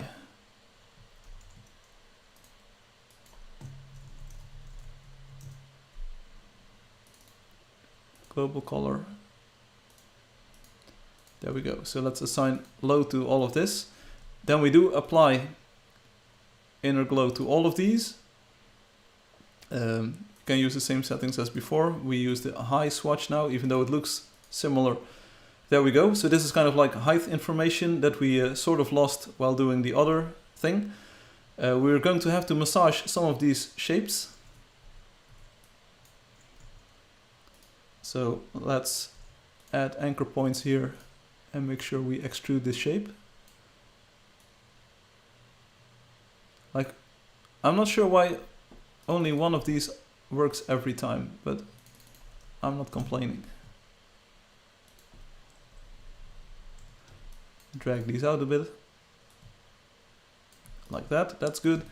We kind of want to merge these shapes together, so how do we do that quickly and easily? We draw an in-between shape like this. Take this anchor point and connect it to this anchor point to this anchor point to... Where are you, Marshall? I think we just got a glimpse of an anchor there, so I'm happy. There we go. So yeah, we can't do this because then we end up with problems. Sure, okay. Then we extrude this side. Sorry. Take these anchor points. They were already pre-made, sort of, so let's use them. Okay, Obi, I will take a look soon. Don't worry about it. Give me a moment here to do my thing.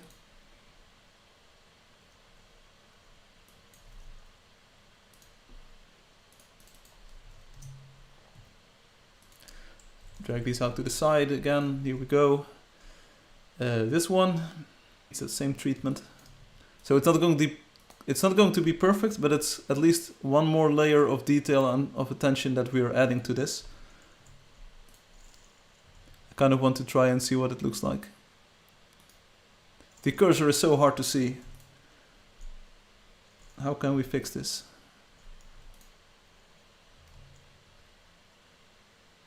Or is it not even a closed loop? Do we need to close the shape first? Okay, let's close the shape and then we can add anchor points. I understood what it was. I'll take a look. I also hope that the stream quality itself is still somewhat watchable. Like, my apologies if the stream is lagging again or if the quality isn't that good.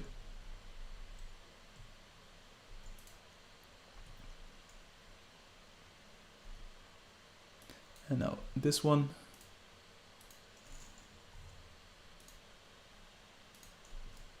But I'm glad you're here, Obi. I mean, I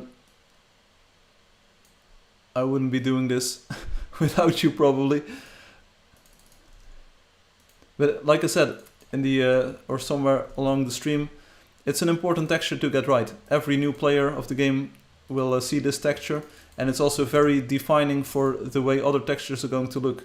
So if you were going with a lot of like normal map depth in this texture, we would have to replicate that on other textures as well, on other textures too. So, okay, here we go. So I made a second layer for the inner things. See, it's just another layer on top. And now we're just going to multiply these. We're going to multiply these by using the multiply feature. So now we have depth to them and we have the shading to the bottom and the top. So this is probably like the most shading ever that I'll be able to add to this, to these inner portions, right? So this is like the best displacement map that I can come up with. Yeah, I added a bit of roundness in the sense that like that's what we want to convey with the normal map. So this is like the ultimate attempt to make them look good. It's just another layer of polish on top of it. So we're going to save this as our displacement map. I mean, it looks very solid. This is almost what you would get from a 3D modeling program, of course. And hopefully it will lead to a better ambient occlusion map that we can use. So Pixplant, I have another displacement map for you. Here we go. Check out the difference in shading. Looking good. Extract ambient occlusion. Yeah, okay, so now you can, this is what we were going for in the original texture as well. See, we have much more depth going on inside with like layering in the dark portions here. Now, I do believe like this might be approaching the 0 ambient occlusion, so then we are going to run into some other problems. Maybe we can quickly check the ambient occlusion. But check out the quality of the shading on this one.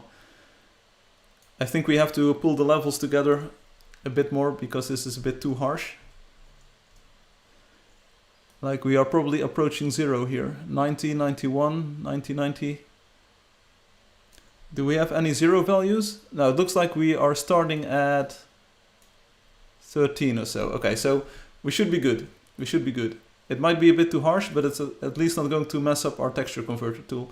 So why is this so yellow? The material map. Yeah, that's what I've been doing with the emission for now, Obi. But this is the material map. So this tells the engine that the background is going to be the original material, but the rims, like the decorations on top, they are going to be mixed from the albedo channel, so much darker as a steel base color. They are going to be metallic, which is the green channel. So red is the albedo mix, green is the albedo, green is the metallic channel. So albedo and metallic, and that's going to always have a yellowish color to it. And we also changed the blue channel to have a bit more roughness. So to change the roughness of the material of the inner rims. So let's save this in the output folder. Publish it and see what it looks like with the new ambient occlusion applied. Badoom. Oh, no time to waste, let's go. Oh, here we are. Okay, so what did we change? You can see a bit more subtle change shading, I think, on the inner rims now. It's more noticeable in the shadow, so we always have some light falling onto this. But I do believe that there's, like, you can definitely see where my mouse cursor is. You can see, again, the shadows coming in to the left here. You can see some subtle occlusion on these parts here. So it just makes the texture, you can still see that the normals themselves are very cartoony, but the shading, like the ambient occlusion, the shadow effect, has a bit more depth to it. I don't really mind the darkness of it at all. So this side of the lantern looks really good, I believe. I think. Hopefully this will be able, hopefully this will come through on the stream as well, like us looking pretty nice. But I'm still not a big fan of this emission circle that we have. So one thing that I want to check out is what if we just change the emission? What if we just disable the center portion like this? I think it's a much cleaner look this way. So let's open up the normal map. It gets rendered to that as the alpha channel and update it. I think it's just a bit of a cleaner look to it. You can still look at my Imgur Tim, but I was wrong. Okay. We can take a look, don't worry. Oh, no time to waste, let's go. Right, so now the emission is gone. So this was basically the idea of the live stream, to have the emission, to check out the emission channel, so the irradiance in a texture. So it's at half emission compared to this column block. So now we have to decide if we want to turn up the emission. Like, this is a nice yellowish color, but is this, like, the question is this the color of yellow that you would see if the light was actually giving off, well, light? Here's a lantern block in the wall, because of course there is.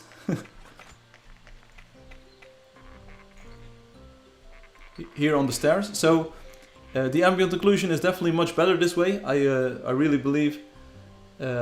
This looks much worse than before. Where is the circle? The circle is gone. It's gone. It's completely gone. But what I wanted to try next, I don't want to get the circle back just yet. I want to make this 1, 1, 1. That's our first step, to make it like fully emit light again. Almost fully emit light again. Because if you make it fully emit light again, the normals are going to be weird. It looks much worse, much worse. It's so much worse. It's so bad. It's just so bad, Firefly. It's so bad. Oh, no time to waste, let's go. Why don't you like the circle? Please, why don't you like the circle? We're trying things out. Come on, it doesn't have to be perfect the first time. It's nice, of course, if it's perfect the first time, but yeah, like my next stop now is to just use the original texture and use all of the details that were in there. And use that to have like 2 different emission values. So far, I like the rims, I like the decorations. Like, check out the ambient occlusion shading going on here, for instance, so that you get a bit of shadowy patches going on when it goes under other elements. So that, see this? This adds a nice flavor to it, nice texture. So that's entirely cool. But the emission channel, so this is the nice part of having different texture files. The emission channel can be a bit better. So let's get rid of all of this junk. We go back to the original file. Like this, just like this. And then we start recoloring the parts with the refraction. So we have all of this detail in the original texture. I kind of want to go with 2 different emission values, but hey, if we want to be really fancy, we can do something else entirely. But let's see, like, how is this shaded? The background should be like this. Frame regular, frame original frame. Okay, I think we can use the... This is flavorless flat lamps. But then who is phone? Where did the circles go? Anyone seen them? They're gone now, don't worry about it, this is what our texture looks like. Okay. Okay, so that now what do we do? We unlock all of the layers, we discard the invisible ones. Apparently it's not on the regular layer, so we can remove the regular layer like this. This is the original frame, okay? Here we go. And now we have to do a bit of recoloring, I believe. So we want to keep these parts, that's cool. We want to keep these parts and these parts. Select same fill color. We don't have everything just yet, because this is apparently an intermediate color. We want these. Looking good. Then we want these as well. Agree that we have the circle? Everyone happy? We have the circle captured in all of its glory. Then we lock the background. We color all of this. We want it to be white, right? Yeah, we want it to be white. The value must be... What is going on? Oh, this is looking good. This is exactly what I wanted. It's just white. We can remove this entire layer. Remove this, and then we start... Here we go. We just lock the background. Now we have all of this stuff. So we want the white portions to be almost completely black, because we can't do super black, because that's just not possible, Ace.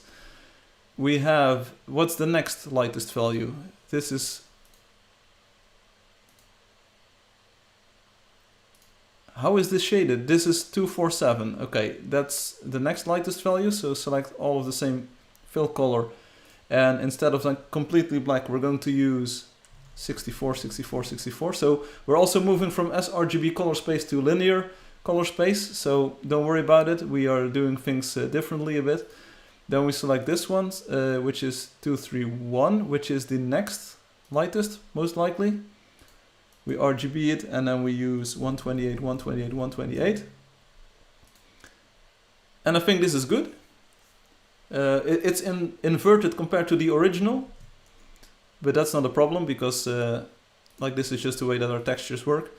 And we're going to use this as the emission. So let's overwrite it, replace, embed the ICC profile. There we go. So did you see it? Just a bit more detail coming in. We open up the normal map, check it out. So this now uses alpha transparency for the emission. I think the light part should be a bit darker, maybe. Let's just first run into this because you can't trust your eyes anymore. I know this sounds weird. We've moved from sRGB color space into linear color space, so you can't trust your eyes anymore on this. Firefly, I love this. Thank you. I hope it's good. I hope it's good. Oh, no time to waste. Let's go. See, I told you, you can't trust your eyes. The effect is way more subtle, but you can see this off-white coloring, and check the bottom right. Check the bottom right. You can see the glass kind of shining through. I think we can up the contrast a bit more here, like a bit more contrast in this, and we're good. Like since we have 3 values or so, we can... This is so good, it's invisible. What? It's so good, it's invisible. Maybe it's Maybelline. You need to make it more extreme. We can't go too extreme, of course, because that's not what we want either. Select same fill color. This is the lightest color that we're currently using. But again, we're in linear color space, so things are a bit different compared to sRGB. So if we have 64 and we have 192, so let's calculate this. We can do math here.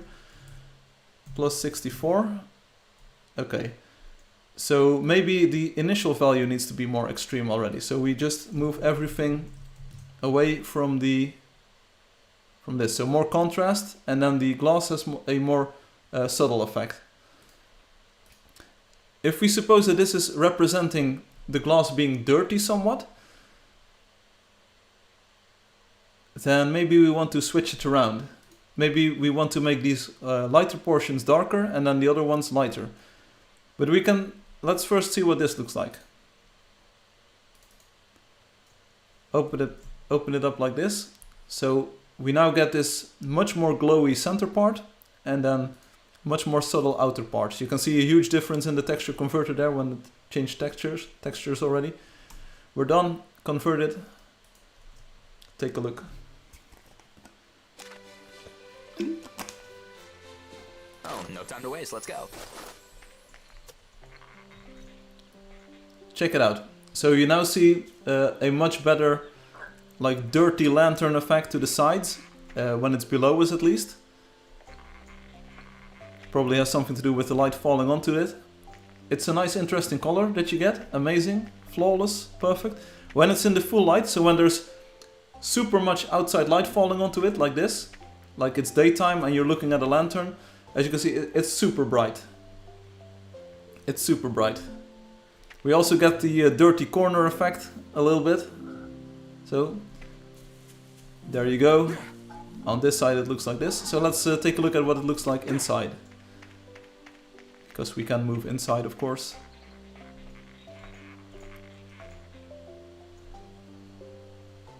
This is good.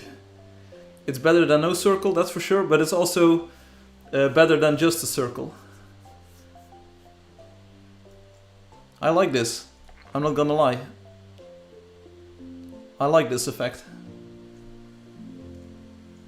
That's so good.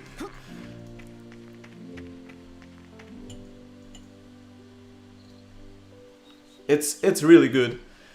I'm not entirely sure if you can see the colors super accurately on the stream with all of the lower bitrate and so, but here it looks just so good. We preserved all of the details in the original texture, added shading, added information. I was talking to Spaces Green about this yesterday. I told him like, hey, we're now upgrading the textures to have more color information and more material information. And he was like, yeah, you're side grading them, you're not upgrading them. But like, we use every bit of information that is in the original textures, sort of, and then we convert it into shading values that match our new physically based model. But yeah, I believe that this is really good. I really enjoy what these look like now. The metal color should be a bit more brown though. Why? As in, why would it be more brown?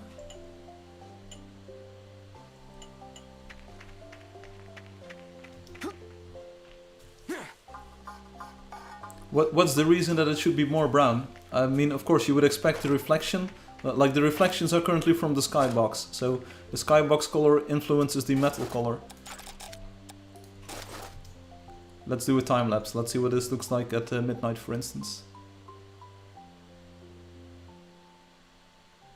Yeah, but we're not shooting to recreate the coloring of the original textures. We're shooting for physically realistic effects, so that the colors are different is entirely to be expected. The original texture isn't grey, I agree, but as you can see, once it's actually being lit like this, in the morning or so, it actually takes on the skybox color. At nighttime it looks really good. I really enjoy this. I don't buy it. I don't buy it. Because then we need to say, okay, instead of being the steel material that we have in the rest of the world, it needs to be a entirely different material altogether. But that's maybe something for a different stream, where we start to color match and improve the things all around. Because seriously, this block above this are steel stairs. This is a steel lantern frame, and then to the back is another block of steel. So it's the exact perfect color. When it is grey, it looks very washed out. But like the background here, like this vertical strip, is all metal, and it's just the exact same color. It's the way that metals are currently rendered. I can't really fix or change that at the moment. I know that the original texture has more color to it, but this is just the way that it's like rendering currently, with the material definitions as is. I don't really want to introduce a new sort of metal with an off-grey shade just for making this look good currently.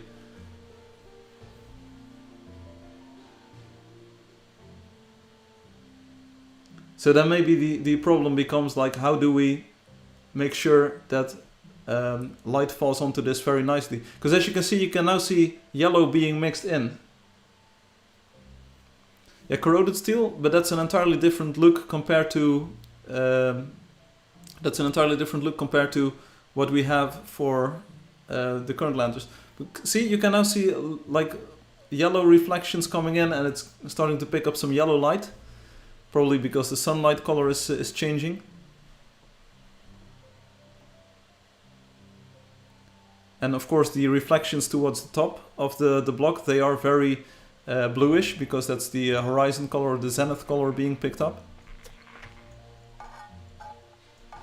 I do like the transition on the sides of the blocks as well, so let's select it in the inventory like this. Check it out, just the way that I'm walking around with this, and then now the light, the artificial light is actually reflecting on this. It still seems a bit washed out to you, okay? But that's maybe just because of the way that metals are rendered currently. So if we update the entire metal shading process, because right now it's just using the skybox color, maybe we have to use different colors or work on reflection maps. Like, try to see it for what it is. It's a physically based texture now, with a steel material and a gloss material, and it has emission, so it is lighter than the surrounding world. So we can put the like the old version next to this. So let's head up on the roof here. But I do believe, given the work we put in, I do believe that this is a very good first iteration of the lantern, given the shading and the stuff that we're currently doing. And already you can see here at midnight, that things are looking way differently. So let's open up the game side by side. Oh, no time to waste, let's go. Now my stream is probably really going to lag, but don't worry about it. Let's head up on the roof. We have 2 music tracks playing back to back. That's just how we do it. So let's try to move this window over to the left side. And of course it's cheating. I'm cheating a bit here, but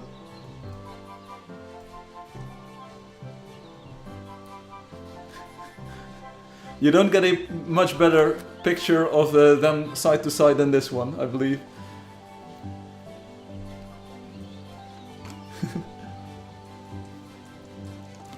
So yeah, if anything, like the brightest portions of the texture are brighter and the darker portions are also like a little bit lighter.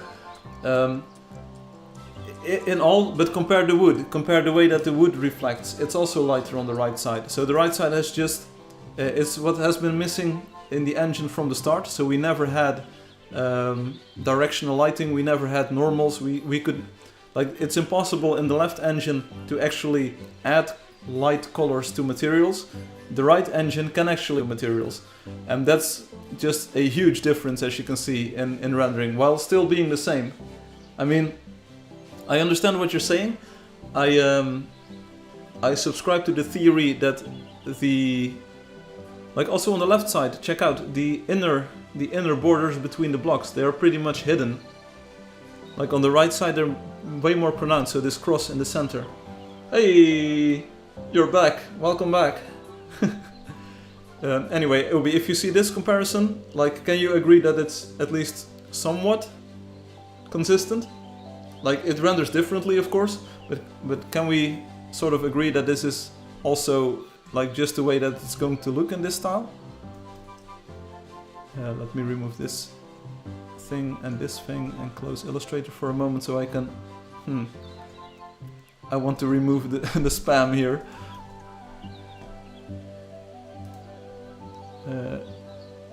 Remove.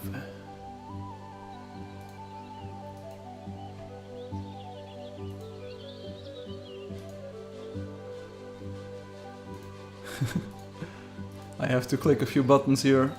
We'll continue with the actual stream content very soon. Also, never mind all of the music playing in the background. It's just 2 Angel Dust tunes at the same time.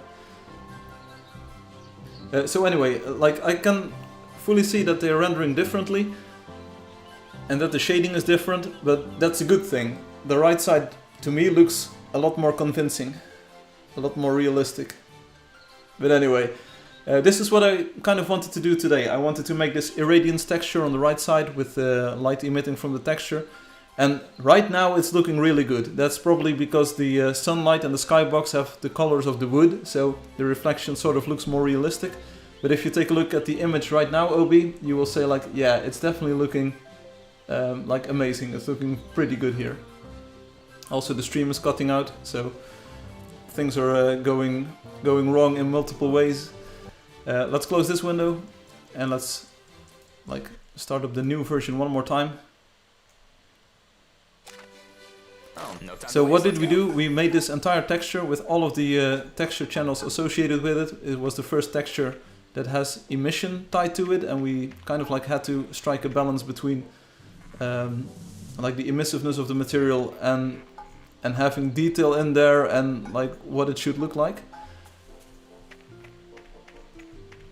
We added like the albedo channel for the steel parts. There's a normal map, of course, for all of the normal directions. There's ambient occlusion that cost a lot of time because we had to describe all of these shapes in a lot of detail. There's material mapping going on. Like, this texture uses all of the channels available to it. And it's the first texture to actually do so. So it took a lot of time to get this right, but I think the result is worth it. I can imagine that you say like, hey, it looks different compared to the old texture. And you'd be absolutely right. So let's see what it looks like in a Wonder, for instance. No time to waste, let's go. Let's open one up. The 12 Kingdoms, built by Rob. And you will see that Rob uses a lot of these column lantern blocks. Oh, check it out here on top of these stones. So I don't hate this rendering at all. I actually love it. I love the way that this block just sits on top of the cinder blocks, and the normals, the outside rim just connects to the cinder blocks. I don't even know what the rendering of the old engine looks like here. Like, I haven't been here in quite a while. But if you tell me like this is the way that it looks, I'm saying like, whoa, that's really cool. Especially with the cinder blocks reflecting the light towards the top. So if you tell me this is the way that lights are going to look, and this is the way that a lantern is going to look under these conditions on top of the cinder blocks, I would be very happy. That's what I believe, at least. Let's see if we can find some more lantern blocks in this build, otherwise we'll teleport to a new one. I hope the stream quality is good. It's still cutting out left and right, so again, apologies for that, but it's not something that I can fix real quickly. I don't see any more large lantern blocks here, so let's check out another wonder. Violet Castle, space is green. I don't think this uses any large blocks, so on one hand we use the block that a lot of players will see, on the other hand we might have, like, a better idea might have been to go with the column block initially, but we can apply the same process to the column block lantern thing. But tweaking the color, Obi, I feel like tweaking the shading is something that we can perfectly do afterwards when we have a lot of metal materials defined. We can actually start looking into the shading of specific materials then. Count with the wheel, yeah. Okay, here we go. There's a few lantern blocks over there near the city gate. Far as I can tell, they look pretty good.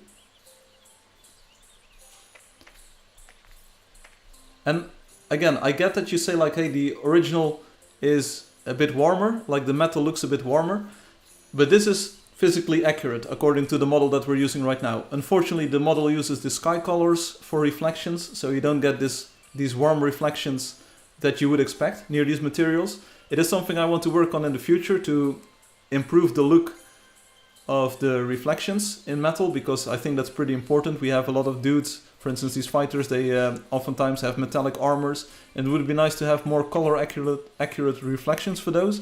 On the other hand, if you tell me like, okay, this is, again, this is a metal lamp hanging from the ceiling, it's sort of convincing already. It's definitely using metallic shading. The color is maybe a bit off, given that it's on the inside.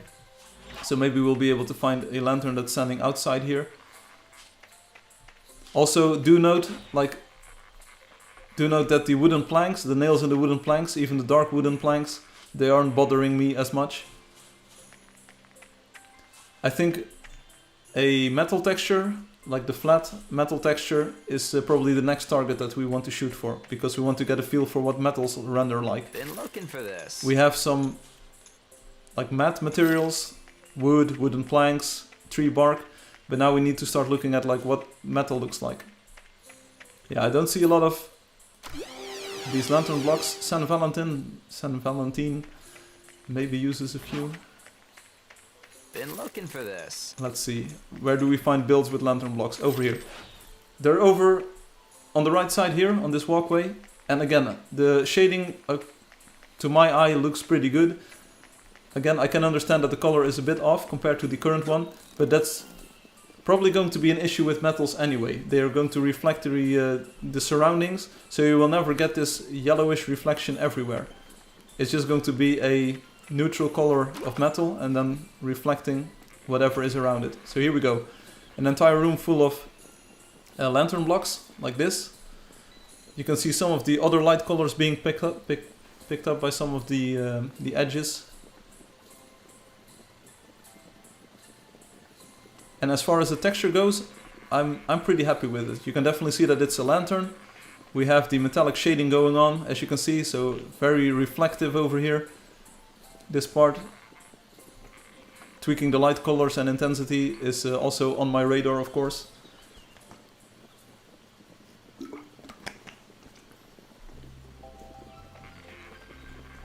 But I couldn't have asked for more, I believe.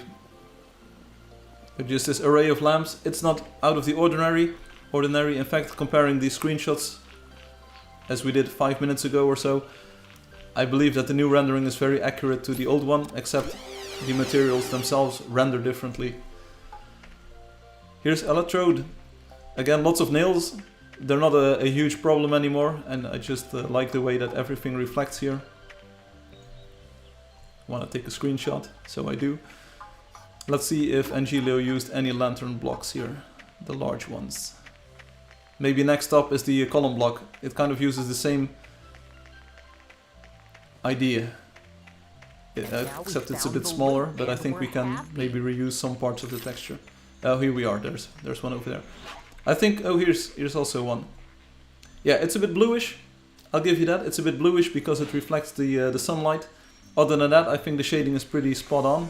It's nice to see this. You were definitely right, Obi, with the details in the emission channel. So having this sort of darker side or darker stuff going on next to the inner sphere.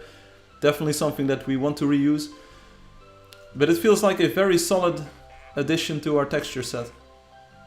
Compared to the wooden planks, check out the shading of the nails compared to the lantern. It's actually the same metal shading, same shade, same lighting effect. Here's a fighter with metal, so here you can compare the metal shading of the fighter with the lantern, and I think it's super consistent. This armor of the fighter should also probably look a bit different, seeing that he's inside and he's near wooden blocks, so you would expect a different color of reflection, but the metal is just shaded like this for now. As far as the texture goes, I think we did our best job. We can improve the metallic rendering, the metal shading, but just seeing this texture blend in with the rest of the textures we have so far, I believe it's an entirely good texture. We did our best on it. One more, Halloween Terror. Not sure if there's any lanterns here. We can try to go on a quest to find them. Not over here. Oh, here's one. Here are a few on the poles. So the lantern next to tree bark and the roofing tiles. So definitely a big difference in shading compared to the non-metallics. The red lanterns are reflecting in the faces. That's pretty good. Overall, solid. Let's zoom in here. Lots of pixels, but overall it looks pretty solid, I believe.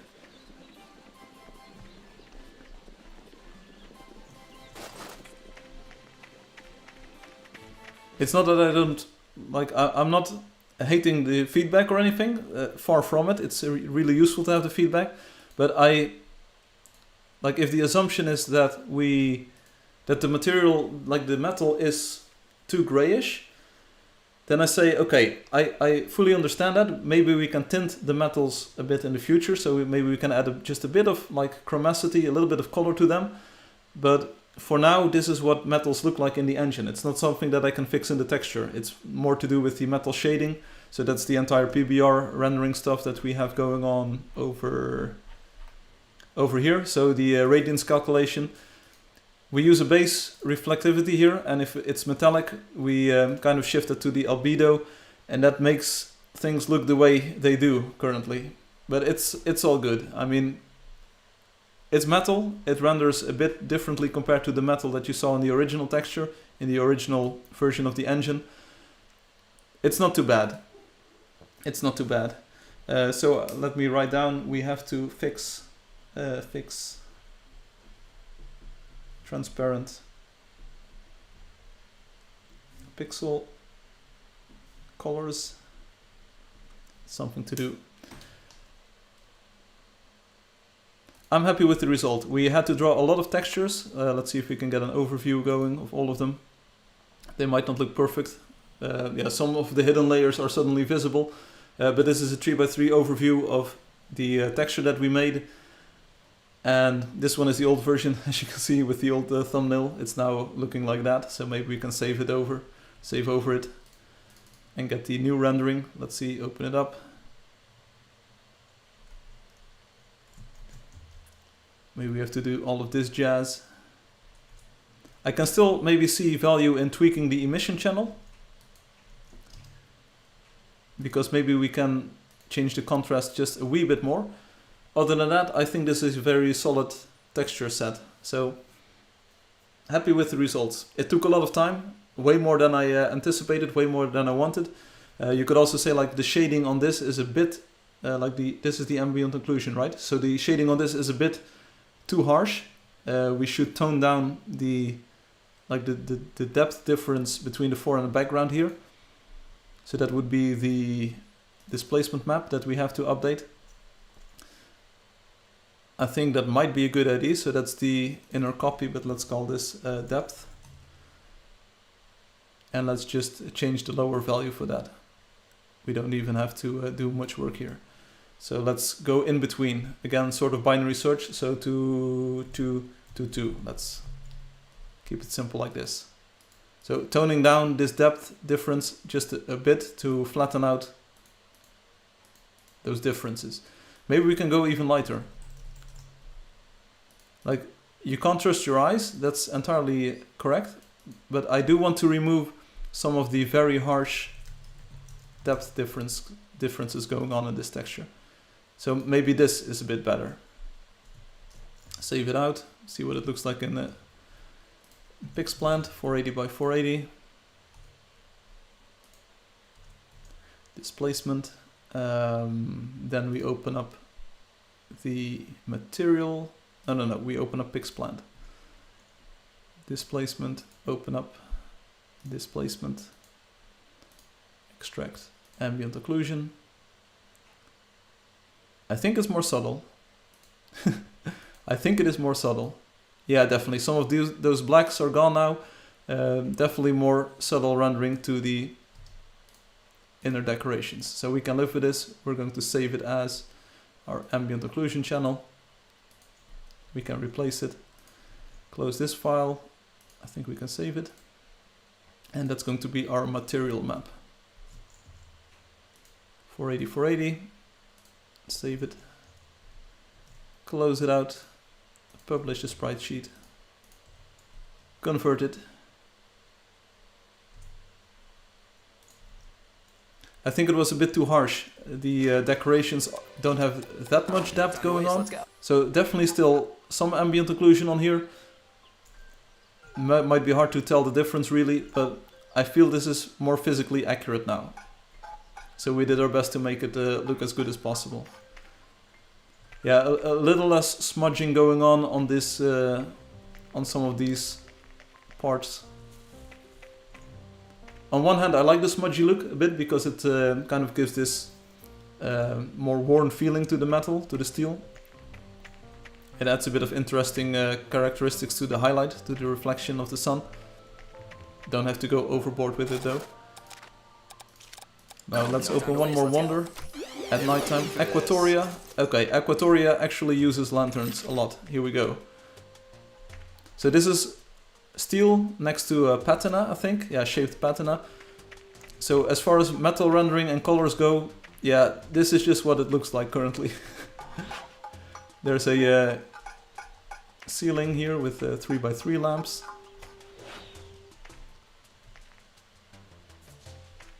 This kind of looks like the existing engine, I feel. Especially at nighttime. You don't see the coloring too much, or you don't really notice it as much. Do you have any more lanterns, Rob? Everyone is just using those column blocks and those stickers. The floor lights. I don't see any lantern blocks here either, so Infamous is also on the list. People who need to use more of these blocks. We do have some tree bark, so that's nice. Yeah, no lanterns anywhere. Maybe in the material museum, but yeah, then we enter the material museum and every block is going to be there, so I don't know. Also, we're streaming in very low quality now, so maybe it's just time to say and wrap up and say like, hey, we made a great improvement, or we made a great texture with this, and next time we'll have some more textures and we'll see what those look like. Are the lanterns even in the museum at all? Here are the woods, so that's good to see. Like, I don't mind the nails anymore. The nails are just very subtle, thanks to the fixed rendering. Texture conversion, really. Well, let's go up here.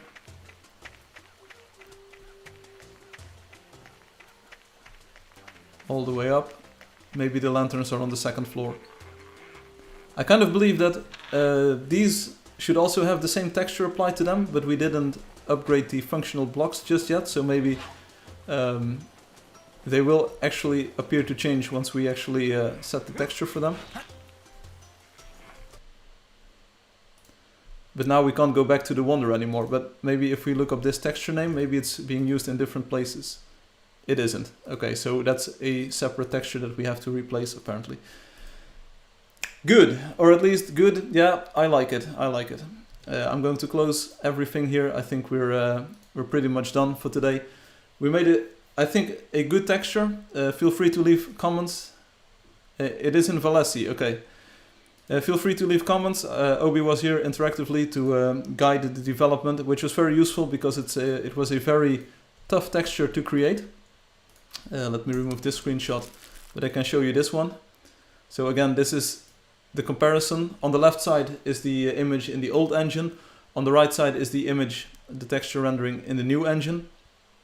Subtle differences, but if you see it from this angle and if you see the changes in the roofing tiles and in the wooden planks, because those have big changes as well. I mean, check out the shading on the roofing tiles here and on the roofing tiles here, and check out the shading, for instance, on these inner wooden planks and the wooden planks here. Big changes. That's just the way that light is now being calculated and the way that the engine can actually use that information for rendering. So it's entirely impossible to have a similar sort of effect in this engine, I think, or I believe. I mean, that's I tried my best, but this was the best I could come up with. So I honestly think the rendering on the right looks better than the rendering on the left. Feel free to disagree. It's a different texture style, of course, and like the entire thing looks different, but I'm a fan of the rendering on the right. I think it's a bit more realistic. It has more depth to it. Colors are... There's like a wider color palette going on, even though the base materials have the same colors.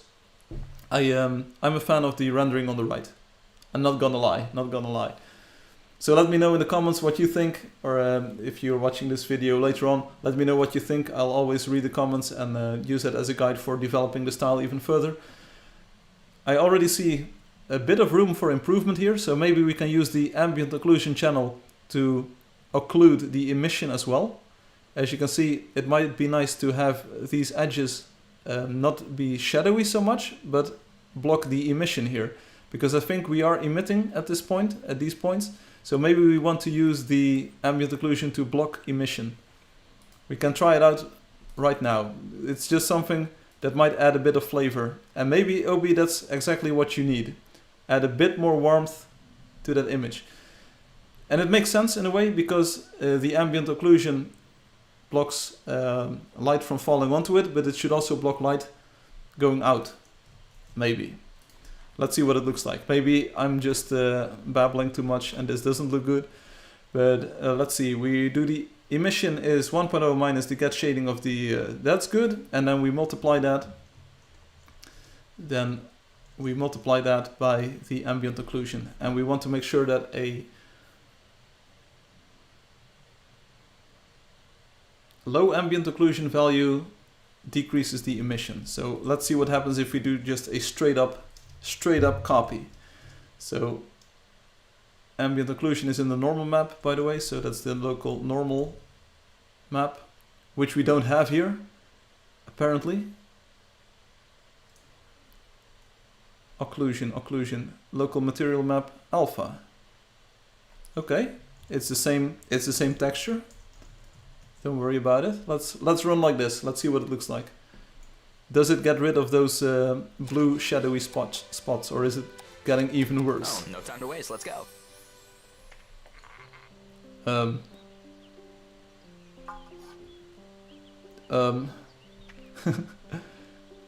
Hey Angelio, welcome back. I'm about to wrap up the stream. Spent way too much time on this texture. We have 9 different textures combined into one to make this look good.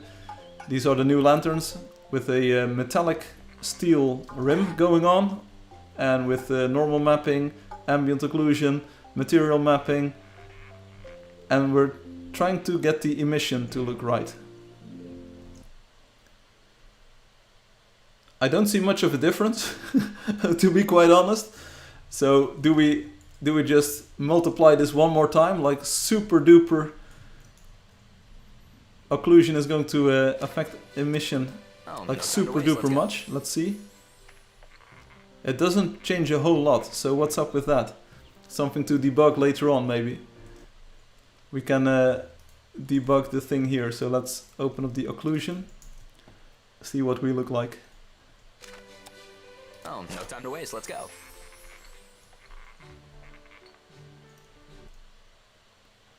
That is unexpected. That is unexpected because we assume we're... Huh? Have we been doing everything wrong once again? Is the material map not being applied? That sounds... no time to waste, let's go. No, okay, so we have the metallicness going on. And the metallicness is actually fading out towards a certain value. Why is that? Metallic shouldn't be fading out depending on like how ambient, what the ambient occlusion value is there. It feels like something is very wrong at the moment. Time to debug. So maybe the entire material will render completely different once this is probably another bug that needs to be fixed. What's up with this? Why is the metallic value changing like that? We have this metallic map. Documents. It's probably the texture converter acting up again. I mean, that's the only source of this kind of problem. A lantern block. Large. Our metallic map is completely sharp. It's completely super duper perfect. So why do we get this weird effect going on all of a sudden? Oh, no time to waste, let's go. Why is this glow coming off of it? And it's not only at this texture level or this detail level, I believe, because we're already at ultra. So this glow is everywhere. And is the same thing happening for the roughness channel? Because that should be sharp as well. Let's see, maybe everything is just messed up at the moment. Yeah, so check out the roughness channel. What's up with that? This is not the roughness channel we actually defined. There's something funky going on with that ambient occlusion. It looks like.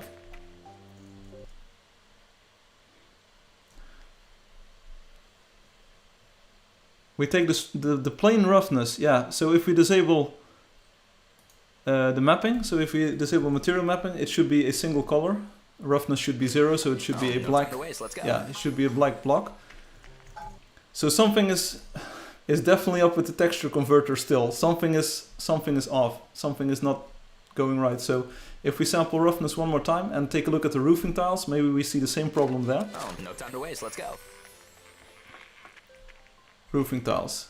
No problems there.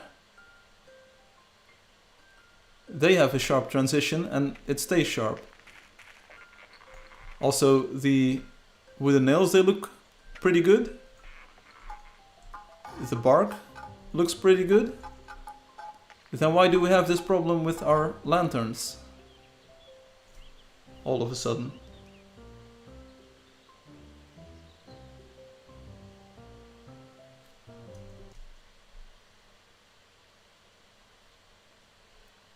What's up with our texture then?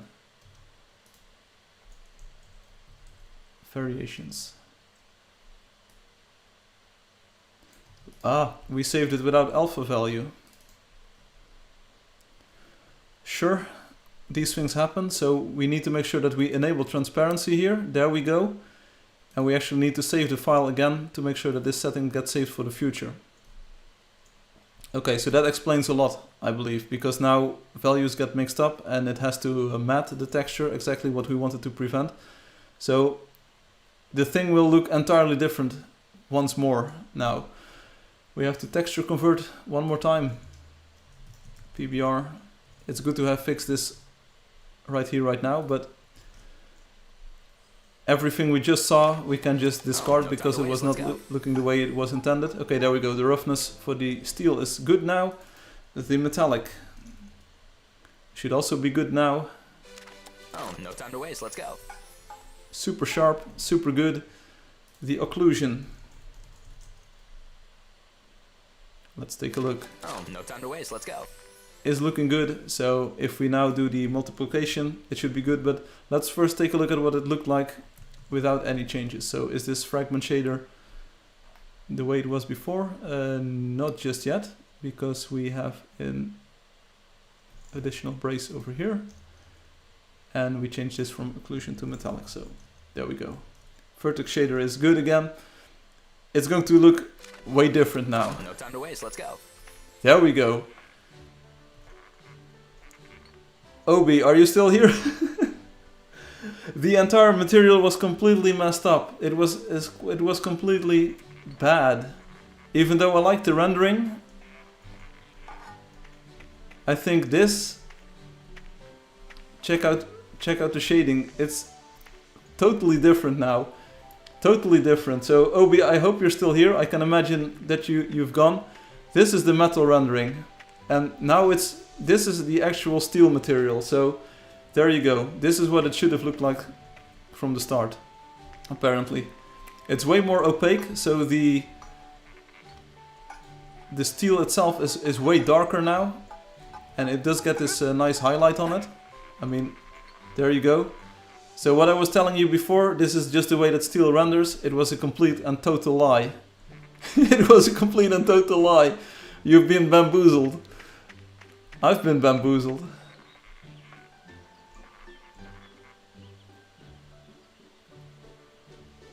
Hey, what's up? It was a total, complete, utter lie. Hello, hello. I can see your messages, Obi. I hope the stream is still coming through. It was a total lie. Here we go. This is what it actually looks like in the new engine. So way less reflective, way more actually colored. So, okay, it was a complete lie. I still don't mind the rendering, but it's completely different to what we saw before, because we were just using the wrong maps. What's up? I can see you, Obi. Should I switch to live chat? Did I miss comments? Not really. I do see a 2 times 2.67 whatever. Okay, so now we're looking at this. This is a steel framed lantern. Check it out. It looks amazing. It's actually amazing. Let's time-lapse this to see what the sun moving around this looks like. I do believe it picked up some warmth, at least. And now you can see the sun bringing in the reflections on the sides of the metal. Okay, back to the drawing board, it seems. I like the texture. I mean, it's not too bad. The ambient occlusion might be a bit too harsh, so maybe I have to scale that down a bit more still. On the emission side, like the ambient occlusion now actually doesn't make things blue anymore, so that's a good sign. I like the darkening near the edges, and it's actually way more accurate than it used to be in the previous rendering. I can see this being metal. Do we have a metal block here? Select steel, here we go. So I can fully stand behind the reasoning that this is one contiguous material, right?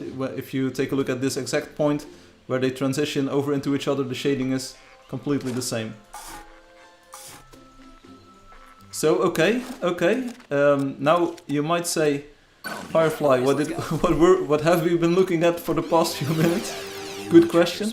Here we are in Aspatia. Let's see if we can find at least one lantern in the real world and see if we are bothered by its appearance. We're still going to be dependent on the way that materials or metallics shade in the world, but at least the texture will be correct now. Oh, here we go. In the church there are a few lanterns. There you go. Totally different appearance now. Totally different. And as you can see here, instead of reflecting the more warm colors of the inside of the church, it's actually reflecting the zenith, the skybox, so that's why the metallics look a bit bluish here. It's just the way that it is. I maybe can look into environmental lighting in the future. But so far, I don't mind the look of these either. I was pretty happy with the, the weird messed up rendering style that we had just a few moments ago, but I can also live with this. And now you might ask, is living with this the indication of what you want? Okay, so here we... Yeah, okay. This looked good in the previous edition, but this also still looks good on the current edition. I still like these lanterns being on top of the cinder blocks. No worries, no issue. Like these are outside, so you would expect some of the skybox reflections here. And I think it's an interesting shading style. Like the metallics definitely render differently compared to the cinder blocks. We have these sharp edges on the decoration coming through nicely. The ambient occlusion is maybe a bit too strong. I feel like we have too much layering, like too much depth going on there. But that's probably easily solved in the Illustrator file, just toning down the value differences a bit. Luckily we have an Illustrator file, so we can easily do that. And we're happy. Let's see, inside of the castle, no blocks. Water, water, yeah, water, water. I don't see anything here, so let's check one more wonder, Violet Castle. We kind of deduced that there weren't any blocks here. We've got Azi666 with us. I've got my crucifix, so don't worry about it.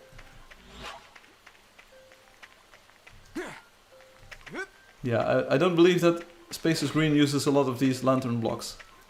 He made the texture though, so that's something. Hello, hey OB, how are you doing? I can see your messages. Shall I type something? Hello. I can read you perfectly fine. Dude. What's up, Obi?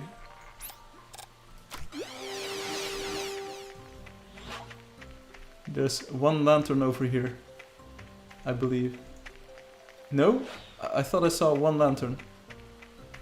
Where did it go? There's one.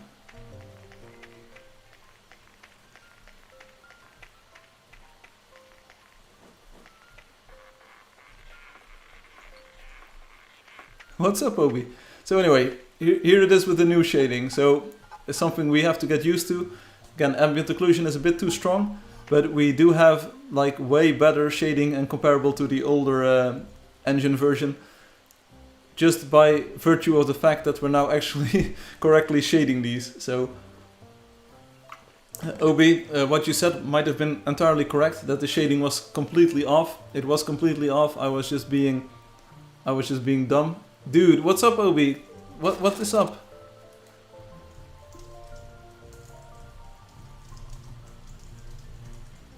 The shading was totally off.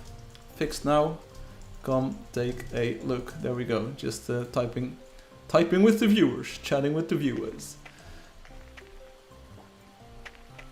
So that's good. It looks pretty convincing now. Dragon Throat Valley. Not sure if there's any sweet lantern action going on here. We've got Gabriel over here, and if you know Gabriel, Gabriel always has super duper large lantern blocks, right? I said so many things in chat. Okay, I didn't see any of them. I only saw dude. Hey, what's up? Don't go up on my table. It does look much better. Okay, thank you. But I smell a big butt around the corner. I was saying it's nice now. Okay, so let's teleport to one more wonder. San Valentin. Okay, here we go. Here we have them again, Obi. So you can tell me that they look nice. And we had this entire... Okay. A lot different compared to what we just saw. A lot different. But this is much better. It has more body to it. And the metal isn't as like ethereal anymore. It's just there. Check it out. Oh yeah, this is looking good. Just the combination of these colors. Also because it's a bit evening time. Obi, I hope you're here. Like these colors, it's a bit more brownish, but it just picks up the light better. So check out the shading on the right one here. Much better, much better. This is what I like. And now the colors that you see here with the light spreading out, they complement each other. It's much better. Yeah, so there was a big mistake that I made there. Big mistake. You did lose the smudginess. Yeah, that was just an artifact of the way that the ambient occlusion interacted with the other material properties. And I don't hate it, to be honest. I don't hate losing the smudginess at all. Just take a look at the warmth. Check out the warmth of the blocks near the sides. Just the way that the ambient occlusion darkens the edges. I really love the shading on this one. This looks triple A super duper quality. Check it out. Whoa. And maybe that just holds for all of the lantern blocks now. I like where you can see the emission shine through. It looks much better. Yes, totally agree. Totally agree. It's closer to the original, and we actually use the steel definition. So what I was saying before, like this is the way metallics look. Don't ever take my word for anything again. It was a bug. It was a big bug. You will miss the smudginess. Sure, but do remember that we're playing in the cartoon visual style right now. So cartoon has got cleaner lines, doesn't have super realistic material effects. You will never trust me again. Okay, that's maybe the best idea. So, same with the wood, for instance. We have the wood grain, but we don't have any other wood texture going on. So, it's a cleanish look, but I do feel that we now made the most use of all of the material information that Space had already added to the texture. I'm happy with this. If you take a look at this, you can probably say, I haven't tested, but these are probably steel chairs and steel column blocks. Steel chair, steel cable. Check it out. So you can actually see that the material is similar between these bottom parts and this thing. Okay, so another fix that I have to do, the top side of column blocks needs to be rendered. Top side column blocks. My to-do list gets bigger and bigger every day. That's the way it is. I've noticed that. Yeah, so the bottom side is now rendering for column blocks, but the underside is not. No, it's because the vertex displacer has been disabled. But take a look at the lighting on the cinder blocks here again. So the engine itself and the things we are doing is just so good. Check out the roofing tiles, the reflections on here, very glossy. I like that effect. Let's see, are there any lantern blocks in here? Sure, there are lantern blocks in here. Comparing to what I see, it's much nicer. There we go. Oh, we have a disco floor with a mammoth, because why not? And then we also have a barkeeper, the roamer over here. Hey, what's up, buddy? Are you reflecting light? Yes, you are reflecting light. You are doing a good job, roamer. The blue wooden planks also looking pretty good. So let's check out one more wonder. Here we go. Click. Super Summer. Okay, Super Summer might have some large lantern blocks as well. There's a lot of lighting going on in general here. Which way are we going? Ooh, check out the moonlight on the roofing tiles in the floor here.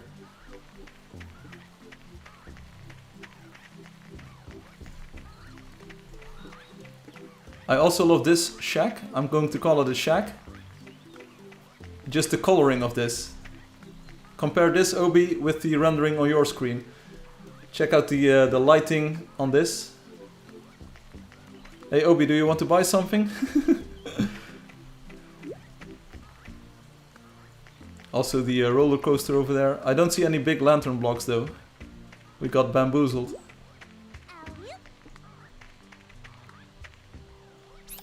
Let's teleport to one.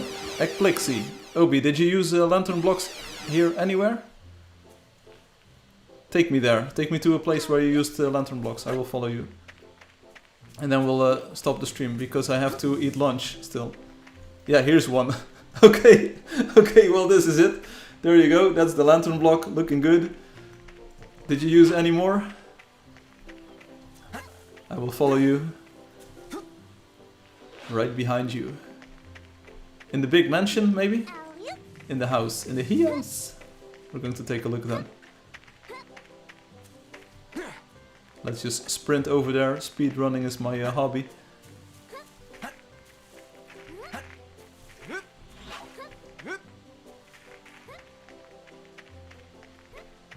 Oh, check out the wood shading. Check out the wood shading on the barks and the wooden planks. Just the way that these combine in the front of the house.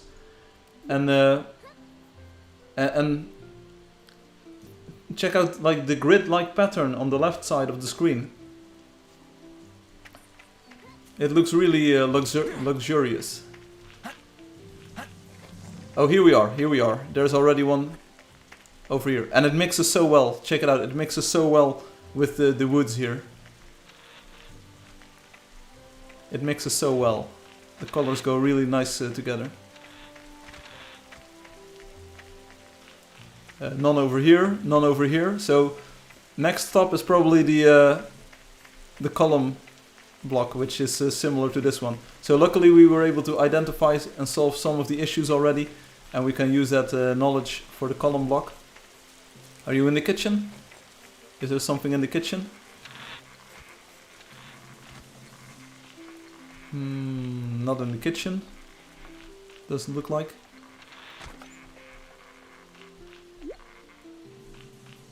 We builders hate the default lamp. I can understand. So the column block will be next. But check out the awesome shading in this room. Just the coloring and the way that colors are mixed. And it's so much better than the current rendering.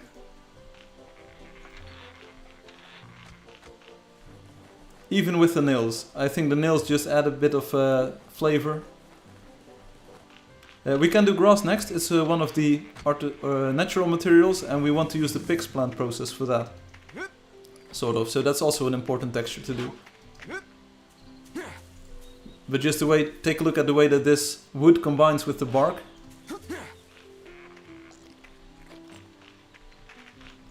Oh, the shading and just the way that the colors combine. I've never seen this in the existing game. Just the colors and the subtlety and the shading. The different shades of green and orange and brown that you get here. It's so good. I really love the way that things are shaded right now. I can't stress this enough. I might be a bit biased here. So let's take the block in our hands like this. Yeah, there you go. So this also looks much better than the weird shading we had going on first. While I said I liked it, this is much better. Check out the reflection from the lamp next to me. So good, so good. Okay, I'm going to exit out of the game and we're going to call it quits here while we're ahead, because we are ahead. We have a very nice texture with 9 different channels, sort of, or even more. We fixed all of the issues. We made something that looks absolutely amazing, absolutely spectacular. I believe it took a lot of time. As you can see, it took the entire live stream, which is 6.5 hours now or so, 5.5 hours. Let me check real quickly. You've been live for how long? 5 hours, yeah, 5.5 hours. I didn't even, hello Obi. I didn't even eat lunch just yet, so I have to like condense my lunch and dinner into a single meal called dunch or linner. Don't worry about it. But we are onto something. We are onto something, definitely. So let's remove this picture because it was the old, incorrect style of rendering. Let's throw that into the trash. We're onto something. Again, these initial textures with different properties take a lot of time to get right, but we're getting there. I believe that the textures we have here are perfectly serviceable. There's one thing that we have to change for all of them in the future, which is the background color, sort of, or we at least have to do it for the cinder blocks, the roofing tiles, and these columns, like the wooden planks here, to see if we want a unified background color, texture, material experience, so that all of them connect nicely to each other, so that you don't have these colored backgrounds to them. We had it in older versions of the initial engine, but maybe we can do a similar process where we eliminate that for the newer engine as well. That kind of like makes materials appear more natural, because the background is this anonymous substance in the background that you don't really notice, and then the material itself has got color, has got shapes to it, normals to it, all properties that we defined such like we did today. Anyway, I'm glad we were able to figure out the rendering error and make things look super spectacular. It's really good. It does take on new colors now. It fits in, blends in with the rest of the textures, so that's good. Let's close up all of the windows. It was a long live stream, a lot of detours. We had a lot of things that we had to manually do again, so a lot of texture painting, a lot of texture drawing as well. Let me try to see if my Wi-Fi and my connection is already good again. So if the stream starts lagging, hi Obi. Hopefully we can end at a high resolution, high bitrate. So thanks everyone for sticking around, who did, and thanks for watching.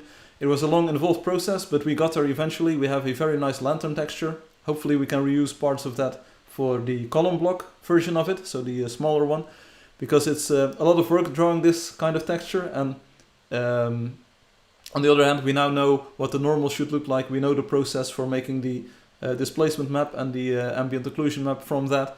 So maybe things will be less complicated for the column block version for this. And once we have those, we have some of the most difficult textures, I believe, out of the way. Of course, there will be other difficult textures, but this one had a lot of layering going on and a lot of like normal shaping that we had to do. But we did it, and we ended up with a great texture. I believe it really does justice to the new rendering and to the new engine that we are making for this. So that was it for today. I hope you enjoyed it. I'm not exactly sure when I will be live streaming next. My to-do list of things and loose ends that I have to wrap up has become really long so far. So I have to get some items checked off of the list as soon as possible as well. I'm working on the light propagation, as I told you at the start of the stream. There's another bug that we now found in the texture converter where if an alpha value is 0, suddenly all of the color channels lose their information as well. That's not good, so that's something we need to fix. And there's more things that I still need to do. So girder geometry, as we saw, needs to have normal flipping implemented, and there's a few more block types that need normal flipping. It takes a bit of work to get those exactly right, but once it's done, it's done. Like the engine then is up to speed for everything, and it's just a matter of drawing textures. Next up, we can look into a grass texture, because we want to try to automate the process, see if it looks good, and then we can have sort of a difference between natural materials and artificial materials. Now you might also say, like, is the tree bark not also a natural material? You'd be absolutely right. So maybe we have to redo the tree bark, or maybe we just do the grass manually. Like, we can go either way, see what that looks like. So lots of things to still explore and do, but that's going to be for another live stream. For today, I'm really happy with the results. Like I said, we quit while we are ahead. It was a lot of work, and thanks for your attention if you made it this far, and hope to see you in a future live stream again. So thanks for watching, and thanks for all of the feedback from like everyone who participated, and I hope to see you again real soon with the next live stream. Peace out, I'll see you later. I think, because OBS isn't working. Peace out, I'll see you later. There we go, it worked. Great. Enjoy the weekend.